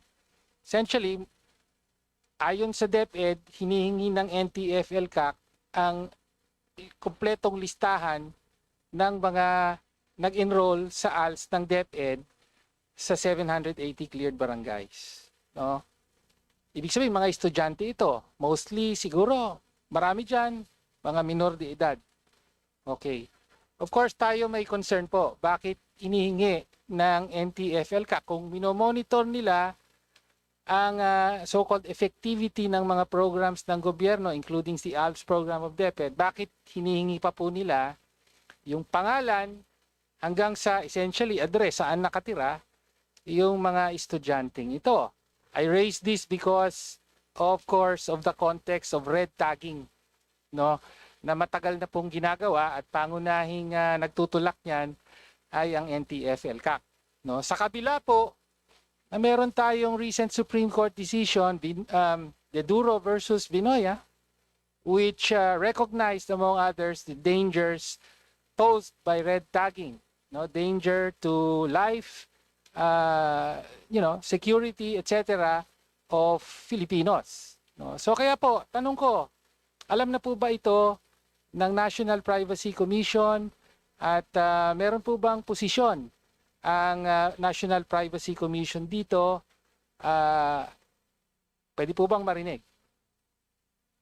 Chair, permission to speak. You're recognized. Thank you. Good evening po, Congressman Tino po. Thank you for giving us that information. Honestly po, sir, kung wala po kaming na-receive na communications regarding that. As I mentioned earlier, the primary mandate of the National Privacy Commission is the protection of the privacy of every Filipino. Now, under the Data Privacy Act of 2012, there are criteria for lawful processing of personal and sensitive personal information po. So it is mentioned only in section 12 and 13 of the DPA. Now, pag hindi po doon pumasok, any collection, processing of personal information and sensitive personal information po, may karampatang parusa po yan under the DPA po. So, sir, if we can have a copy of the letter and the attachment so that we can do a sua sponte investigation on that. Yes, you may have a copy. Bibigyan po natin. Ano po yung gagawin nyo? SUA? SUA sponte Pasensya na po, hindi ko alam yan. Ha? SUA sponte investigation is the power of the NPC to conduct on its own initiative an investigation to check whether there is a violation of the Data Privacy Act of 2012 po. Okay. Well, personally, tingin ko po, sobra at labis-labis ang hinihingi ng NTF-ELCAC at mukhang ibibigay pa yata ng DepEd, which is in order to evaluate the effectivity of programs, why do they need the detailed personal information of all the students? Pwede namang, okay, sa barangay na ito, merong X number of graduates. Eh, bakit kailangan pa yung pangalan, edad, pati essentially, saan nakatira ang mga ito? Yun po ang kinababahala natin dahil nga sa context ng red tagging, and the Supreme Court has said this has led to killings, disappearances, and other gross human rights violations. So, would you care to comment on that? Of course, Congressman, we will conduct a thorough investigation. Okay. But of course, in the process of the thorough investigation, we will also give the other party the right Okay. to answer by virtue of the due process. And also, Kong, we will also coordinate with your office so that Thank we you. will be able to substantiate the allegations po.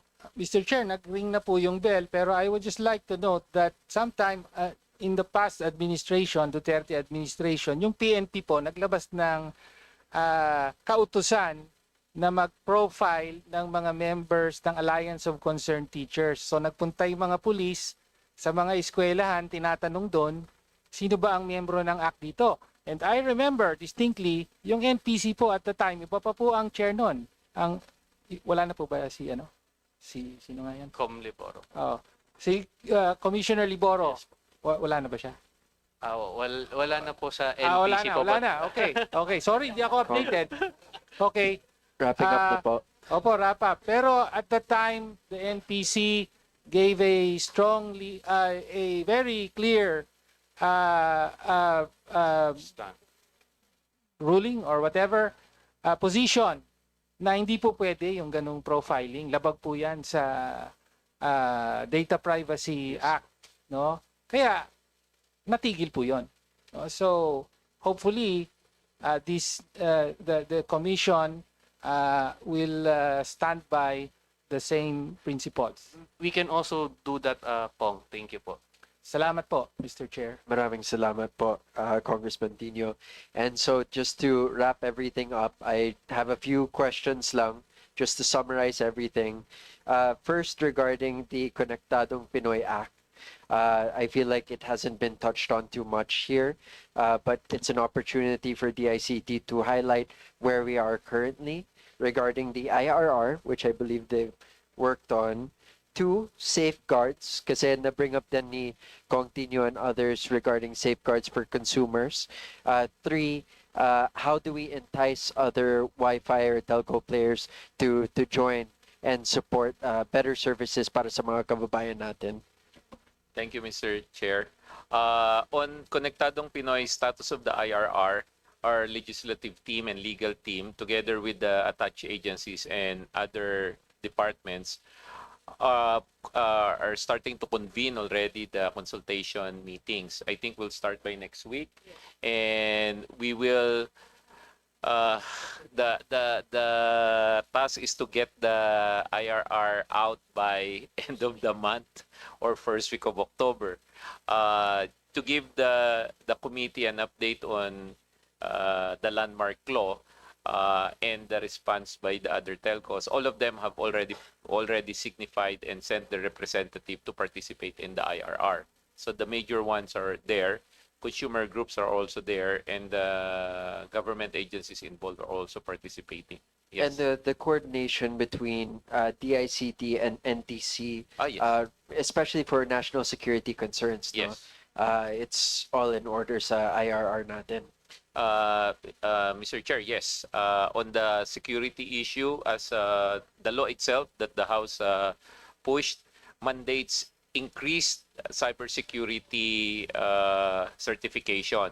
So not only will new and old telcos comply with current security standards, they will have to comply in the next 2 years with international standards. So the cyber security aspect will increase. Third, on the what does it mean for the consumers? There are 5 specific rights. One, it now mandates connectivity. So universal connectivity is almost there. Second, affordability. Third, that it has to be secure. Fourth, that during times of disaster and emergency, your self-service should be available. And fifth, service level commitments on the telcos will be imposed. And all of them will be articulated in more details in the IRR, Mr. Chair. And how are we enticing more telco players? Mr. Chair, as of date, there have been several who's already sent letters of intent, anywhere from international companies to LGUs themselves. But as the ICT, from a policy standpoint, we're pushing them to go to the unconnected areas first. So what we're telling them is don't crowd in Metro Manila, move to areas that have no connectivity or poor connectivity. So there's actually, we just need to start coming out with IRR, then start approving their application, Mr. Chair. That's good to hear. Kailangan ko talaga tanungin yan dahil legacy din ni Senator Grace Poe, Yes. yung Konektadong Pinoy Act. And on that note also, I just want to ask, is there anything that we can prepare for in the budget to lay the foundation for the Konektadong Pinoy Act? Okay. We will submit, Mr. Chair, with your permission. Yes, we will submit, Mr. Chair, if there's any, I mean, of course, we would appreciate very much because the IRR is just the beginning, Mr. Chair. There are several guidelines that we are meant to churn out as well on specific parts of the Konektadong Pinoy Act. So we would appreciate, of course, the additional resources that the legislative or the government will be able to provide. But Mr. Chair, maybe just to be clear on the ask, there are 2 areas that we would want to be funded. In the area of consumer protection, we want to make sure that we are fully funded, the ICT and NTC, to protect the 5 rights that I mentioned, and we will need tools and funding for education of the consumer. And third, deployment of necessary tools for security as well, in addition to what we already have. Thank you, Okay. Mr. Chair. Thank you. And regarding security, in terms of cybersecurity, I want to point out again that you were removed 36.9% of the budget that you were originally requesting. Importante to para sa mga kababayan natin. Sa dami ng mga tanong about cybersecurity, fake news, etc. To have a 36.9% decrease in cybersecurity, sa tingin ko, medyo mali po ito.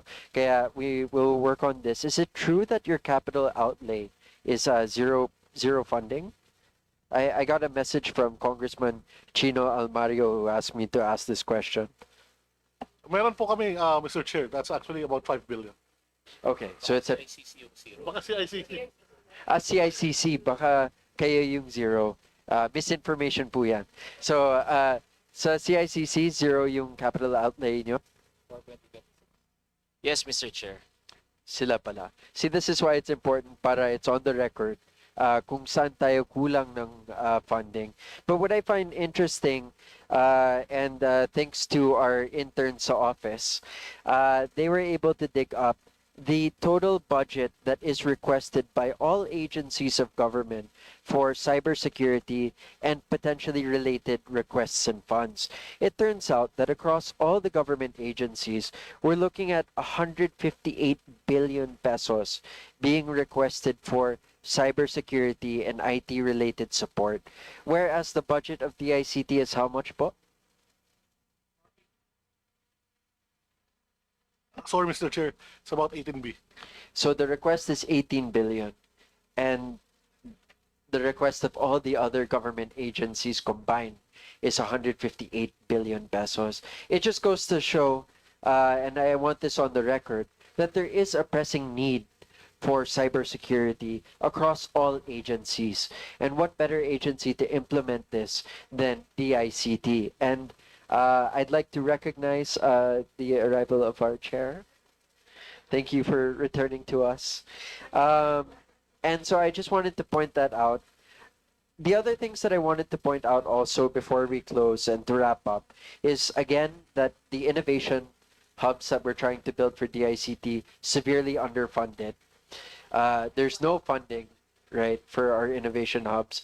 And how are we to remain globally competitive if that has zero funding? Third is also our Wi-Fi expansion, which apparently we're not funding. We're only funding just the bare maintenance of what we already have.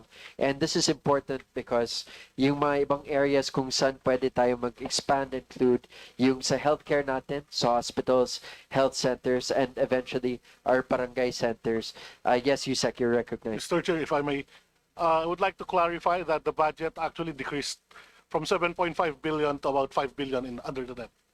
So a 2.5 billion peso decrease in our Wi-Fi budget, given the request of the president to expand our digitization across the country, seems contradictory.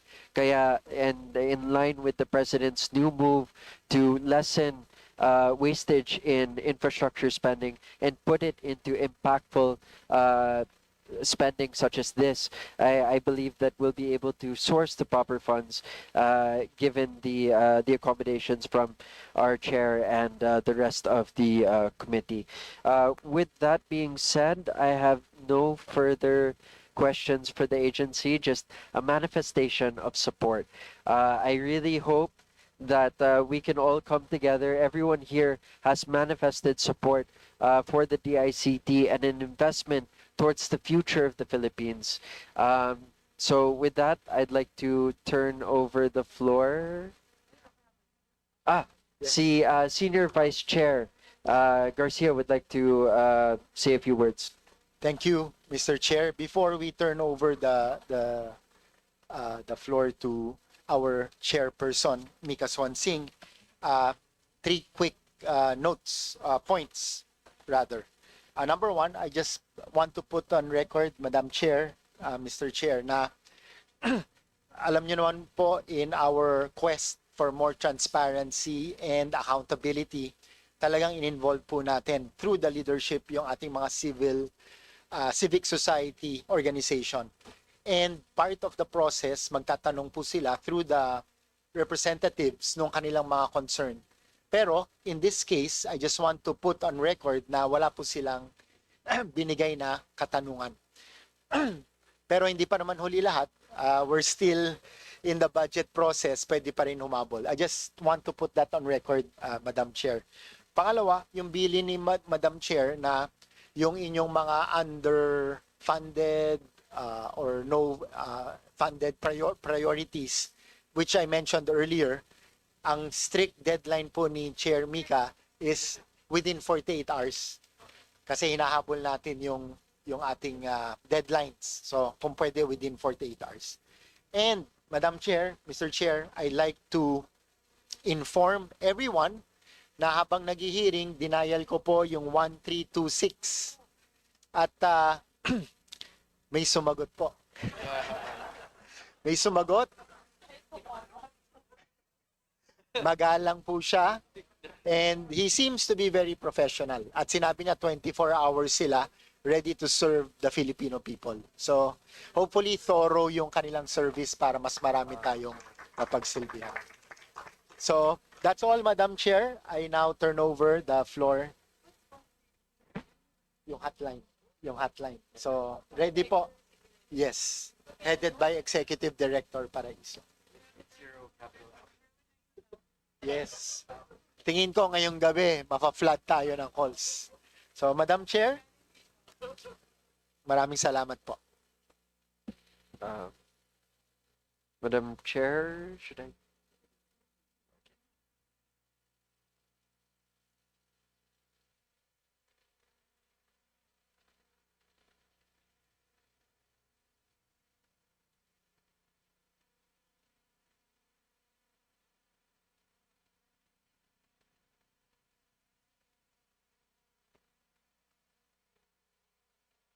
Thank you very much to our Vice Chair who facilitated today's hearing, Vice Chair Brian Poe. Thank you very much.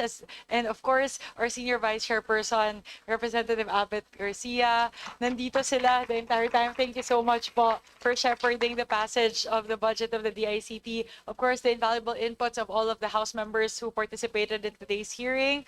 Ang dami naming natutunan. Even though I wasn't here pa, I was monitoring the entire time on screen. And ang dami ko po natutunan, particularly with regard to the cybersecurity initiatives, not just the current initiatives, but the needs. I think that's what's most prevalent in today's hearing. What stood out to me was that yung narinig ko po yung sinabi ni Sec na hindi umabot doon sa deadline ng budget requests yung cybersecurity program. Hence, siguro po, I'm not sure po if the specific amount was mentioned, but may I request the Secretary to please reiterate how much would be required for the cybersecurity initiatives of the DICT that was not funded in the current NEP.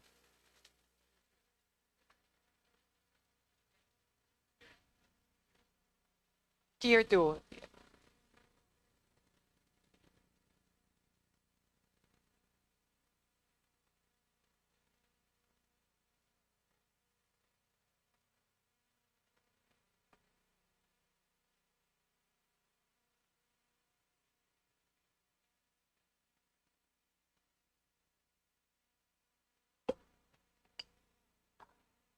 Madam Chair, it's 937 million. 937 million. Almost a billion, Madam Chair. And all of those po, Sec, would need to be funded. Like, can it be a MICA? Can we put it into a MICA? Or is that something that would all need to be implemented in 1 year? For sure lang to. Some of them, Madam Chair, are MICA. So we just don't have the breakdown, but within 24 hours, we'll identify yung within the year and the MICA ones. Nag-advance pa sila, Sec Henry, na instead of 48 hours, 24 hours pa talaga. 24 ba? 48 pala, 48. Sorry. 48 hours pala. Tawan-tawa na nga po ako when SBC Abbott set yung strict deadline na in-impose ni Chair Mika. Tapos, kaya naman pala nila SBC ng 24 hours.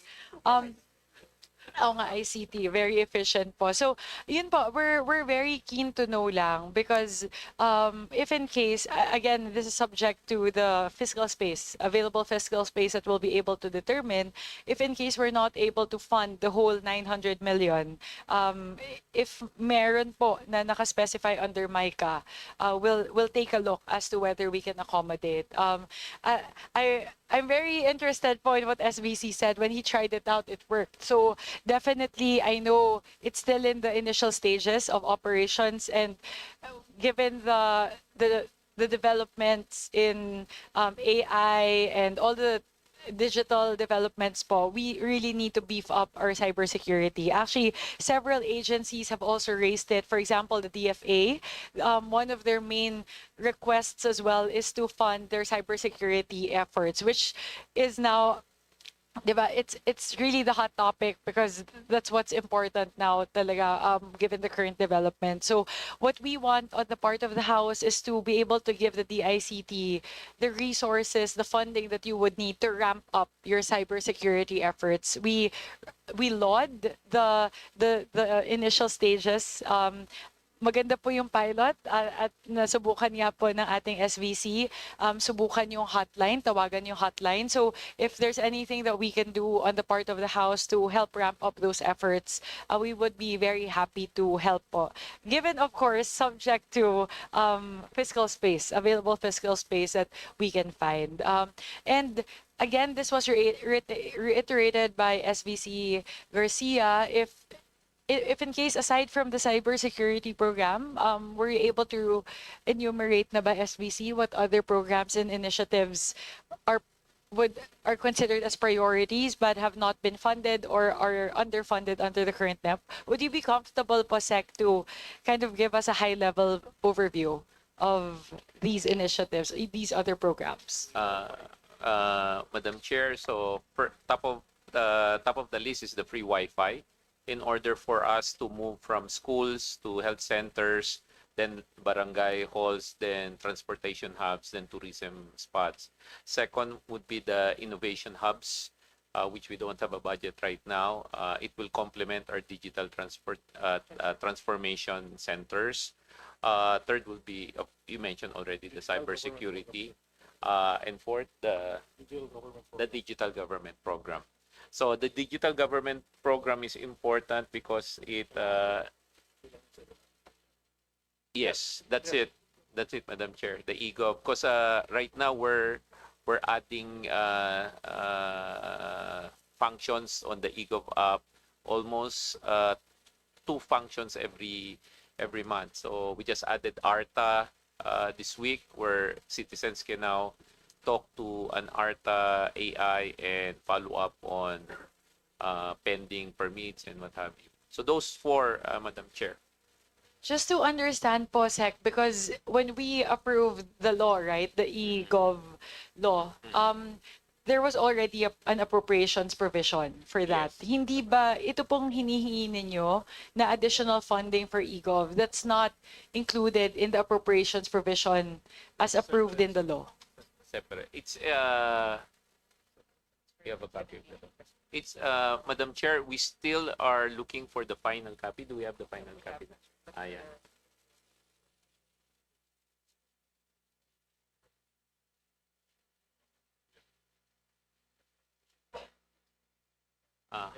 Iba yung...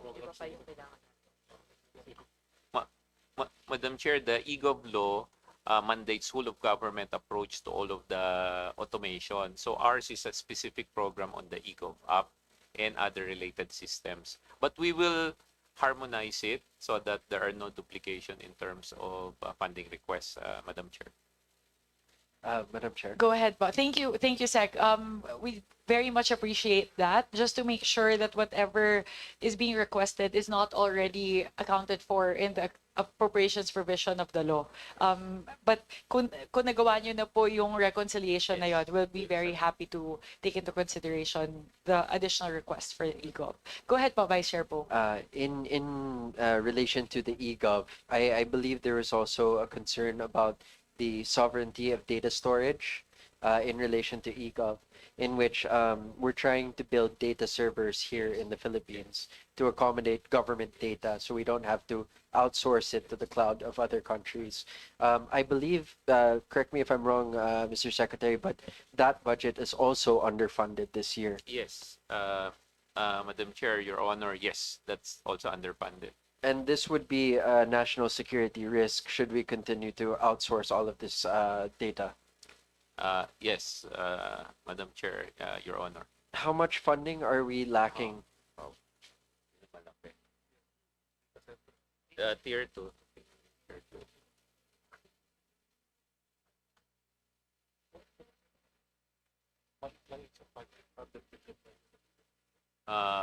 Madam Chair, Your Honor, if it's okay, if we can include that in our subsequent submission within 48 hours.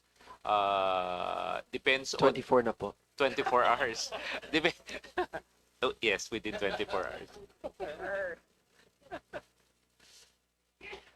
Thank you very much, Paul. Well, we look forward to seeing we look forward nga ba? Because that's additional physical space that we have to locate. But again, these are very important projects and initiatives. So on the part of the House, if we can do something about it to find funding for these projects for fiscal year 2026, we'd be very happy to help po, the DICT family. So, okay, after 5 hours of extensive committee deliberations, we started around 2:30, if I'm not mistaken. So yes, it's been 5 hours na po. And the questions that were fielded by the ICT, that were thrown by the members of the committee, were very insightful actually. As I was monitoring, natutuwa ako kasi halos lahat po ng major programs ng DICT talagang nahimay po natin ngayong araw. And we also thank our partners in the civil society organizations for participating and giving their thoughts on today's hearings and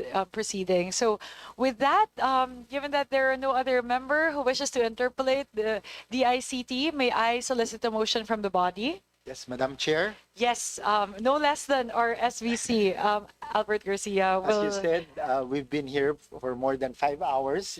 Time check, it's now 7:35, and it was a very productive afternoon. We thank our members and especially the Secretary and the whole DICT family. Having said that, Madam Chair, I move that we terminate the budget hearing on the proposed budget of the Department of Information and Communications Technology, including its attached agencies. I so move, Madam Chair. Any second? Second. The motion, is there a second po? A second and a third if you need it. Papalakpak din. Wait lang. A few more seconds. It has been moved and seconded. The motion is carried. The budget hearing on the proposed budget of the Department of Information and Communications Technology for fiscal year 2026 is hereby terminated. Thank you very much po.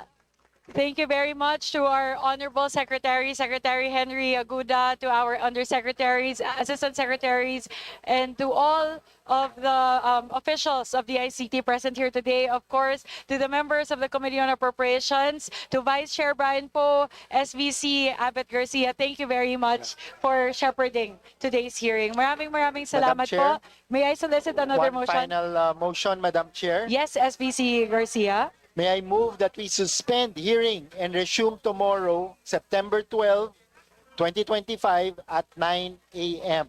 I so move, Madam Chair.